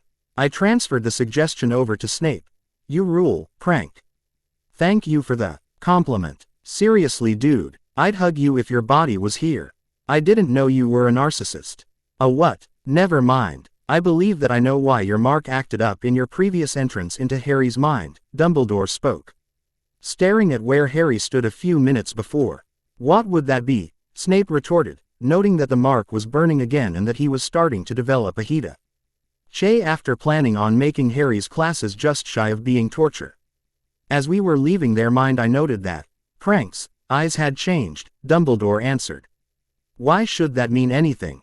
Snape responded. His eyes looked identical to Voldemort's, Dumbledore stated. Cooking out aggressions. Quote. Harry, where the heck have you been? I had freaking writer's block. And the fact another story kept begging me to write it didn't help matters. Harry, what story could have grabbed your attention? It was a crossover. Harry, between what? Your series and BioShock. Harry, that does sound a bit cool. I figured that you'd think that. It was quickly obvious over the course of the rest of the day that Harry Potter was in an extremely bad mood as evidenced by face he kept muttering darkly under his breath about revenge against hook-nosed, greasy-haired, biased jerks and twinkly-eyed, maybe pedophiliac creeps as well as the fact Jin seemed to mirror his owner's dark mood and snapped at anyone who would get too close. After the last class of the day, Harry ducked out of sight of his friends and disappeared. Hermione and Luna recruited Neville to help them look and they spent a few hours looking before Luna suggested getting Jin to help them track their missing friend, which he did, to the amazement of the brunettes. Jin eventually led them to a painting of a bowl of fruit and pawed at the pair before looking back at them. I'm guessing that's an entrance to something, like the Gryffindor common rooms, Hermione supposed, moving closer. I'm betting we have to do something to the pair. Jin let out a noise of apparent agreement before scratching at the ground, looking pointedly at Hermione's hand. Hermione tilted her head in confusion. I'm not sure what you want me to do. Jin let out a low growl of annoyance before looking at Luna with slightly pleading eyes. Luna kept eye contact for about a minute before announcing, he wants you to tickle the pair. How do you know that? Neville asked. I guessed. Luna smiled. With no other options, Hermione did as Luna advised, drawing her hand back quickly when the pair started giggling and turned into a doorknob. I really should have guessed that it was something as simple as that. It's Hogwarts. Nothing is what it seems, Neville remarked as Hermione turned the knob and opened the painting to reveal the kitchens and a Harry that was running to and fro with various cooking utensils, apparently in the midst of cooking several things at once. How long has Harry been in here? Hermione wondered out loud, noticing the tables around Harry loaded with several different types of food. Since classes ended, Miss, a house elf spoke, startling the group. I like cooking, helps me think when I can't make stuff blow up. Harry retorted, popping something into an oven. What are you making? Luna asked, sitting down at a table and poking at a filled bowl. Just some food from home, makes me feel better, Harry answered, collapsing into a chair. Like what? Hermione inquired. What I just put in the oven was a pizza. I made some burgers and fries earlier, which the house elves seemed to like. So made chocolate pancakes when I first got in here, Harry responded. You've been busy, Hermione sarcastically remarked.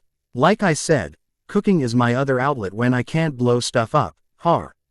Y replied with a shrug before holding out a bowl, French fry. These look like chips, Hermione remarked. I guess that's what you guys call them, Harry shrugged, popping one into his mouth. Hermione ate one slowly before speaking. Are you living somewhere in the States?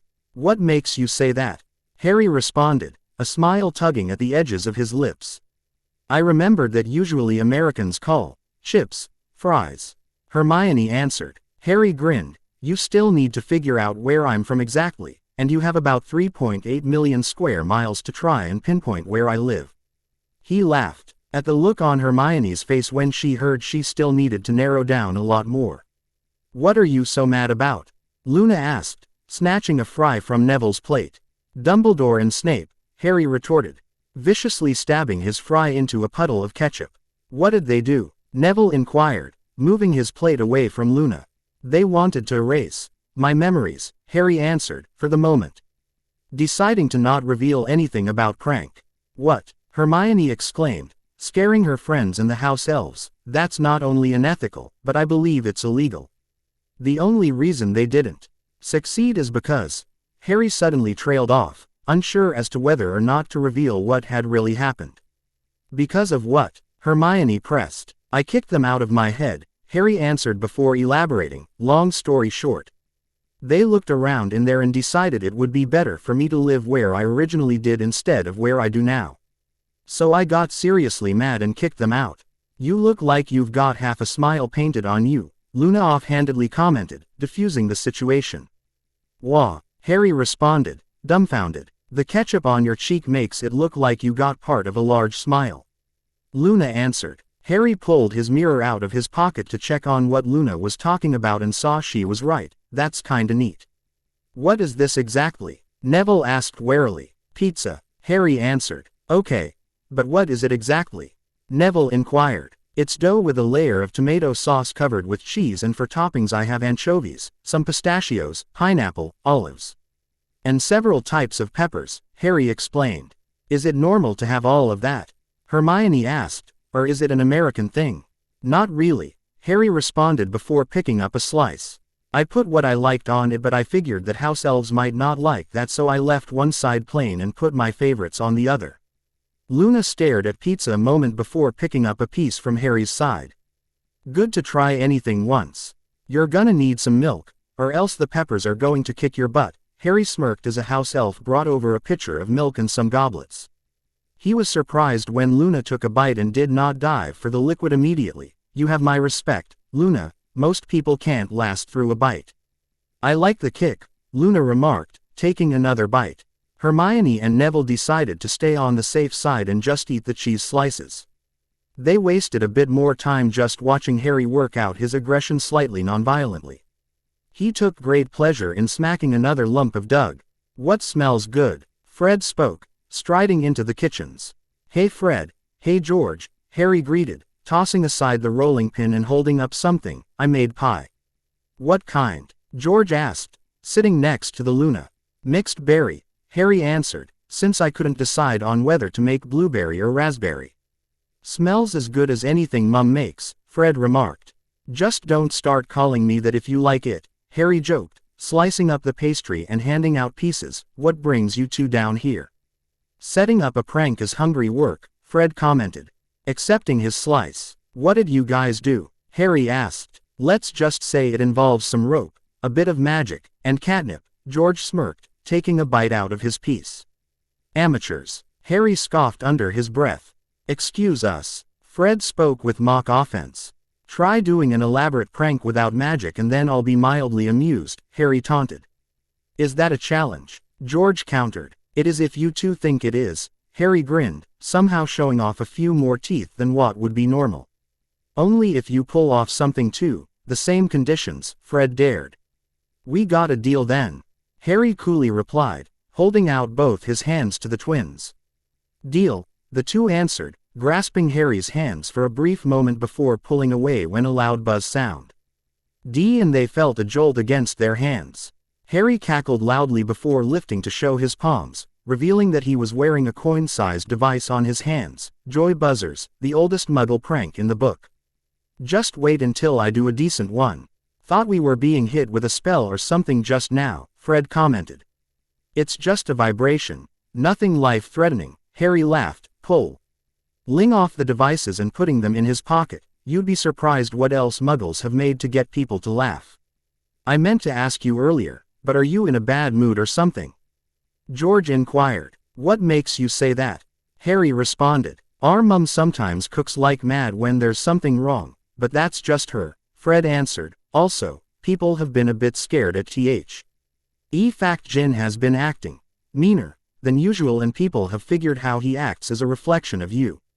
Harry took a bite of his pie before explaining what had happened with Snape and Dumbledore. The twins reacting with a bit of shock at what the so-called leader of the light had wanted to do. Bloody hell mate, and our parents always went on with how good Dumbledore was, Fred remarked. Yo, you could maybe go to the board with something like that, George informed. What board are you two talking about? Harry responded. The Board of Governors. I guess you could say they're a sort of in-between for Hogwarts and the Ministry. Fred answered. Why should I go to them? I've learned that governments are pretty much useless, at least the Muggle ones, but it seems the magical ones are too from what I've seen, Harry argued. No harm in trying, George appeased. You could go to the board with what happened and they might be able to do something, but I'm not sure what. From what you've said, those two entered your mind. Even though you gave your permission, they didn't have the permission of a parent or guardian to do so, which is breaking a law. Or two at least, and wanting to erase your memories is a lot harsher, because if something goes wrong with that, you could end up with some serious mental damage. Harry finished his dessert before he spoke. Know of a way to contact that board? You could owl them, but that might take a while since they usually get quite a few with regards to the school, I would think, Fred answered. There might be another option, but you might not like it. Why wouldn't I like it?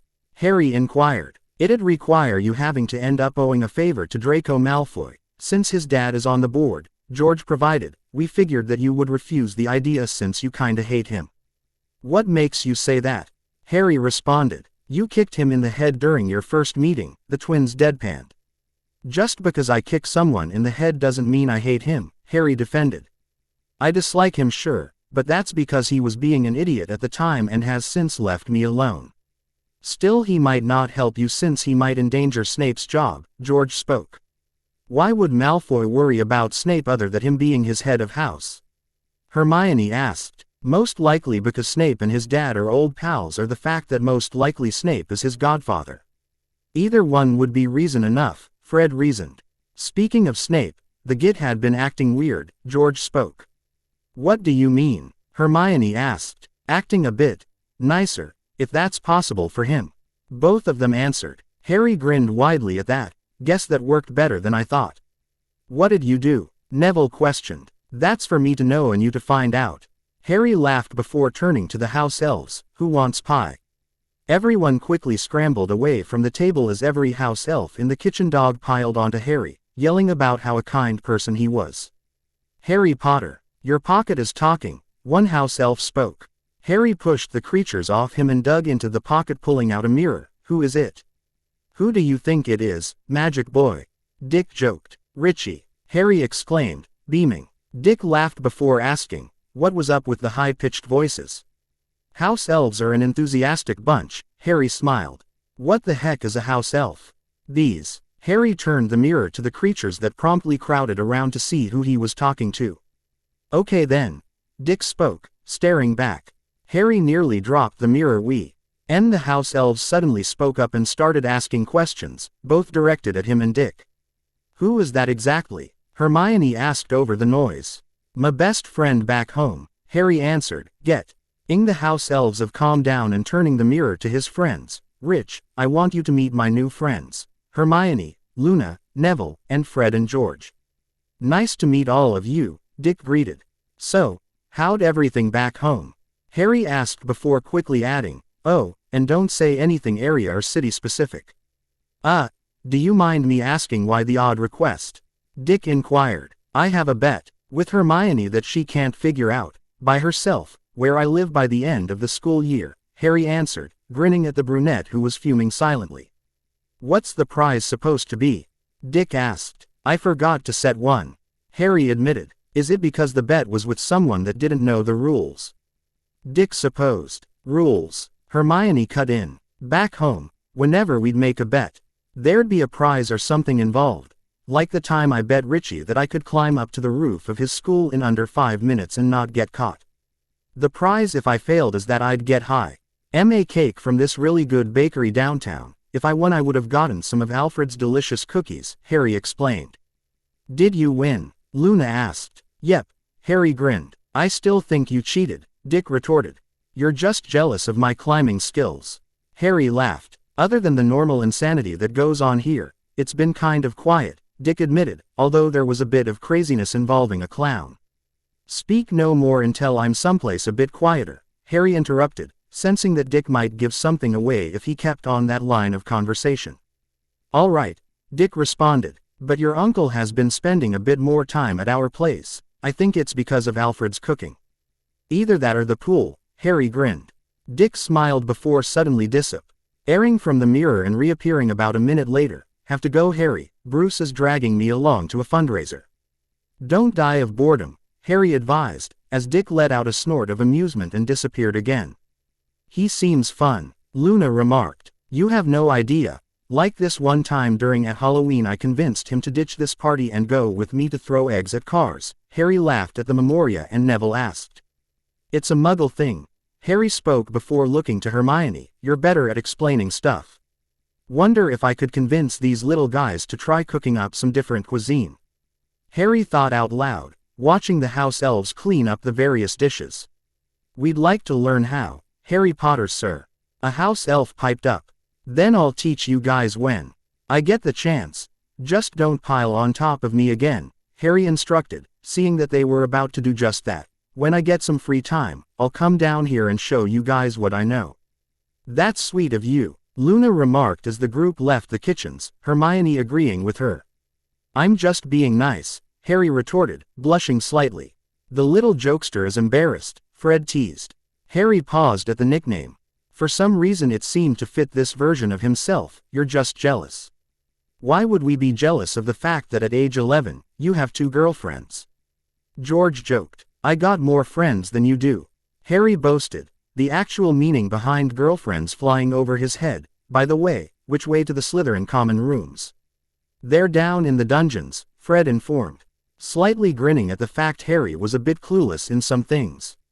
See you later then, Harry said, walking off with a slight bounce to his step.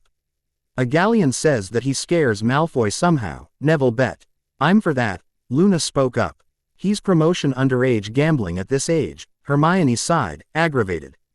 Hello there, Draco, Harry greeted, hopping out of apparently nowhere. What do you want, Potter? Malfoy snapped, quickly composing himself after nearly jumping out of his skin. Your dad is on the board of governors, right? Harry clarified. Why are you asking? Malfoy responded. What would you say if I knew something that would get Dumbledore and another person in some very hot water? Harry teased. If it was a mudblood, I really wouldn't care, Malfoy spoke. What about me? Harry asked. What? Malfoy responded, confused. The info I have relates to Dumbledore trying to do something to me, Harry responded. Well, what exactly did he try to do? Malfoy inquired. What punishment happens to someone when they try to erase a person's memories? Harry responded. Malfoy smirked. Depends on how bad my father can make the situation out to be. Harry let out a cackle that instilled a slight sense of fear in the other boy and his guards. This is going to be an interesting relationship between us. By the way, I'm a little bit sorry or the whole kicking you in the head thing. Lessons sorta learned. And I know that in the book movie, that the flying lesson was divided by class. One decided to do it this way because it worked out better. Joker. You're really killing your readers, you know, nearly 2 months this time. Blame the fact I'm in another country and I don't have the books to get inspired by. Harley. That's still no excuse. Harry. Hi Mom, hi Dad. Oh boy. Let's just get on with the story. Harry. There's one more thing, before we forget. Everyone. Happy birthday to Reader. Blue Girl 1994. Sign-ups for flying lessons. Harry noted the notice posted on the board in the common room. He turned to Hermione and Luna, asking, "Either of you signing up?" "I'd rather keep my feet on the ground," Hermione answered. "I don't want to get attacked by Nargles," Luna responded. "Okay," Harry spoke before writing his name on the list.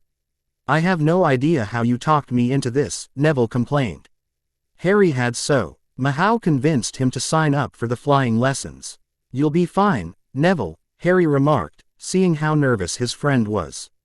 "Easy for you to say. My gran never let me fly because I'm so clumsy on the ground," Neville sighed. "Think of this as a confidence booster," Harry offered. "I don't think that'll do me much good," Neville sighed. "Hey Longbottom, are you trying to go for a record on how badly someone gets hurt?" Ron yelled, laughing with a few of his fellow Gryffindors. "Just ignore them, Nev," Harry muttered, directing his friend to the brooms. "If you acknowledge him, you'll be doing exactly what he wants."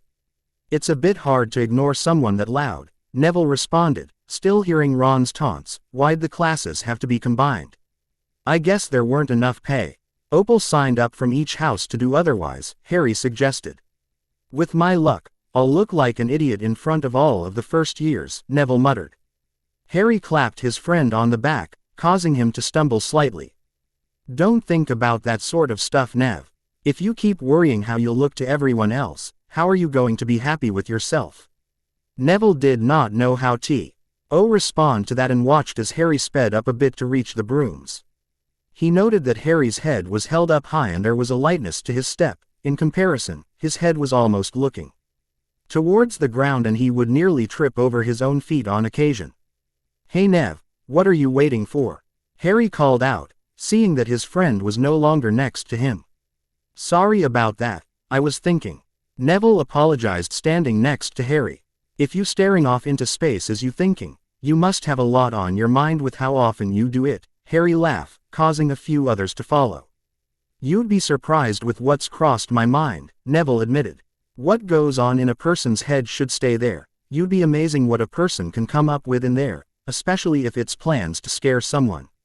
Harry smirked at his own inside joke. "If you say so," Neville muttered as Madame Hooch called for the rest of the students to gather for the start of class. Harry found it amusing at how Ron and Malfoy kept on fighting despite the fact their lack of concentration was making it a bit hard for them to get their brooms in their hands.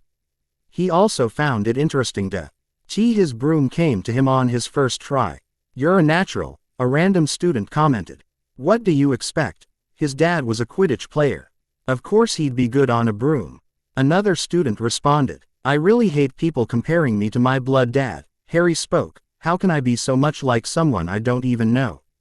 Any further discussion of Harry's apparent skills stopped when Madame Hooch started instructing them on how to properly grip their brooms. Neville smiled slightly when he heard that Malfoy was doing it wrong and that no one had commented on him yet. "All right," Madame Hooch spoke, "on the count of 3. I'll blow my whistle. You are to gently kick off the ground, float a few feet into the air, and then touchdown." 1, 2, Neville, still a bundle of nerves and fearing that he would lag behind, suddenly took off. "Nice kick off," Harry joked before noticing that his friend seemed to be in trouble. He let his magic flow into his broom, feeling it become more alive and energetic in his hands. He looked upwards and saw that Neville had slipped off his broom and proceeded to say one word, "Fly." The students that had been standing next to him were suddenly pushed off. As Harry shot straight up into the air. When he saw his friend coming towards him, Harry hooked his legs around his broom and reached out, barely grabbing Neville by his robes and, miraculously, he did not slip out of them. Unfortunately, the weight combined with how fast Neville had fallen had pulled on Harry's arm hard enough to pull it out of its socket. Harry gritted his teeth in pain before re-grabbing with his other arm to hold Neville steady as they floated back to the ground. When they reached terra firma, Harry let go of Neville and simply hung there upside down. "Harry, are you okay?" a random student asked. "Other than the fact that my arm has been pulled out of its socket, I'm perfectly fine," Harry deadpanned. "Seriously Nev, lose some weight." "Ouch, that sounds painful," another student remarked about the injury. "Not as much as it's going to be sore for a while after I fix it," Harry retorted as he got off his broom, holding his to prevent it from moving. Those squeamish may not want to watch.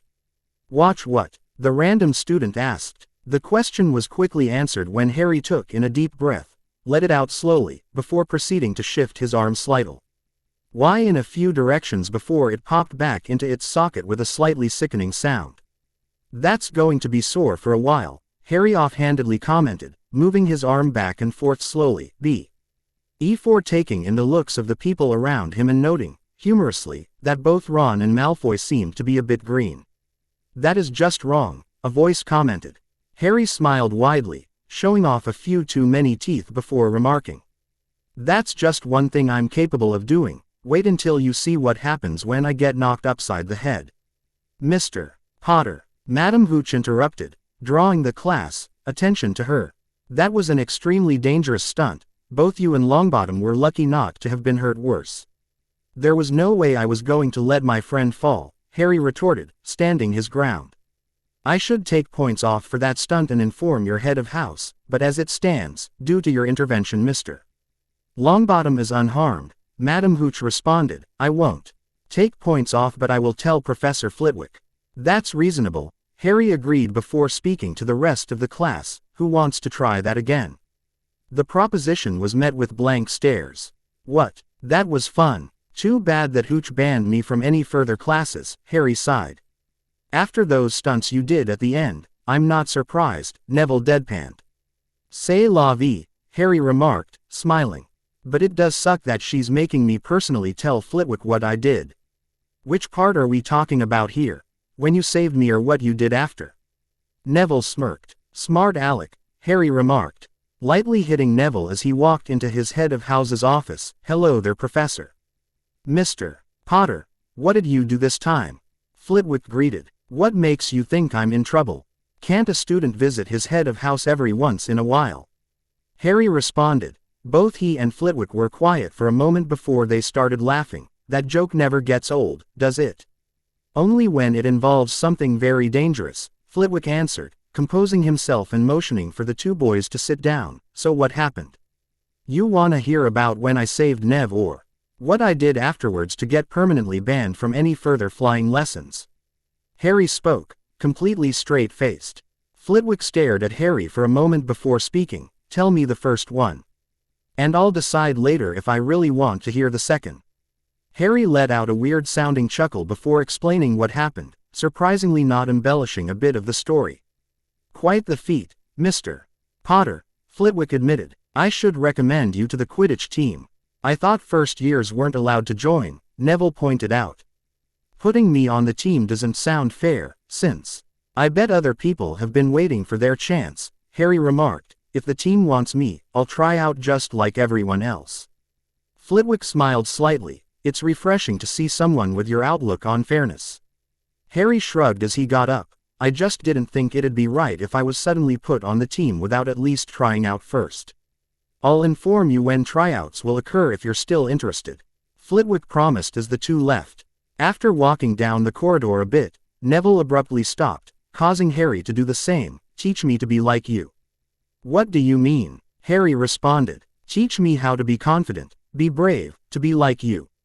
Neville clarified. Harry looked his friend square in the eyes and spoke. You don't want to be me, Neville, trust me on that. Why wouldn't anyone want to be you? Neville retorted. You're brave, smart, funny, and happy all the time. You even got recommended to be on the Quidditch team.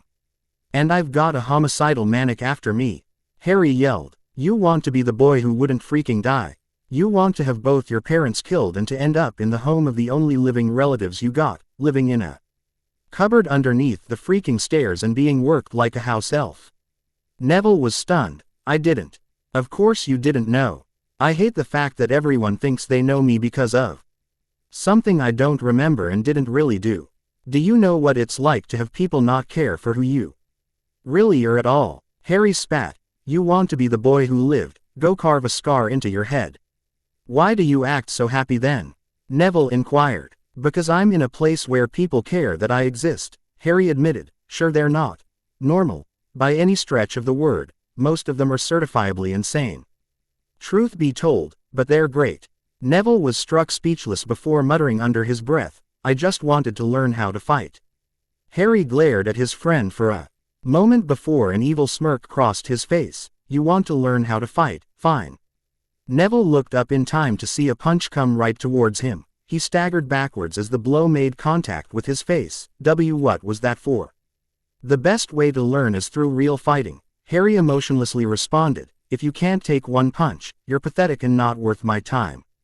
How was I supposed to know you'd actually hit me? Neville retorted. In real life, you don't know when someone will attack you.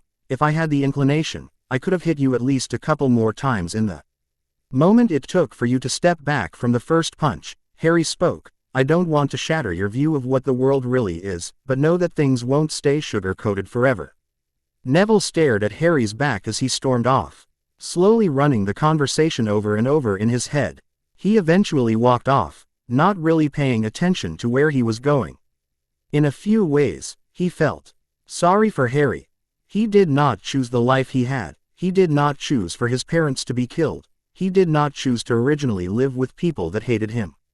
I guess I should be lucky that I still have my parents, physically at least.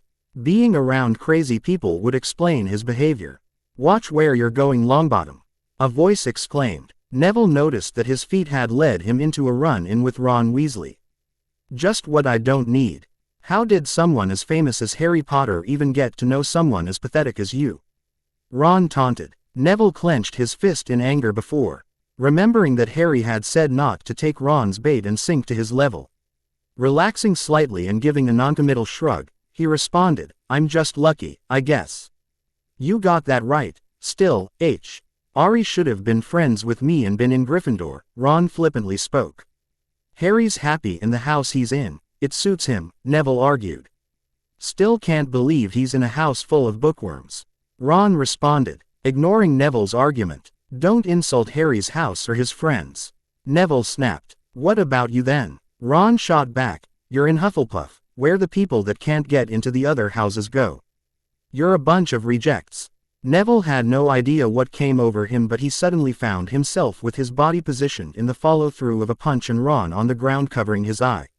You'll pay for that, Longbottom. Ron threatened. I don't think so, Neville responded, with an air of courage in his voice. I'm not afraid of someone like you, who's so caught up in what people say about a person that you don't care for who they really are.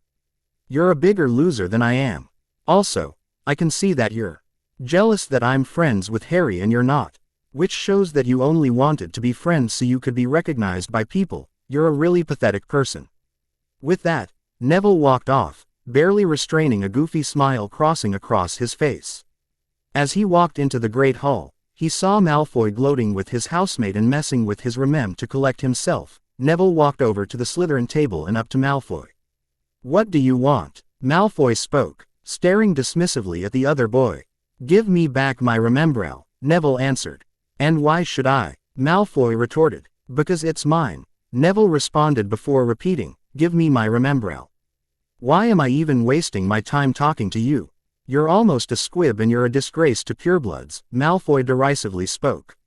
Neville was quiet for a minute, before speaking only loud enough for Malfoy to hear, at least my father wasn't a Death Eater. Malfoy's face grew red from indignation and, without thinking, he lunged at Neville, who took the chance to punch Malfoy in the face. Take his Remembrall back and flee before Crabbe and Goyle could realize what happened. Why'd you do that? A fellow Hufflepuff asked when Neville took shelter at their table. I'm tired of people walking over me, so I stood up for myself, Neville responded. And you did so beautifully, Harry exclaimed, popping up and nearly giving everyone a heart attack. Why, you really think so? Neville stammered. Absolutely, Harry answered. The odd phrase was met with a lot of blank looks, but a few smiled at the reference, especially if you were the one that gave Ron the black eye. Yeah, that was me, Neville admitted, a bit embarrassed. You knocked down those idiots and gave them a black eyes. Not bad, Harry smiled. We'll start in a few days. Start what? Neville asked, confused. You wanted to learn how to fight, right? Harry responded. I thought you said I wasn't worth your time. Neville quoted. Harry grinned. I wanted to see what you were able to do without being taught. I wanted to see you stand on your own 2 feet before helping. You're weird, Neville deadpanned. You're just now realizing that. Harry laughed. By the way, get up early tomorrow and dress in something light and meet me by the lake, bring a bag or something. What's the bag for? Neville asked. I don't think it's very comfortable to put rocks in your pockets, Harry remarked. Wah, you'll see, and don't forget to wear running shoes, Harry informed before skipping away. The next day saw Neville stagger into the Hufflepuff common room and collapse into the closest open chair. When someone asked if he was all right, Neville answered by repeating, "The pixies want to eat my brains," several times. Harley. What did Harry do to him? Don't ask. You seriously don't want to know. Harry, it's not that bad. He should be grateful I didn't stick meat down his pants and tell Jin, fetch. That actually gives me an idea for the next chapter. By the way guys, there's a new poll on my profile on whether or not Harry should be on the Ravenclaw Quidditch team, and if so, what position he should be on. Halloween. And watching someone play BioShock helped out with this chapter. Don't believe me? Play or watch someone play that game and tell me there isn't at least one bit that scared the hell out of you. And I can't believe I finished this in time for Halloween. 3 cheers for me. Harry picked up the feather in exasperation. Move you stupid little thing. Before he knew it, the feather had left his hand and shot across the room, just barely missing Professor Flitwick. And embedding itself into the wall. Sorry about that. I should be thankful your accuracy isn't good, Flitwick joked. It's better than you think it is, Harry thought. Several attempts afterwards fared slightly better in the fact no one got close to being impaled. Is it possible to kill someone with a feather? If they were allergic to it, I suppose, Hermione offered. But would anyone die by being stabbed by one? Harry retorted. I think that's impossible, Neville pointed out. Tell that to the feather stuck in the wall, Harry deadpanned. Harry's mood streaked-eyed dim through the rest of his classes, though he did do better than most, but lightened considerably when he walked into the Great Hall and saw all the candy. This almost makes up for not being able to go trick-or-treating. That sounds like fun. What do you do? Luna asked. You dress up in costumes and go to people's houses to get candy, and if you don't you prank them. Harry answered with a wide smile. Eating some candy. By the way, have any of you seen Hermione around? She's hiding in the girls' lavatory, Luna responded, eating some pudding. What? Why? Harry responded. Ron Weasley, Luna simply stated. I'm going to shove his head right up his ass. Harry threatened, standing up and starting to make his way over the Gryffindor table when Professor Quirrell barged into the hall screaming about a troll. I'm guessing a troll is bad, Harry sarcastically asked, seeing the panic and chaos that erupted. Everyone thinks so, Luna answered, calmly eating some more pudding. Bef. Or Dumbledore told the prefects to lead their houses back to the dorms. And away we go with the flow, Harry joked as the tide of students swept him along. Luna, just take the pudding with you. What about Hermione? Luna asked, still eating her food and walking alongside Harry. What are you talking about? Harry responded. She's hiding so she doesn't know about the troll, Luna pointed out. Crap, Harry exclaimed before running in the opposite direction, Luna following close behind. If we hurry we can grab her before anything happens. Heading down the corridor they ran into, literally, Neville, who had been going in the opposite direction. What are you doing here, Nev? Harry asked. Isn't your house in the other direction? I got separated from the rest of my house when everyone went mad, Neville answered. We have a bigger problem. Luna pointed down the corridor to where the troll was. That's where Hermione is hiding. Oh, this is just wonderful. Harry sarcastically exclaimed before taking in a deep breath and letting it out. Okay, here's the plan. I distract the big idiot. You two grab Hermione and run your asses off. Are you crazy? Neville exclaimed. Why do you keep asking that question if you already know the answer? Harry grinned. Neville sighed in exasperation as the three made their way to the bathroom. Harry kept true to his promise of being a distraction by breaking off a sink and throwing it at the troll's head. Didn't I say? Grab Hermione and run your asses off. Harry yelled, seeing that his friends were staring at him in shock. Being yelled at snapped them out of their stupor, and the noise caused the troll to focus on Harry long enough for them to escape. Looking at the door long enough to see his friends vacate the bathroom to safety, Harry glanced up at the face of the creature and muttered, Okay ugly, now I can let loose. It was actually a bit boring how predictable the troll attacked. Either it would swing downwards or horizontally. I'm infinitely thankful that I convinced Uncle Croc to let me fight him once in a while. Makes going up against this guy a piece of cake. Ducking out of the way of another swing, which smashed a toilet stall and a sink. Harry cursed the fact he had recently stopped taking his cards wherever he went and was without his gas capsules too. I should really take a page out of that bat's book and be crazy prepared for anything. He ducked into a section of the wall that had been broken away to get out of sight to catch his breath. Glancing around for anything to use as a weapon, he picked a shard of porcelain before vacating his hiding spot for another to pick up a fragment of wood. Tightening his grip his makeshift weapons, grateful that he had taken the liberty of putting on his GLOVs and that he would not be pulling splinters out of his hand later, he waited until the troll swung down and jumped out of the way before running up the troll's arm and used all of his strength to shove the weapons into the creature's eyes. The troll attempted to pull the shards out, bellowing in pain, but the weapons were too small for it to grasp and instead caused them to go deeper. I guess I should put the thing out of its misery, Harry thought as he watched drowned in pain. Looking around for a moment, he picked up a large fragment of wood and climbed up as high as he could.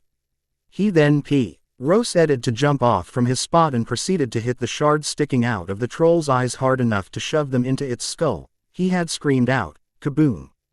The instant he had made contact with the troll's head. Wish I had a guitar to do that with, but that was fun. Mr. Potter, McGonagall gasped, seeing the damage Harry had done. Hello there, Professor, Harry smiled, walking around the troll slightly. What were you thinking? Flitwick asked, astounded that a first year had single-handedly killed a troll. Either you destroy your opponent or get destroyed yourself, Harry responded. Ignoring the puddle of troll's blood he was standing in. Uncle Croc taught me that one. Taking on a full-grown troll by yourself, you could have gotten killed. I wasn't going to abandon my own and let her get hurt. Harry argued, she's my friend, and I don't abandon my friends ever. McGonagall, along with Flitwick, remembered James Potter's steadfast loyalty to his friends and Dee could not help but be a bit relieved that a small portion of that remained in his son despite the way he was. Professors, do you mind me saying something? Luna spoke up. What is it, Ms. Lovegood? Flitwick responded, startled slightly because he had forgotten about her along with Neville and Hermione. While Harry did break the rules by not listening to orders to go back to the common room, if he didn't Hermione would be dead right now and there would still be a troll running around the castle, Luna pointed out. The ends justify the means. Harry interjected, you may be ticked that I disobeyed. But you should be happy you don't have a death on your hands. That is enough, Mr. Potter, McGonagall commanded. Yes ma'am, Harry responded, instantly recognizing the tone in the Gryffindor head's voice as one similar, but less menacing, as when Joker would want to scare the crap out of a normal person. For now, go back to your common rooms while this gets cleaned up, McGonagall ordered. Any punishment will be discussed at a later date. Yes ma'am, Harry answered as he and his friends walked off, first swinging by the Hufflepuff dorms to see Neville off before heading towards their house. You were ridiculously reckless, Hermione sighed before smiling. Thank you for saving me, though. The number of close friends I have can be counted on one hand, and besides, abandoning your friends makes a person lower than dirt, Harry remarked before speaking to Luna. Great quick thinking there. By the way, you saved my hide, Alba. Luna tilted her head slightly. Who's that? That's your nickname, Harry stated. Where'd that come from? Hermione asked, confused at how Harry got Alba from Luna. It's a part of the scientific name for a moonflower. Ipomoea alba, Harry clarified. The idea came to me after Jin mentioned that Luna smells like flowers. How do you know the scientific name of a moonflower? Hermione pressed. Harry paused a moment before dramatically declaring, do not question the powers of my scar, it holds the answer to everything. Hermione smiled and shook her head slightly both at Harry's inventive nickname and his acting like a drama queen. As he entered the common and could not help but notice that Luna's cheeks seemed to be a bit pink. The cute moment was thus ruined by Peeves floating by and singing an annoying song. Harry reacted by somehow chucking a chair at him. How can a first year throw a chair that weighs more than him? A random student asked to the stunned room. He received no answer. N. Cookies to anyone who figure S out where the KABOOOOOONG line comes from. But damn, you're a strong 11-year-old. What the hell was in that serum Ivy gave you? Harry. The extract of magical mushrooms of power. Quidditch. Harry. What are you doing? Messing with an old chapter. I was writing out the next one when I realized I screwed up in this one. Harry. How'd you mess up? I forgot some dialogue that's important for later events. Harry. How'd you forget that stuff? I didn't have the book on hand at the time and originally had to do this chapter from memory. Give me a break. You look terrible, Hermione commented, seeing the bags under Harry's eyes. My dorm mates had me up half the night retelling what I did to the troll, slightly edited to not give them nightmares, Harry explained, adding on the last bit W. He saw the look on his friend's face. When some of the older years snuck in to hear me tell it again, I was up even longer. Luna patted the top of Harry's head, in a comforting gesture before going back to her breakfast. Pancakes covered in ketchup. Harry stared a moment before commenting, I've seen people eat eggs with ketchup but never pancakes. Wanna try? Luna offered, holding out a piece on her fork. I'll try anything at least once, Harry muttered before leaning over and eating the piece. He chewed, swallowed, and made a face, not really to my liking, Alba. Luna just gave a shrug as she went back to her food, pouring a bit more of the liquid tomato on top.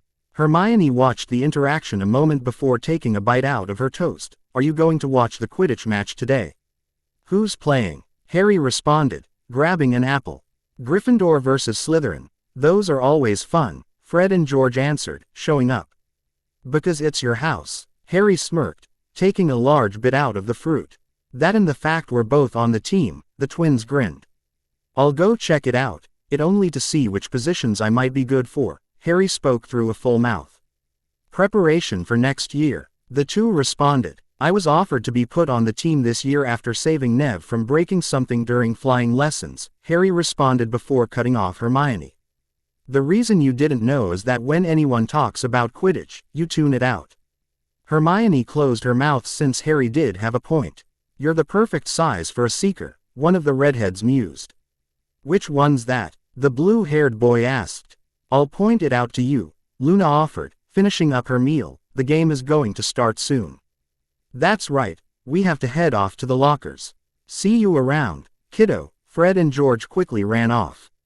This will be fun, especially if those two are playing, Harry grinned. Let's head down to the pitch, before the good seats are taken, Luna suggested. By the way, have you seen Jin around? Harry asked as they walked down to the pitch.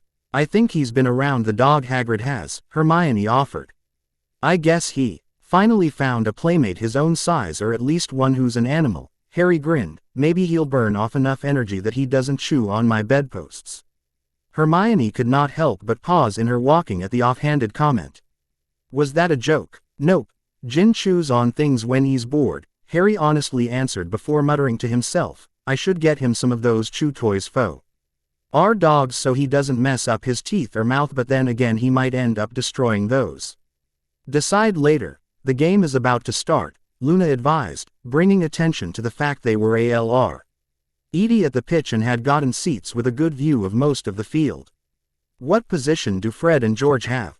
Harry asked, a wide smile crossing his face as he saw one of the twins hit the dog RK ball towards someone on the Slytherin team. Those are beaters, a random student answered. They protect their teammates from bludgers and hit them at the other team to try and distract them. Cool, Harry remarked, still smiling. The seeker is the one looking out for the golden snitch, Luna pointed to the person floating higher above the game. So he just sits there. That's kinda boring, Harry remarked. The snitch is worth 150 points and ends the game, Luna provided. Seems that whichever team catches that thing wins the game, so it's a bit pointless to be scoring points, Harry mused. That's not always student cut in. A few World Cup matches have ended with the winning team not being the one that caused the snitch, mainly because the games were running long. What's the record for the longest game? Harry asked. 3 months, another student chimed in. Holy Hermes, that must have sucked, Harry responded before turning back to the game. Why's he here? Someone asked, pointing at Harry. Professor Flitwick recommended me. I told him I'd try out first. Because people would be pissed if I was just put on the team, Harry answered. That's very diplomatic of you, the captain commented. Don't get used to it, Harry deadpanned as he wandered off to the group trying out for the beater position. The other students there quietly mocked the first year for thinking of Rying for the position but were completely silenced when he took up the bat and the bludger was released. You have a good arm for a first year, the captain commented, surprised at how far the bludger had flown when Harry had hit it. You should see me throw stuff. Harry laughed before tossing the bat to another beater tryout. Maybe you should try being a chaser, the captain said as a joke. Nah, I like throwing smaller things, Harry honestly responded. Walking over to where two other ravens stood by to try for the seeker, he paused a moment before speaking in a low tone to the other two. The only reason I'm trying out this position is because my friends bugged me too. The boy who seemed to be a third year did fairly well, but the girl, Cho, from what Harry heard mentioned, did quite better.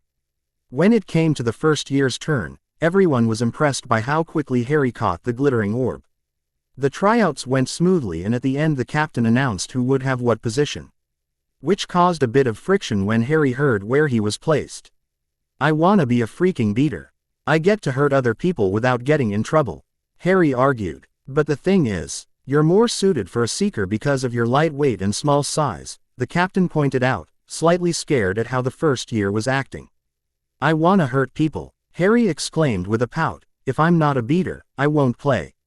Quote, all right, you can be a beater but I'm putting you as a reserve seeker, the captain sighed. Beater first, seeker second, Harry grumbled before turning to Cho. You better do good and stay in the game so I don't take your spot. The second year was a bit speechless before nodding her head in firm agreement. Harry barely heard the commentary of the game. He was too busy having fun flying around hitting the bludgers at the Hufflepuff team. His attention was caught when he heard the crowd let out a sound that didn't seem like excitement for the game, forcing him to look around the field. It was then that the first year noticed that Cho was on the ground being looked over. What's up with Cho? Harry asked, landing fairly close to the captain. Bludger broke some of her ribs. She's out of the game, the captain sighed before looking at Harry.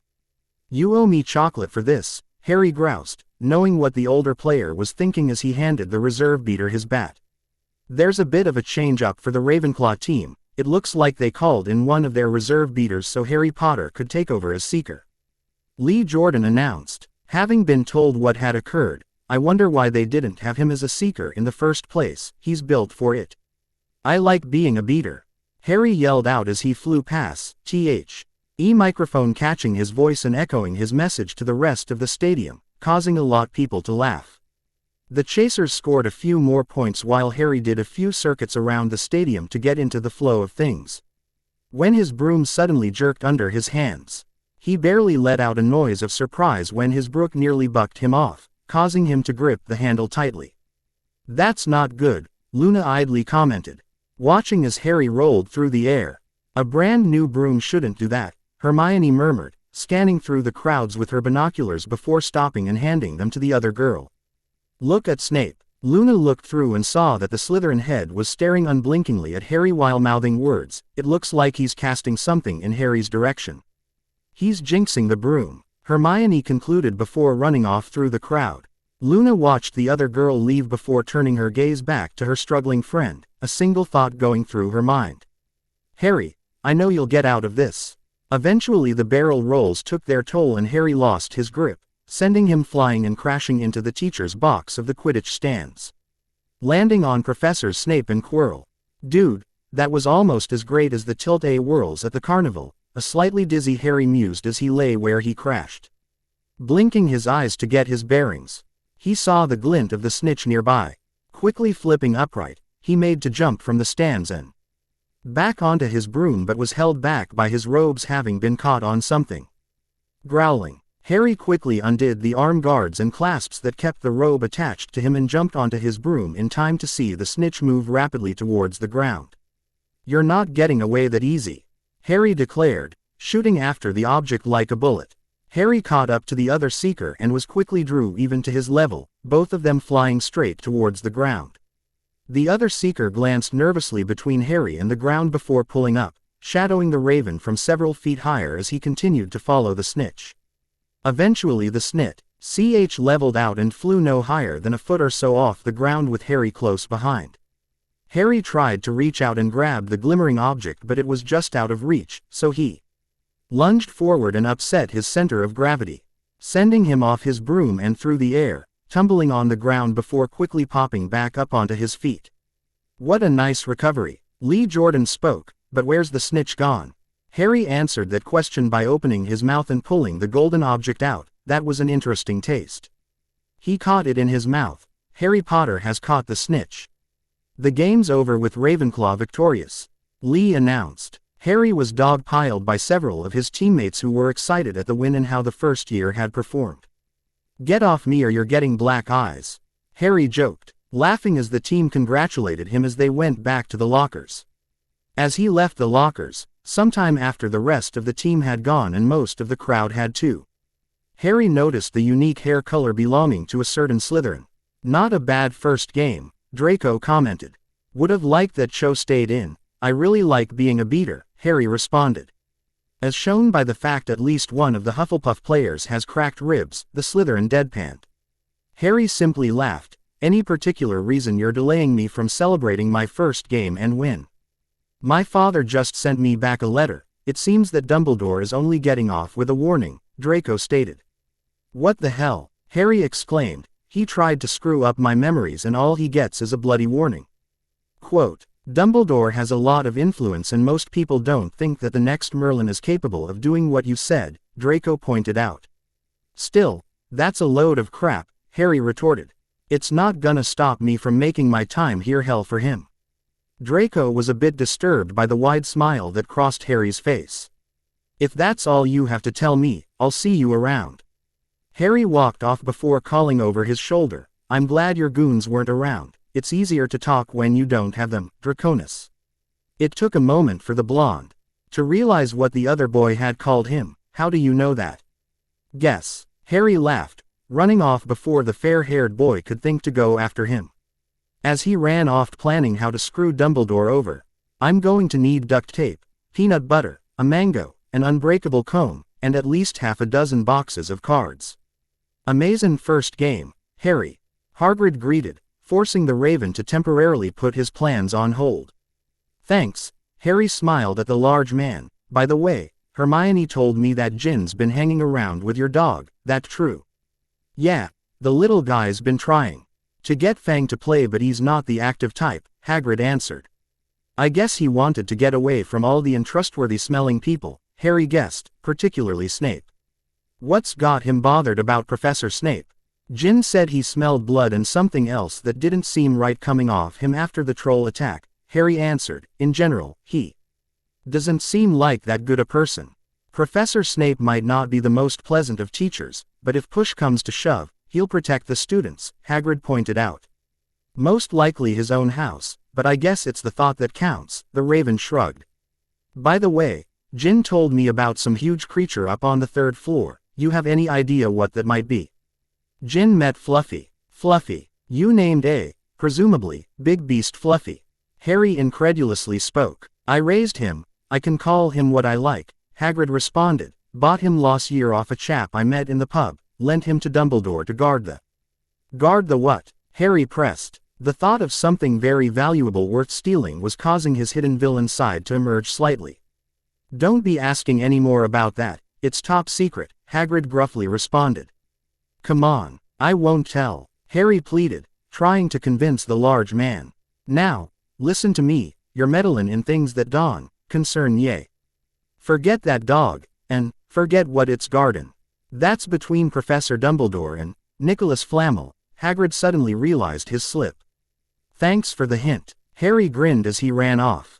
"Maybe coming here will be a boost to my bank account as well as my stores of knowledge." "Harry, what up with listing random things when planning? Noodle incidents and noodle implements. Look it up on TV Tropes. I hate and love that site so much." Midnight Duel. A.N. Nearly 4 months without an update. If you don't count side stories, I'm really sorry. Life kind of got away from me. Also, I added a bit to chapter 18 because I realized that I had left something out of there. It's towards the end if you want to skip the rest of the chapter. Brother, something is making paper sad, Jin informed just before breakfast one day, while stealing some of Harry's food. Yummy bacon. Harry laughed at the hyena's thoughts before turning to his friend. What's wrong this time, my own? How do you, Jin, am I right? The brunette GL asked at the creature that was eating most of the food from Harry's plate. He tells me everything, Harry shrugged, grabbing some more meat for Jin. So, what's the problem? A certain annoying D-head has been bothering me, Hermione trailed off. Ron, Harry clarified, to which Hermione confirmed. The boy let out an annoyed sound as he ate a piece of toast before following after the Gryffindor when he left his table. Hermione and Luna shared a look before quickly getting up and going after him. Draco saw the motion and went after them but taking care that no one noticed. It's really pathetic, picking on a girl, Harry stated as he confronted Ron, who was with a few of his friends, out in the hallway. Are you scared to face another guy or are you just weak? I can beat you anytime, Ron boasted. Wizard's duel. No contact. Seamus is my second. Who's yours? I am, Draco spoke, stepping forward with a smirk on his face. Ron's face flushed red with anger before pointing at Harry. Why's a slimy snake your second? Harry responded by punching Ron in the face. Sure, Draconis slicks back his hair, but that doesn't make him slimy. A small stream of red came from beneath the other boy's hand, which was held up to his nose, indicating that Harry had at least gotten it to start bleeding if not broken it. Ron quickly got up and ran off, calling over his shoulder, we'll meet in the trophy room at midnight. Idiot, Harry muttered under his breath before turning to the blonde. What is so special about a wizard's duel that I need a second? The second is that in case you die, the other person can step in and finish the duel, Draco explained, noting the look on the barely blue-haired boy's face. I doubt either of you know enough magic to hurt each other and that's why he said no contact. Judging from how hard you can punch you'd easily beat him there. Harry grinned. I'm glad you have such faith in my abilities to physically hurt people. You'll get detention, Hermione pointed out. That's if we get caught. I have no intention of that happening, Harry smirked before turning back to Draco. I'll meet you outside your common room about half an hour or a quarter till midnight, that fine by you? Draco simply nodded his head in agreement. The entrance is in the dungeons. I know, Harry cut off, a secretive grin crossing his face. How do you know that? When I'm bored, which is often, I wander the castle and I talk to the paintings, Harry admitted. You'd be surprised at what info you can get from them just by stopping and having a nice chat. By the way, your house comes up with some borderline pseudo-racist passwords. You know the password. I know a lot of things, Harry laughed. Brother, I don't trust that one, Jin chimed in, nudging the raven's hand. Which one? Harry asked. The sibling of the Fox twins, the one I call Annoying Weasel. Harry laughed at Jin's nickname as he scratched the hyena's ears. I wonder what he's got in store. How do you know what a weasel is? I don't. I just guessed that he's like one, Jin answered, wondering why his brother thought that was even funnier than the nickname. That night, Draco quietly exited his house's common room and was immediately pulled away from the entrance as it closed. Don't panic, it's just me, Harry whispered, keeping a firm grip over Draco's mouth. The Slytherin pulled away from Harry, breathing harshly from surprise. Where'd you come from? You'd be surprised how easy it is to hide in shadows or plain sight, Harry quietly laughed, adjusting what he was wearing over his eyes instead of his glasses. What are those? Draco curiously asked. My goggles. I figured my glasses might slip off my face so I wore these instead, Harry answered. Where'd you get those? I've never seen a shop selling them, Draco asked, a tinge of jealousy in his voice. An uncle of mine gave them to me as a birthday present, but had to take them back for a few extra YS since I had to get special lenses made because of my messed up eyes, Harry clarified. Why don't you get your eyes fixed? The Slytherin inquired. I like my goggles and I never really thought of getting surgery or magic to fix them. Harry shrugged, nudging the blonde to start walking. As they walked past a lit torch, Draco noticed something. Your hair's green and silver. The color was faddy. And I thought this would make Ron royally ticked off, Harry grinned as he ran a hand through the multicolored locks. Can you imagine the look on his face? The Slytherin could not help but smile. At the image the suggestion brought to mind, I wonder if his head would pop off from being royally mad. Harry laughed at the image that came to his mind. Would be awesome if that happened. The two quietly made their way towards the trophy room when they were greeted by some unexpected guests. What are you doing here? Draco asked. Trying to get you two back to bed before you get in trouble. Hermione answered. I wanted to see Harry jinx Ron, Luna piped in. What about him? Harry asked, pointing to Neville. I don't like Ron and wanted to see you beat him, the Hufflepuff answered. And you snuck out of your house to do so. The green-haired Ravenclaw grinned. That's pretty gutsy of you, Nev. It's all to hurry up, Draco reminded, nudging Harry down the corridor. Do you not like Hermione or something? Harry asked, noting that the Slytherin stayed away from the Muggleborn. It's nothing, Draco muttered. I'll be bugging you about this until you tell me, you know that. Harry pointed out. I don't feel like answering, the Slytherin responded, cutting off the conversation. Harry stored this away in his growing file of things to talk about later, in his mind. What are they doing here? Ron spoke, seeing Hermione, Luna, and Neville before noticing Harry's hair. They're here to cheer me on. By the way, I didn't think you'd show up, Harry taunted the Gryffindor, amused. At how angry Ron seemed to be upon seeing his hair. They're a way to choose who goes first, you annoying little weasel. The question was answered when Ron immediately shot off a spell, aimed at Harry's head but was casually dodged by a simple tilt to the side. Silencio, Harry cast, smirking as Ron's mouth opened and closed wordlessly. Can't fight if you can't talk. That means Harry wins, Draco announced. Surprised that Harry knew an upper year spell. Let's go, Harry grinned, leading his friends away when Seamus stepped in and tried to fight. Harry responded by grabbing a nearby trophy. And throwing it at the speaking Gryffindor, causing him to stumble back, crash into Ron, and both of them to fall into a display case with a loud sound. That would be our cue to leave, Neville spoke up, knowing that the noise would most likely attract Mrs. Norris, Filch or both. As the group fled, they ran into someone whose presence was very much unwanted. Ickle Firsties out of bed. Peeves crowed, happy to cause them some trouble. Peeves, there's 2 Gryffindors in the trophy room. If you call Filch on them instead of us, I'll give you something in exchange, Harry quickly bargained. What could a Firstie offer me? The poltergeist responded, trying not to sound interested but failing.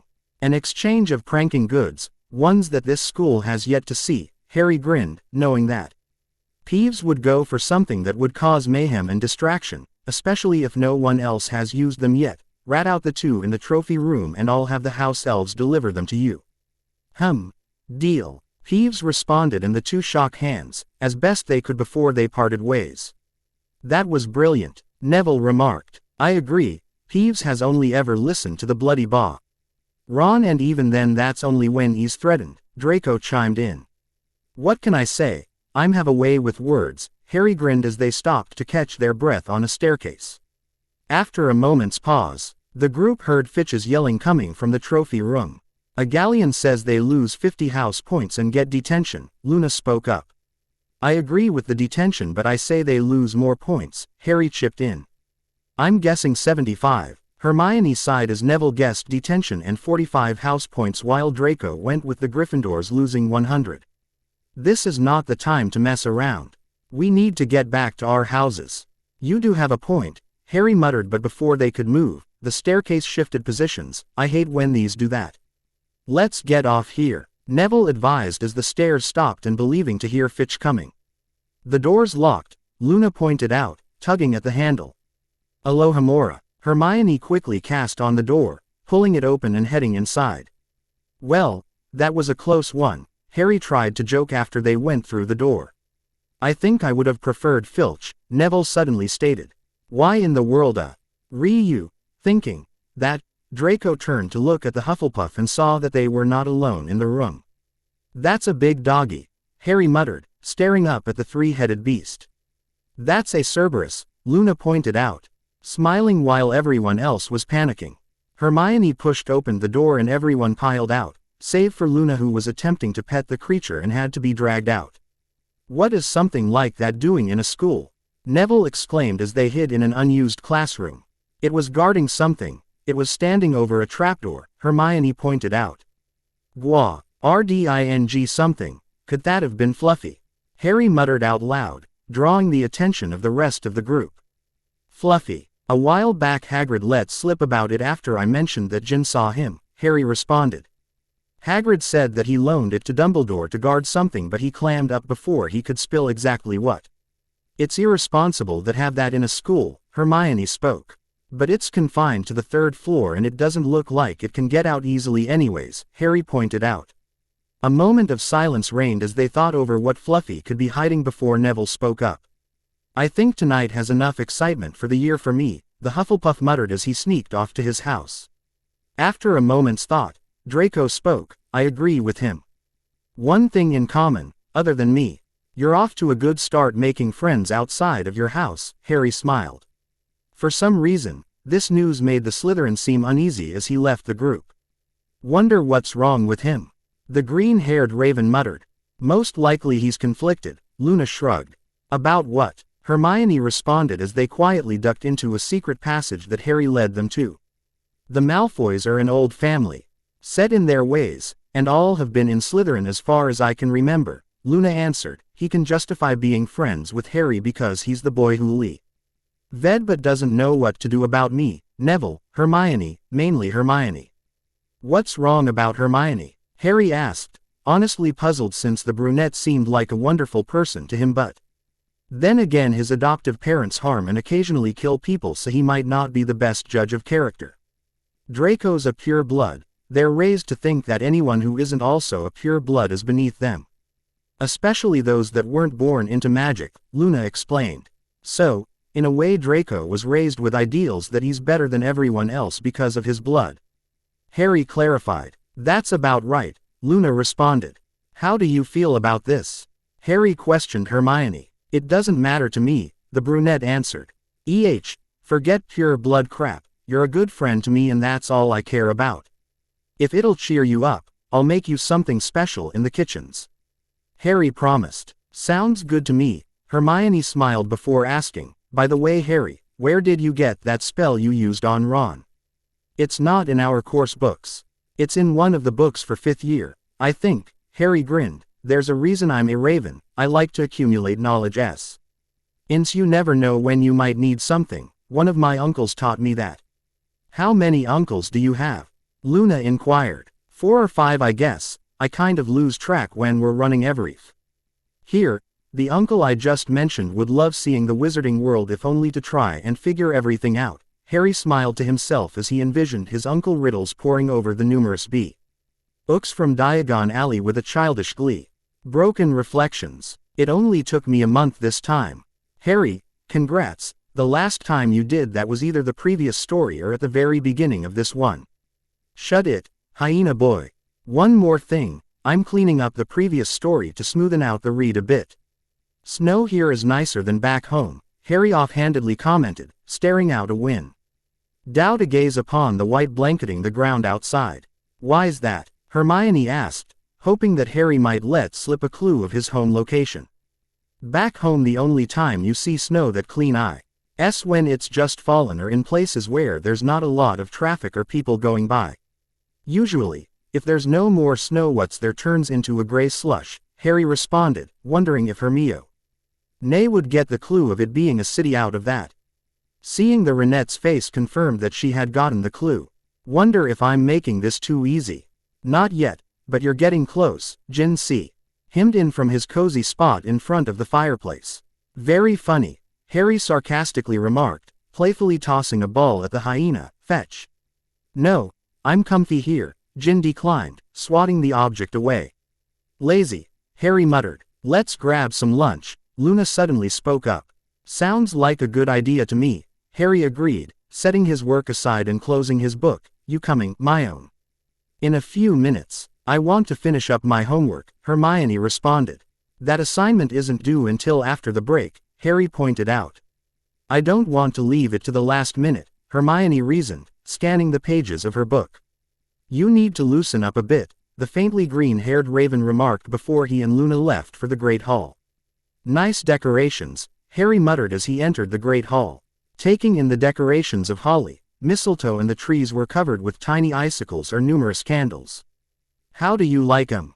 Hagrid asked, approaching the two ravens. I but I worry that the mistletoe might have nargles, Luna answered.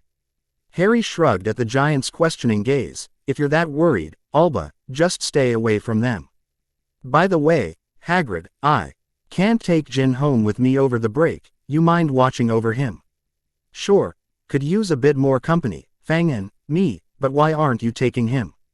Hagrid responded. When I told him we'd have to travel by flow to go home and then come back in the span of a few weeks, he refused to leave. Harry shrugged. He said the last time we did that he nearly puked. I'm not sure if a hyena can actually throw up, but I don't want to take that chance.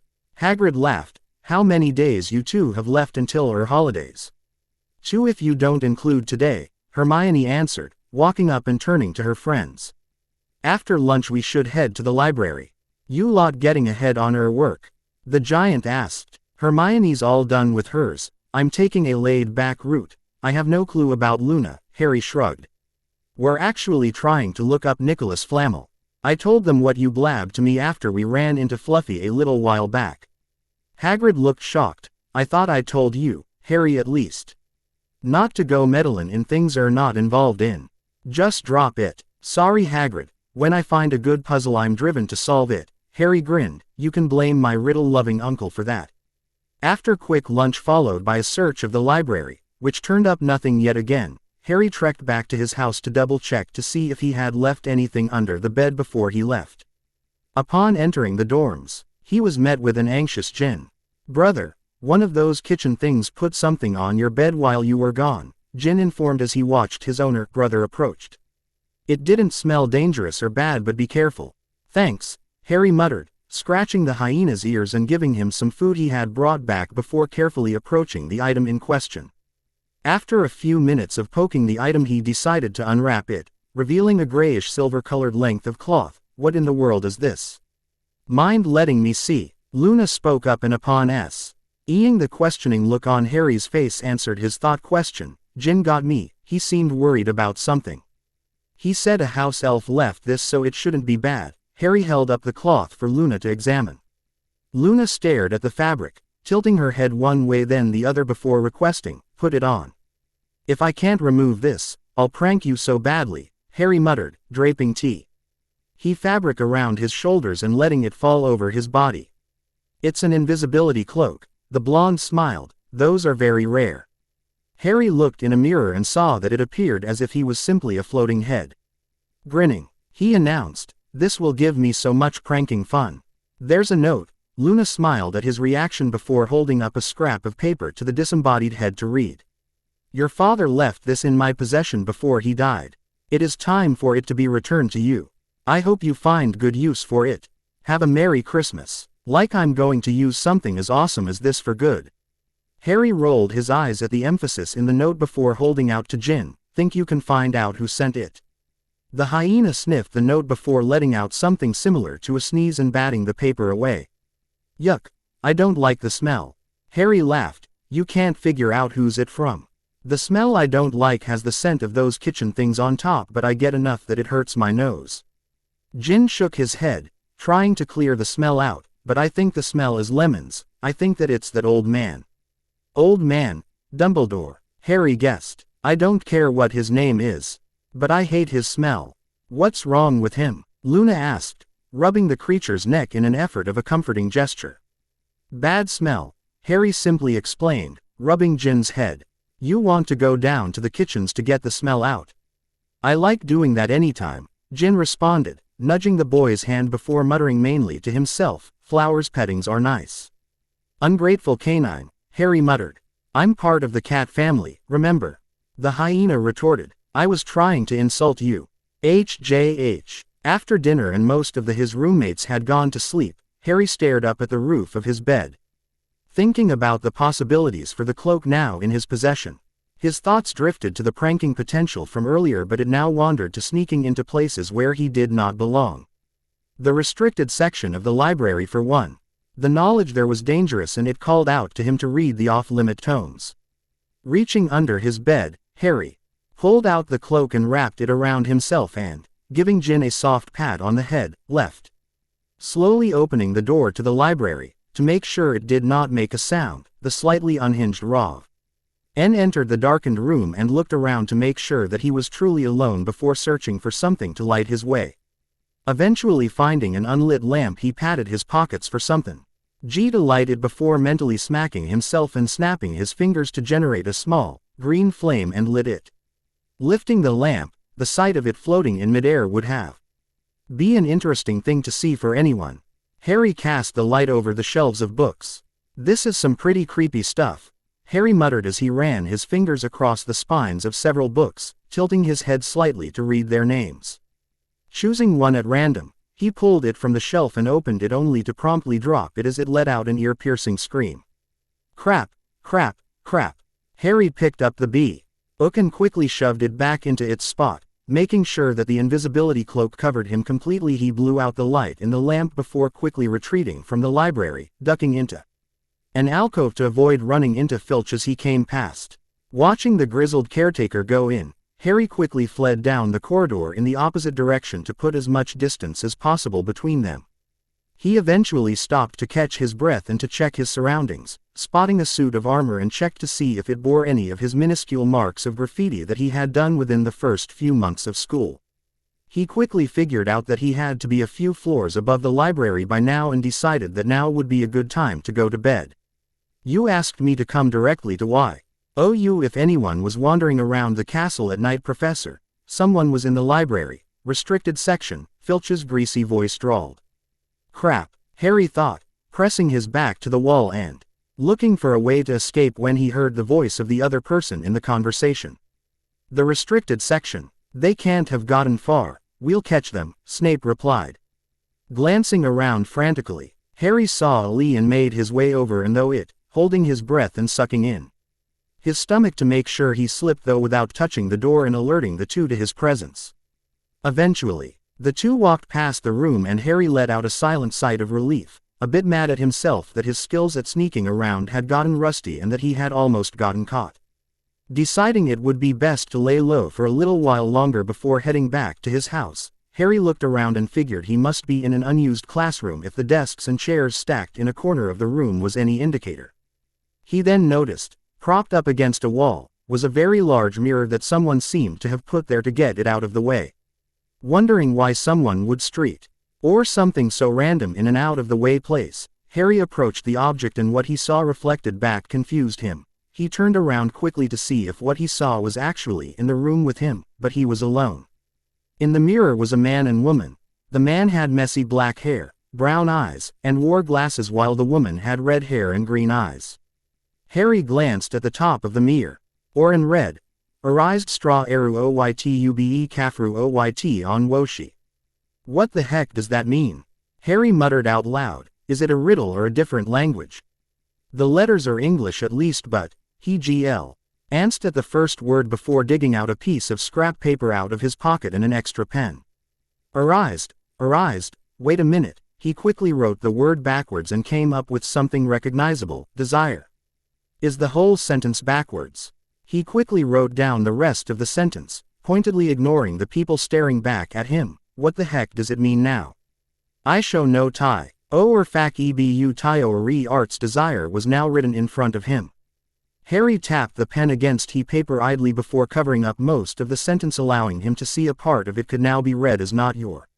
He quickly drew lines separating the words in the sentence to make something coherent.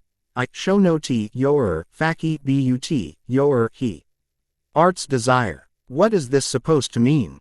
If it's supposed to show what I want, this mirror should show my family, not whoever these people are." Harry pressed his hands against the mirror and glared at the people reflected, even though they kept smiling at him. "Cut that out. You're not anyone I know, so buzz off." He growled deeply in annoyance and anger, not noticing that his magic was flowing out of him and was interacting with the mirror.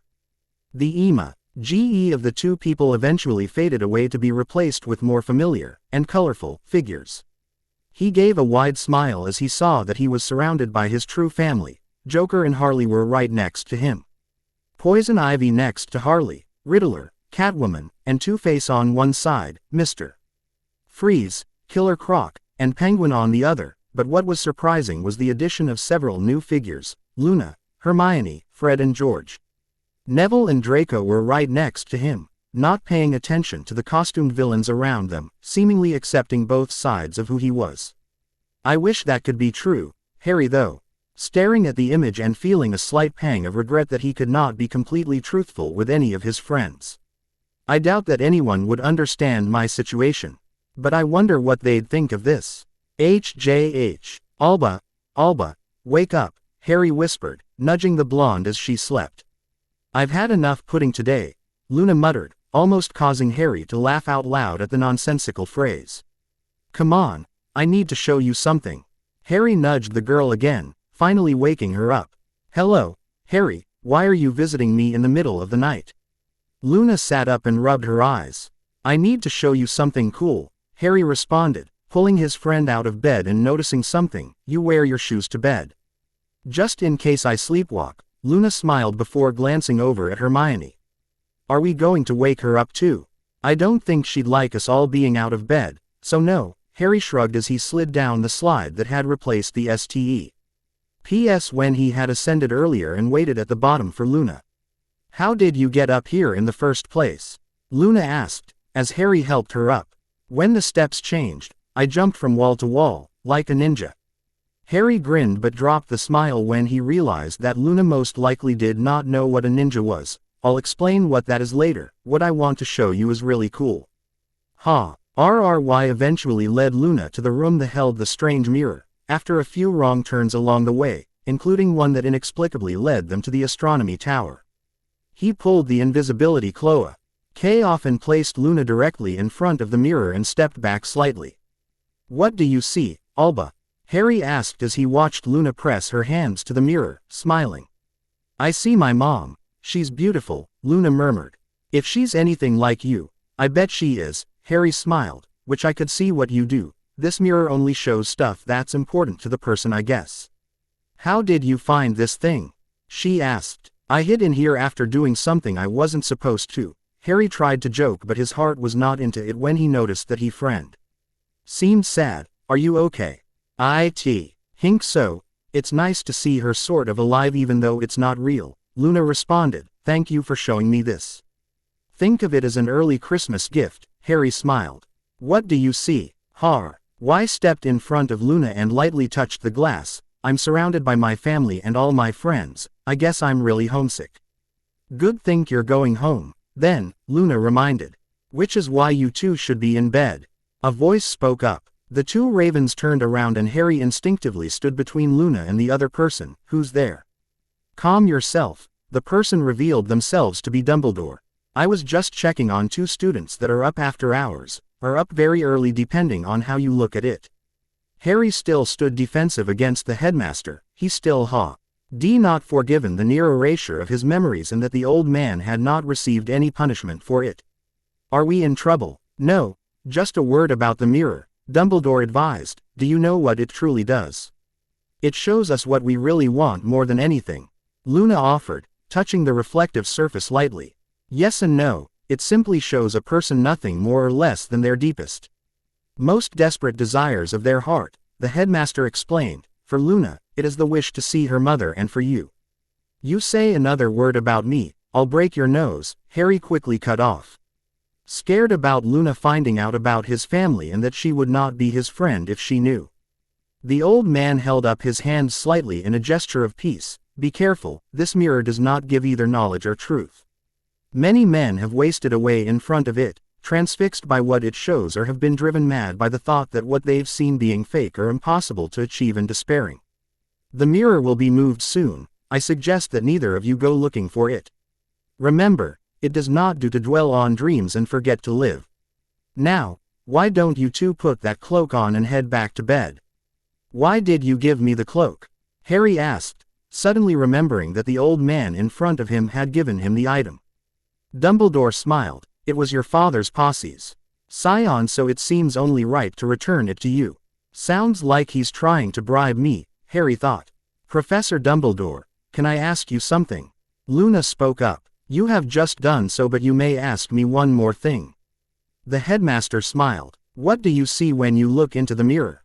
I see myself with a pair of thick, woolen socks, Dumbledore answered. You can't have too many socks, but people insist on buying me books. I don't think I'll be getting single pair this year, yet again. After the headmaster left, Harry turned to his fellow Revor quite honestly saying, who the heck wants socks for Christmas? Hell for the holidays. And, to readers old and new and to those that have waited nearly 4 years for this chapter, I sincerely apologize for the delay. I hope that I can continue and at least finish Book 1. Why are you two so tired? Hermione asked as they settled down for a quick breakfast before they had to leave. We were up pretty late, Harry answered, covering his mouth as he yawned. It would have only been you if you hadn't woke me up, but I'm happy you did, Luna smiled. What happened? Harry looked around, checking that no one was listening on their conversation, before explaining. I found this really cool mirror that shows you what you really want. I went and woke up Luna to show her, and I figured you'd get mad if I woke you up and clued you into the fact we'd all be out of bed after hours and might get in trouble, so I just let you sleep. I would have liked to see that, but then we would have out of bed after hours, Hermione mused. If we hurry, we might be able to find it again before we have to leave, Harry offered, smiling. The three of them quickly finished off the remains of their breakfast and left the Great Hall, having to Leon Harry's slightly backwards sense of direction of the school to eventually find the unused classroom where the mirror was. That trip seemed shorter than the last one. We didn't even go past the astronomy tower, Luna recalled. Well, excuse me for getting whacked in the head, Harry melodramatically stated. What's that got to do with anything? Hermione asked, dumbfounded. I've been hit in the head a few times. I think that messed up my sense of direction, Harry explained, rubbing the back of his head. I wonder if too much of getting whacked in the head is a bad thing. Of course it is. You could get severe brain damage, Hermione warned. My own, if you haven't noticed by now, you should know this little fact about me. I am pretty messed up in the head, so yeah, I most likely do have brain damage. The blue-haired Ravenclaw smirked as he opened the door for his friends, ladies first. Quite the gentleman, Luna joked. My aunts try to make me be one, my uncles are Why happy with me engaging in burping contests with them, except for one, but he's a cold-hearted person who wouldn't know a joke if it bit him on his bald head. Harry laughed as he closed the door behind the three of them. It's not nice to insult your family, Hermione pointed out. It's a common thing that happens, Harry shrugged. I think it's because most of my family has clashing personalities and they tend to overreact to stuff. Like this one time a few years back, around Christmas during a party we were having, my Aunt Selina punched out my Uncle Eddie when he put his hands where they shouldn't. But then I think someone spiked the eggnog and Uncle Eddie is a lightweight. Hermione just stared at Harry in blank shock as the boy trailed off in thought, speaking to himself of his uncle's inability to hold his liquor. Luna simply smiled to herself. She had long ago noticed that she and Harry had very similar ways of thinking, strongly starting off in one subject before quickly drifting off onto tangents that would eventually end in topics completely unrelated to what the conversation had started with. Bringing attention back to the task at hand, she saw that luckily the mirror was still there. It hasn't been moved yet, that's good. Guess the old man is waiting until there's less people in the castle, Harry suggested, being brought back to the topic and also remembering Hermione had no idea what they were talking about. We sorta got busted last night for being out of bed by Professor Dumbledore, Luna added.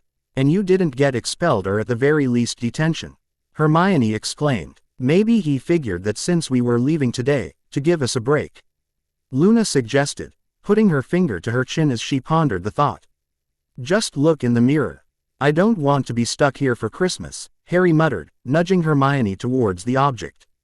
Hermione let out a sigh of exasperation, finally deciding that Harry's eclectic way of acting would never change, especially if the rest of his family did not seem to mind it, and that she should just give in and just adjust to whatever craziness would happen from now on. Turning her attention to the large mirror in front of her, she let out a small noise of surprise. What do you see? Luna asked, standing close to her friend. I have top marks in everything, and I'm head girl, the brunette answered, grinning. You need to relax more if the thing you want most is to be better than everyone else. Harry joked, putting a hand on his friend's shoulder. Hermione glanced at Harry, and his hand on her shoulder. Then at Luna before turning back to the mirror and was surprised at what she saw now. Instead of being surrounded by books and papers with perfect marks, beside her were her furry NDS. Harry and Luna's reflections were the same as they actually were, and they were joined by Neville and, surprisingly, Draco, who was standing more towards the edge of the frame. Did it change? Luna questioned, seeing her friend's expression. Yeah. Hermione smiled, looking at her friends. So what do you see? Harry repeated. Why, you two, and the rest of the friends have made here, the bookworm answered, slightly embarrassed. That's really sweet, Luna commented as Harry tightly hugged the brunette. Harry, has anyone mentioned that you're a bit too affectionate? Hermione questioned, prying the boy off her. A little. I blame my aunts since they like hugging me so much, Harry shrugged, something about me being very cute. They have a point there, Luna offhandedly commented. We'd better get going if we don't want to miss the train, Hermione interrupted, pointing out that they were on a schedule. We better book it then, Harry responded before restating the saying for Luna.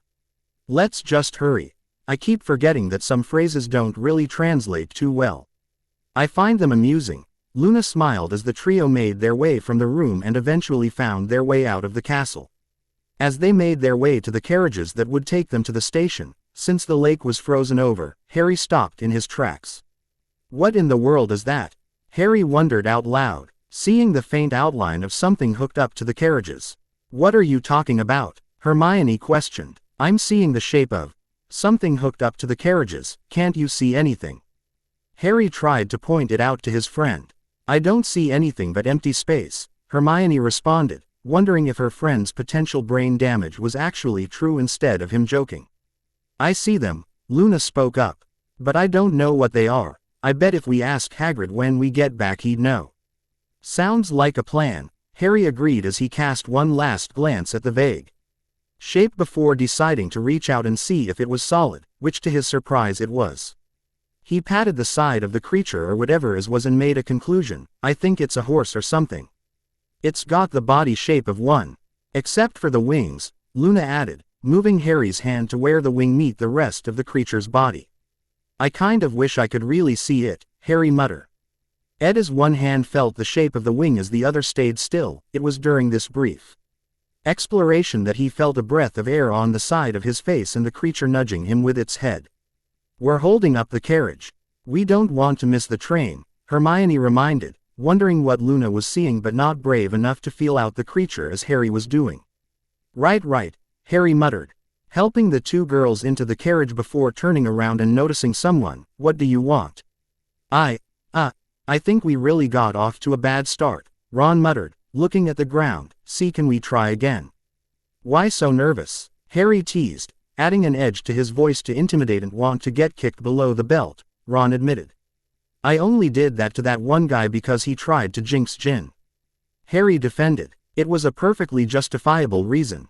That reason is why most guys try as hard as possible to stay out of your kicking range, Hermione pointed out, poking her head out of one of the carriage windows. But they forget how fast you can run, so that range is a lot bigger than they think, Luna added, her head hanging out the other window. Why are you two listening in on my conversation?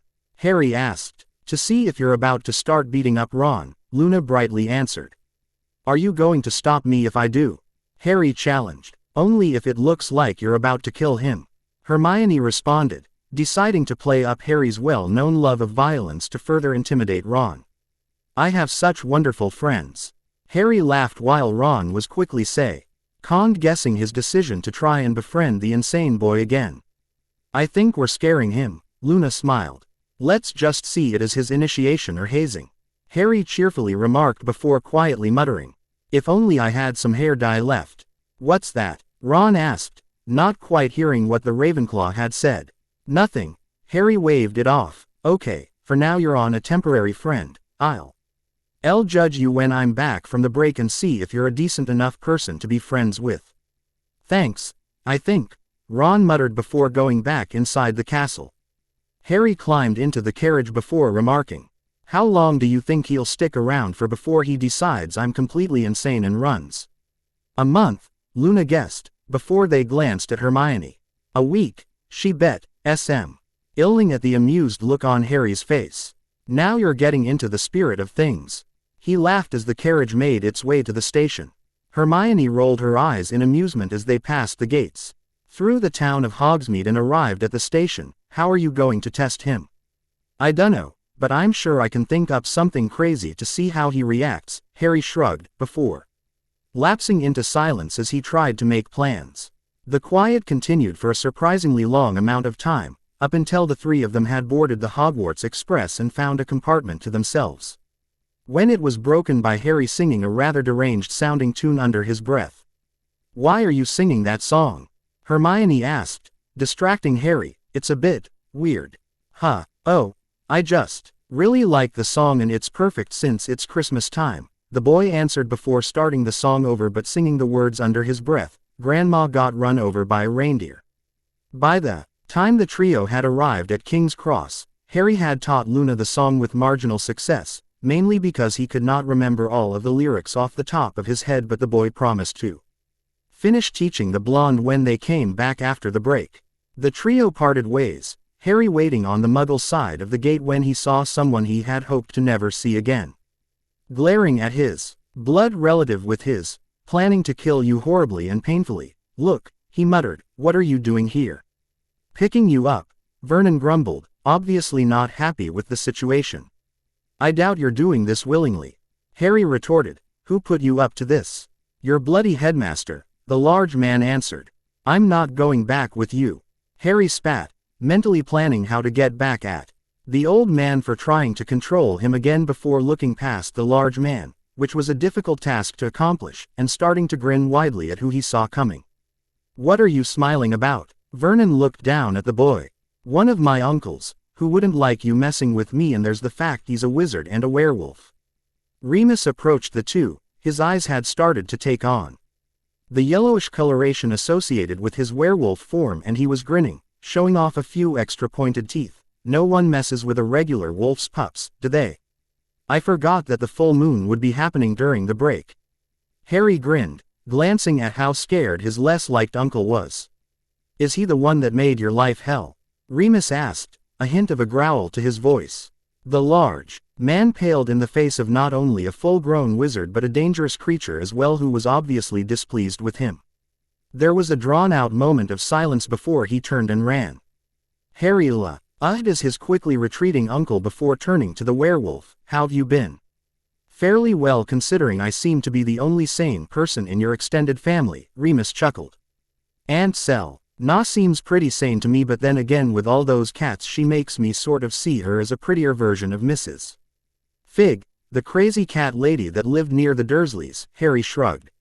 You come up with some very strange comparisons, the man muttered before glancing around. Where's Jin? I told you guys he was staying behind, remember? The young criminal rolled his eyes. Remus thought for a moment before sighing.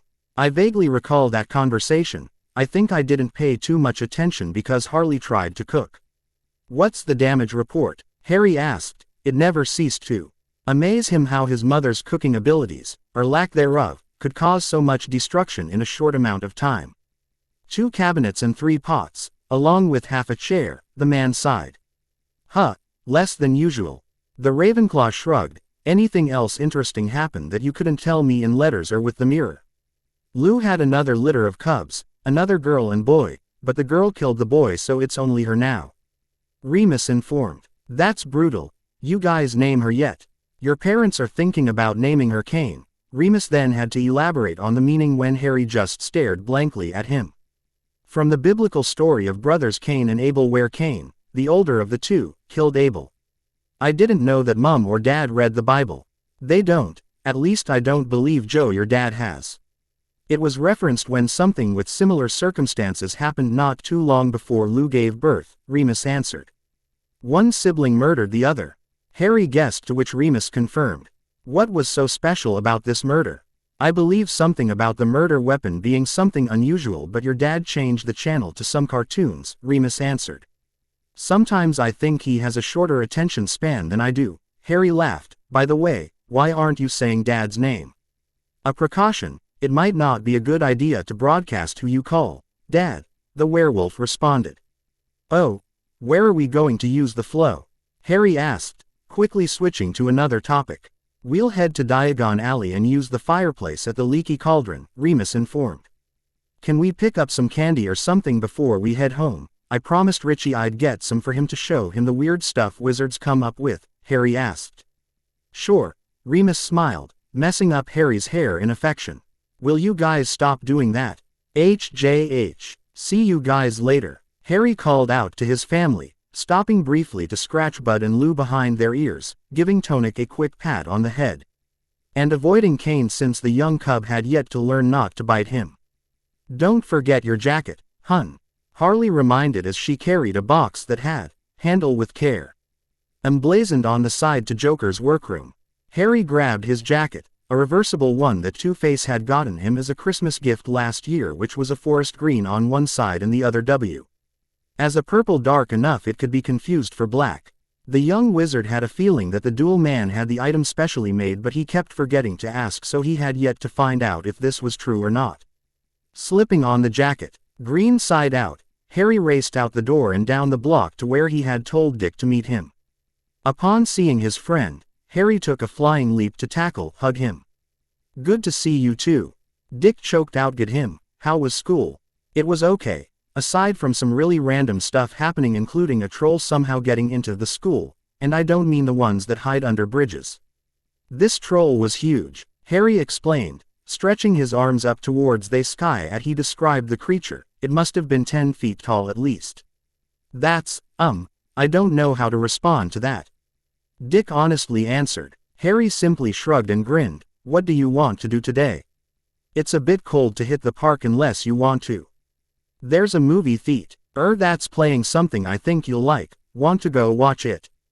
Dick offered. Sounds good to me. Is Alfred or Bruce coming with us? Bruce is busy at the company and Alfred is dropping us off while he takes care of a couple errands, so it'll be just the two of us watching, the blue-eyed boy informed. They're letting us do something alone. Have they been replaced by stupid alien clones? Harry asked with a straight face, causing Dick to laugh. As the two climbed into the car, Harry handed a small wrapped box to Alfred. Don't give it to Richie until Christmas. Don't worry, Master Harry. Alfred smiled through the rear view mirror. Why do you call me that?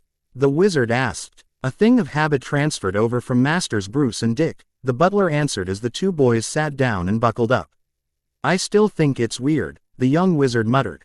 What's in the box? Dick asked. It's your present, no peeking. Harry grinned, before handing over a small box to his friend. You can open that and eat it now. Though, it's some wizard candy. Chocolate frogs. The blue-eyed boy stared at the item in his hand. They taste okay, but most of my classmates are really interested in the cards. The blue-haired boy informed. Open it up and see who you got. Dick popped off the top of the container and was surprised when the sweet hopped out of the box, Harry catching the treat before it got too far and handed to his friend, who simply stared at it. I don't think I can eat that now that I've seen it move. It's not really alive, just a spell, Harry proceeded to snap the frog in half to show that it was completely made out of chocolate and nothing else. See, no frog guts or anything. That's really not helping, Dick muttered before looking at the card he had gotten. So this guy is the headmaster of your school? The wizard looked at what his friend held and stopped himself from scowling. Yeah, he is. Dick flipped over the card to read the information on the back. Considered by many the greatest wizard of modern times, Dumbledore is particularly famous for his defeat of the dark wizard Grindelwald in 1945, for the discovery of the 12 uses of dragon's blood, and his work on alchemy with his partner, Nicholas Flamel. Professor Dumbledore enjoys chamber music and tenpin bowling. Why would they add that weird bit at the end? I mean, it's a own piece of trivia, but I guess they needed to fill out space. What did you say that last name was? Harry asked as he coughed. He had accidentally swallowed a chunk of the chocolate frog when he heard the last name mentioned. What, Nicholas Flamel? You heard of him before? The slightly older boy questioned. Sorta. Someone mentioned him once and I was trying to look him up and never found it. Hing, Can't believe that I only had to look on the back of a chocolate frog card. Harry muttered, annoyed with how much time he and his friends had wasted trying to find anything on that man. Dick no, ticked Harry's sudden dark mood and kept quiet for the rest of the trip, knowing that it would vanish as quickly as it came when they would arrive at their destination. The green-eyed boy's temperament always had a tendency to change without warning. True to his prediction, Harry brightened up as the movie theater came into view and they were dropped off with some money for tickets and snacks. The teen manning the box office barely glanced at them when they pointed out the PG-13 movie as the one they were going to watch. He knew that if the boys had lived in Gotham long enough that nothing in the movie could possibly scare them. The line for the concessions was ridiculously long, and with their movie starting soon, there would not be enough time to get anything if they just stood on line. You get some seats, I'll get the snacks, Harry spoke, shoving his friend towards the theater. Dick stumbled slightly before regaining his footing. The line's too long. Even with 10 minutes of previews we'd miss the start of the movie. A movie's not a movie without popcorn and soda, Harry adamantly stated, once again pushing his companion towards the theater. I'll get the stuff before the previews are over, I promise. Dick just sighed and nodded his head, walking away. Once his friend was out of sight, Harry put his plan into motion. Quickly scanning over the line, he spotted one man W. Ho looked extremely irritated at the long wait even though he was near the front. Grinning, Harry hid behind a cardboard stand advertising another movie and pulled out a handful of pennies from his pocket. Taking careful aim, the young criminal threw the coin with pinpoint accuracy and hit the man on one of his legs. Harry smiled that even though the man did not seriously react, he could tell that it would not take much to make the man boil over in rage. Taking another coin, Harry hit the man in the shoulder, grinning as the man turned to glare at the person who was standing behind him before turning back forward, muttering darkly. The third coin hit right on the side of the man's head and achieved the desired effect. The man turned around and started to argue with the person who had been behind him the whole time before the two started to fight. As the brawl grew to include several other moviegoers, Harry took the distraction to cut to the front of the line and place his order.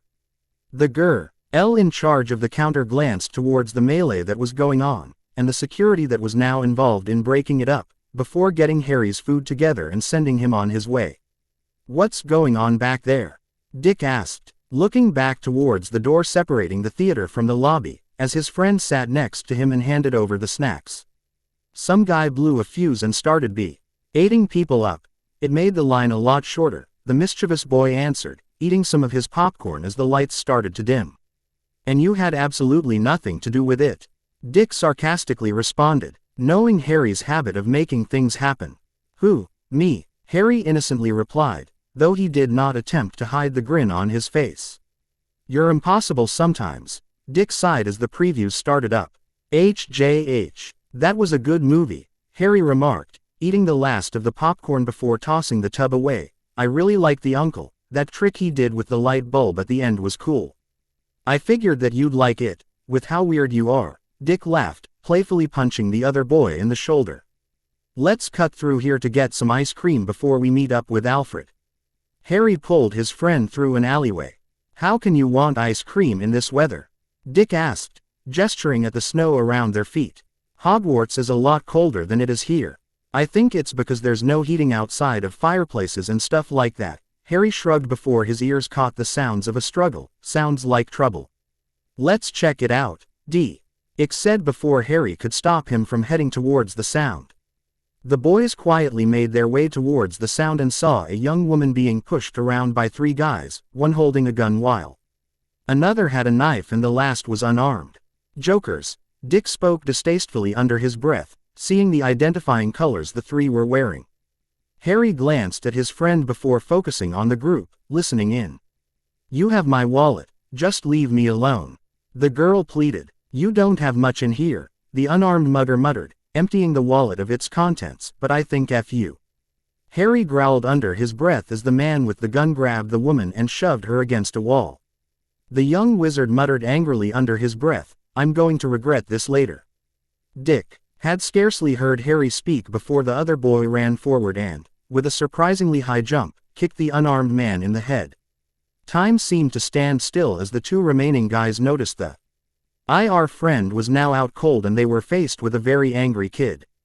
The fuck? The one holding the gun reacted before pointing his weapon at Harry, causing Dick to react by grabbing a random object off the ground and throwing it at him, causing the shot to go wild and instead of hitting Harry in the head hit him somewhere in the stomach. Dick froze as he realized he may have just gotten his friend killed. If not from the initial shot, then from bleeding out if Harry did not get medical attention soon. His actions, coupled with the shock of what he had done, brought the two remaining muggers' attentions to him. "Hey, you know who this kid is?" one of the muggers remarked, grabbing Dick by his jacket. "What does it matter?" the other one answered. "He's Bruce Wayne's kid. We could hold him for ransom and get loads of money." "You're nuts, man, stuff like that never works out. Give it a shot at least." The first mugger pointed the gun at his head. "Be a good little brat and come along." Harry growled in warning as he pushed himself up. "Leave him alone. You should have stayed down, you stupid kid," the second mugger grumbled as he walked towards Harry, pulling out a knife. "It'd be simpler with only one brat to deal with." "Harry, run for it," Dick yelled, hoping to save his friend and wondering how he had survived being shot.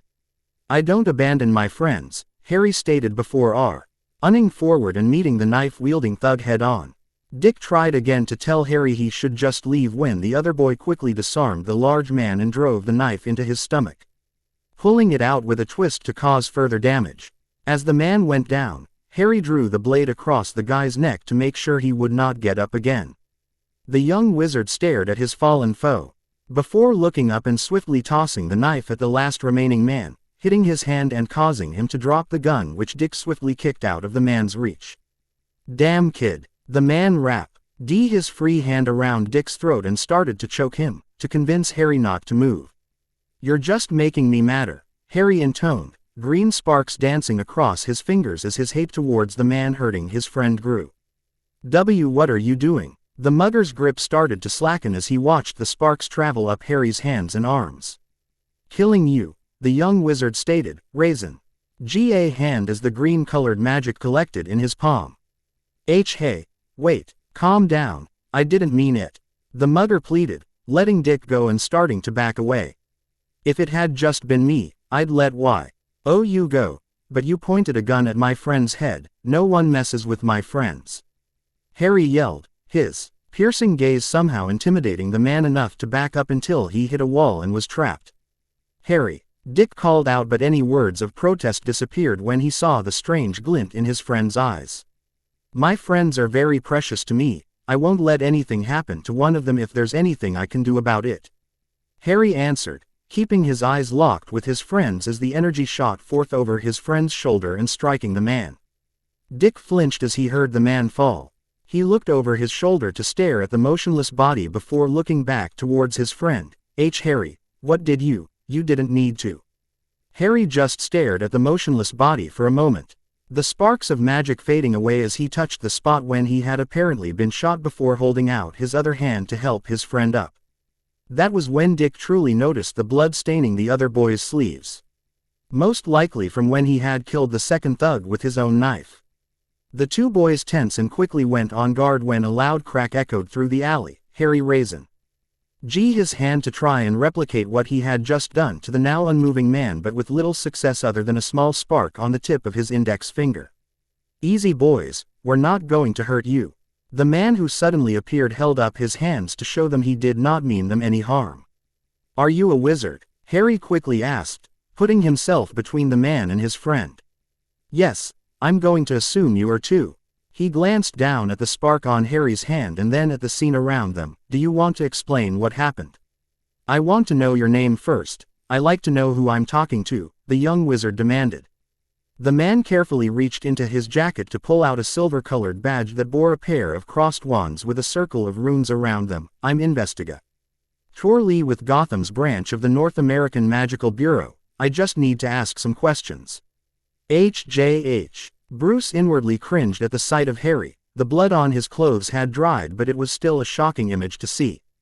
The billionaire turned to Dick and saw the blood on him seemed to be primarily just on his hands and looked like it had been transferred onto him. He stared at his ward for a moment before asking, "What happened?" "We came across some guys mugging a girl and Harry jumped in," he's pretty fast, and was able to knock out one guy right off the bat, but that clued the others to him. Things got a bit hectic, and before I knew it, Harry had been shot and a gun was pointed at me," Dick rambled, not noticing that Bruce stiffened at the mention of the weapon and hearing that Harry had been seemingly wounded. Harry got up. I don't know how he survived, and he took on another one of the guys who had a knife. Harry got the knife away from him and he stabbed the other guy with his own knife. And then Harry threw the knife at the remaining guy to get him to let go of me and drop his gun. Then he used his special talents to kill the last guy. One of the wizards walked up to Bruce, Harry in tow. "Afternoon, Mr. Wayne. Though I wish the circumstances weren't so depressing. Are you finished questioning Harry?" Bruce asked, glancing down at the boy who was uncharacteristically quiet. "We are." The original victim of the mugging confirmed that the boys acted out of a need to help and self-defense, the wizard answered, glancing down at Harry who was just staring blankly at the ground. "We done a scan and wipe of her memories to ensure she does not recall any use of magic, and also did a wipe of the one mugger who was still alive." A memory wipe. Bruce felt uneasy with how casual the fact of tampering with someone's memories was said. "It's to ensure our secrecy, Mr. Wayne. If word got out about wizards, well, in Gotham it wouldn't be too bad with everything else that goes on here. But normal people sometimes react badly to things that are strange, different, or unexplained." The man gave a slightly defeated smile. "The only reason neither your memo or that of your wards has been changed is because Harry has vouched for you and will also pay the fee for revealing the existence of magic to you two and your butler." "There's a fee," Dick spoke up. "We are a government too. We need money to run things, and one way is to impose fees for the revelation of our kind to unrelated muggles." The man pulled out a pocket watch and glanced at it quickly. "I must go now, Mr. Wayne. There's paperwork that needs to be filled out for this and I must get started on it. Good day." Bruce motioned the two boys to get into the car before Alfred drove off. An uncomfortable silence reigned in the vehicle as Harry stared out the window and Dick glanced at his friend. "Harry, you all right?" Dick quietly questioned. After a few more seconds of silence, Harry muttered, "Ask what's really on your mind. How did you survive getting shot?" Dick asked, trying to avoid the real question. Harry pulled out a pocket and held it up. "An uncle of mine gave me this coin a while back. I guess I had left it in my pocket and forgotten about it, but I was pretty lucky that it was there." Dick saw that the force of the bullet had impacted the coin and deformed it so that whatever design that had been on it was unclear. The chances that the bullet would hit the coin dead on were unbelievably slim, and if it had been a little off in any direction, most likely it would have only clipped the coin and ended up seriously injuring or possibly killing his friend. That was lucky, 1,000,000 to 1 chance I bet. "What do you really want to ask me, Richie?" The purple-haired boy spoke, staring down his friend. Dick hesitated a moment before quietly speaking. "Why do you feel you had to kill them?" "They tried to kill me and take you hostage. Maybe hurt you too," Harry answered. "This is a bad world. You know that, but here it seems a lot worse. I thought it was best to think the worst was going to happen, so I acted so that it didn't. Still, just right out killing someone. I wanted to keep you safe. You're my friend and..." The young wizard started. "You look out for your friends," Dick completed as a silence reigned in the car for an uncomfortable amount of time. Thinking of something that could snap his friend out of it, he offered, "Maybe Alfred will make us some cookies when we get to the house. Just drop me off at home. I don't feel like hanging out anymore today," Harry answered, going back to staring out the window of the car. As they pulled up to Harry's home, Dick watched his friend silently get out and walk up the steps. "Call if you want to hang out before you have to go back." "Okay." Harry simply waved to his friend, without turning to face him, as he entered his house. "Do you think he'll be okay?" Dick asked Bruce, staring at his guardian with a worried look. "I don't know. People handle things differently," Bruce responded, wishing he could give a definite answer to his ward, who went back to watching Harry's house as they drove away. "HJH. What's the matter, kiddo?" Joker asked, seeing the odd look on Harry's face before noticing the blood on him. Harry stared at his father for a moment before answering, "I killed somebody today, 2 people, actually." "Congratulations," Joker exclaimed, scooping Harry up into a hug. both a bit surprised at his reaction. How do you feel afterward? I felt really good, Harry remarked as his father put him down. An odd smile creeping across his face and a manic glint appearing in his eyes. I got a good idea on how to mess with bats. Really? What's the plan? Harley poked her head into the room. Why are you covered in blood? I'll explain it later, Harry muttered, picking at the dried blood. What do you guys think about acting like the Grinch? The one that steals Christmas. Harley responded. Yep, that sound like fun to you guys. Harry grinned. Sounds like a great idea. Joker stood up. Good. Let me clean up and change first, Harry responded as he exited the main room and headed to his own. He pulled off his stained shirt and tossed it onto his dresser to deal with later as he opened a hidden compartment towards the back of one of his drawers to extract his costume from its hiding place. Changing into his costume, Harry paused and pulled the deformed coin out of his pocket. Staring at the item for a moment, he reached into the back of another drive. To pull out a small wooden box and opened it. Inside was a collection of random things. A monocle, a large scale from some reptile, what looked like a broken-off metallic claw, and many other odd objects. Harry laid the coin inside, now covered in dried blood, making it look as if it was covered in rust, before putting the box back into its hiding place and making sure that the compartment was well hidden again. The young wizard quickly dressed in his villainous persona and was finishing up securing the belts of his straitjacket when he looked up. I was wondering where you were. I said Ivy to take care of her plants whenever she's in Arkham, Prank informed. The fact I am one is the main reason for that. And it might also be since a few of Aunt Ivy's plants are meat eaters, Bunch of her plant sitters don't really come back, Harry shrugged, exchanging his glasses for his goggles. Prank shrugged in response. What's this I hear about you killing somebody? 2 people, actually. A pair of muggers. It's kinda ironic since it was in self-defense. Harry humorlessly laughed as he slipped on his mask and glanced in the mirror to make sure that his hair was the correct shade of green. Were you hurt? No, but I got mad when they threatened Richie. Harry trailed off, knowing that Prank would understand what he meant. Sometimes I think you're worse than Harley in the protectiveness department. At least when it comes to Richie, Prank pointed out. You should see how I act around my new friends at Hogwarts, Harry muttered. Remind me for the 2 of us to share memories. I want to know exactly what you've been doing here, especially what led up to that picture with you in makeup. Mom is very persuasive at times, Prank groused, and detecting the question answered. I'm getting more into your shoes, referring to Harley as Mom, as well. By the way, it seems there was an unintended side effect of either my creation or you using some of your magic on me. What's wrong? Harry asked his plant double. I'm actually capable of magic, Prank revealed, smiling widely. Imagine my surprise when I accidentally blew up something just because I was mad. That is awesome, Harry smiled. You been able to do anything on purpose yet? Not really. Remus figures I may need a wand to do more, but it might be tricky to get into Visigoth Avenue since I can't change my appearance.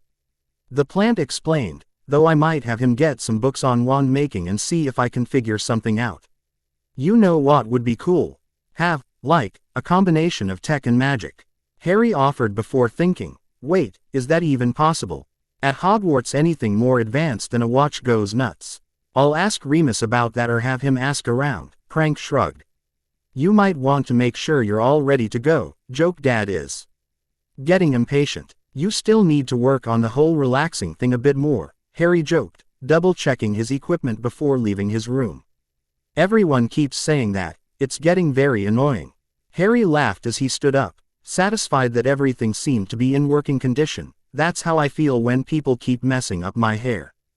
Just get going, Prank groused, practically kicking Harry out of the room. Love you too, the young villain joked as he left, joining his parents in the living room and noting that Remus was not dressed up. You're not coming along. It's too close to the full moon, remember. I don't want to risk going a bit too wild, the werewolf responded. Oh yeah, forgot about that, Harry muttered. I'll cause a bit of extra mayhem for you, okay.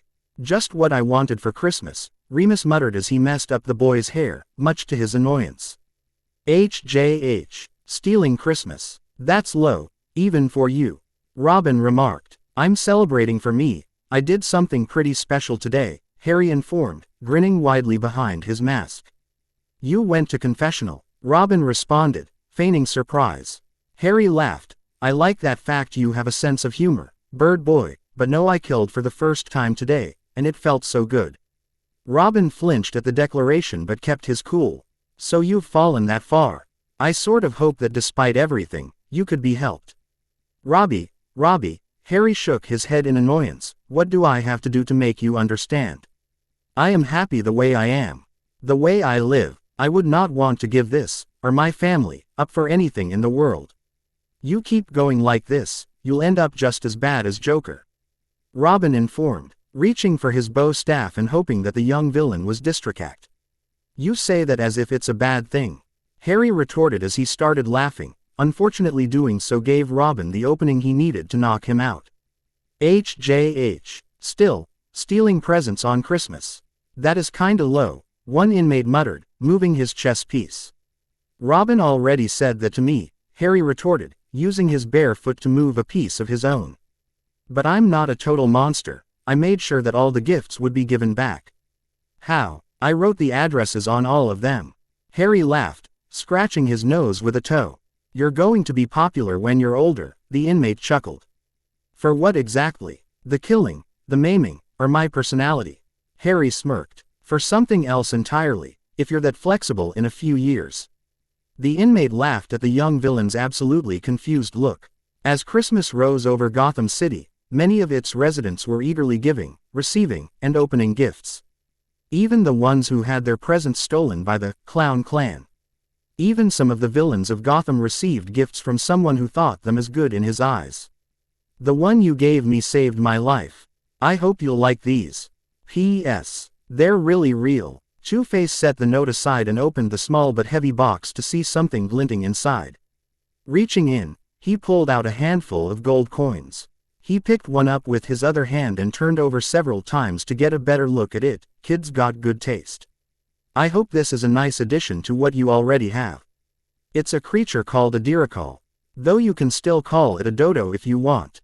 Oswald Cobblepot, otherwise known as the Penguin, looked up from the note to gaze upon the bird that was his Christmas gift. So the dodo was actually a magical creature. Huh, who knew? I wonder where that spare monocle of mine disappeared to. If you want more, we can arrange a trip. Edward Nygma let the note slip from his fingers as he took in the stacks of books that had appeared in his hideout. They were thoughtfully organized into categories. Looking over the books, Edward saw a mixture of things he knew and things he did not know. Mainly books pertaining to magic and anything related to it. I found him. He's part Kneazle, a magical cat, and I thought you might like him. Remy. Selina arched an eyebrow at the misspelled name. She laughed to herself as she quickly figured out that Harry must have been the one to get her the gift but had wanted her to believe that it came from his henchman. Admittedly, here was something about the man that was interesting, and he did not seem to truly fit for his role as Harry's underling or for crime in general, and made her wonder why he was in that position in the first place.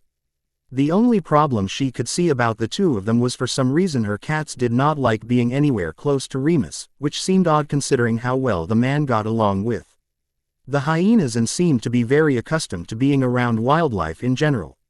Shrugging her shoulders and deciding to think on it more later, she gazed at the cat that could have passed off for a regular tabby if one ignored the fact its fur was slightly spotted and there seemed to be a bit more fur at the end of the tail, making it somewhat resemble a lion's. You're a cutie, the woman smiled, holding out a hand to the creature to show that she was friendly. The feline stared at her hand a moment before turning its head and flicking its tail, dismissing her. Not that friendly, are you?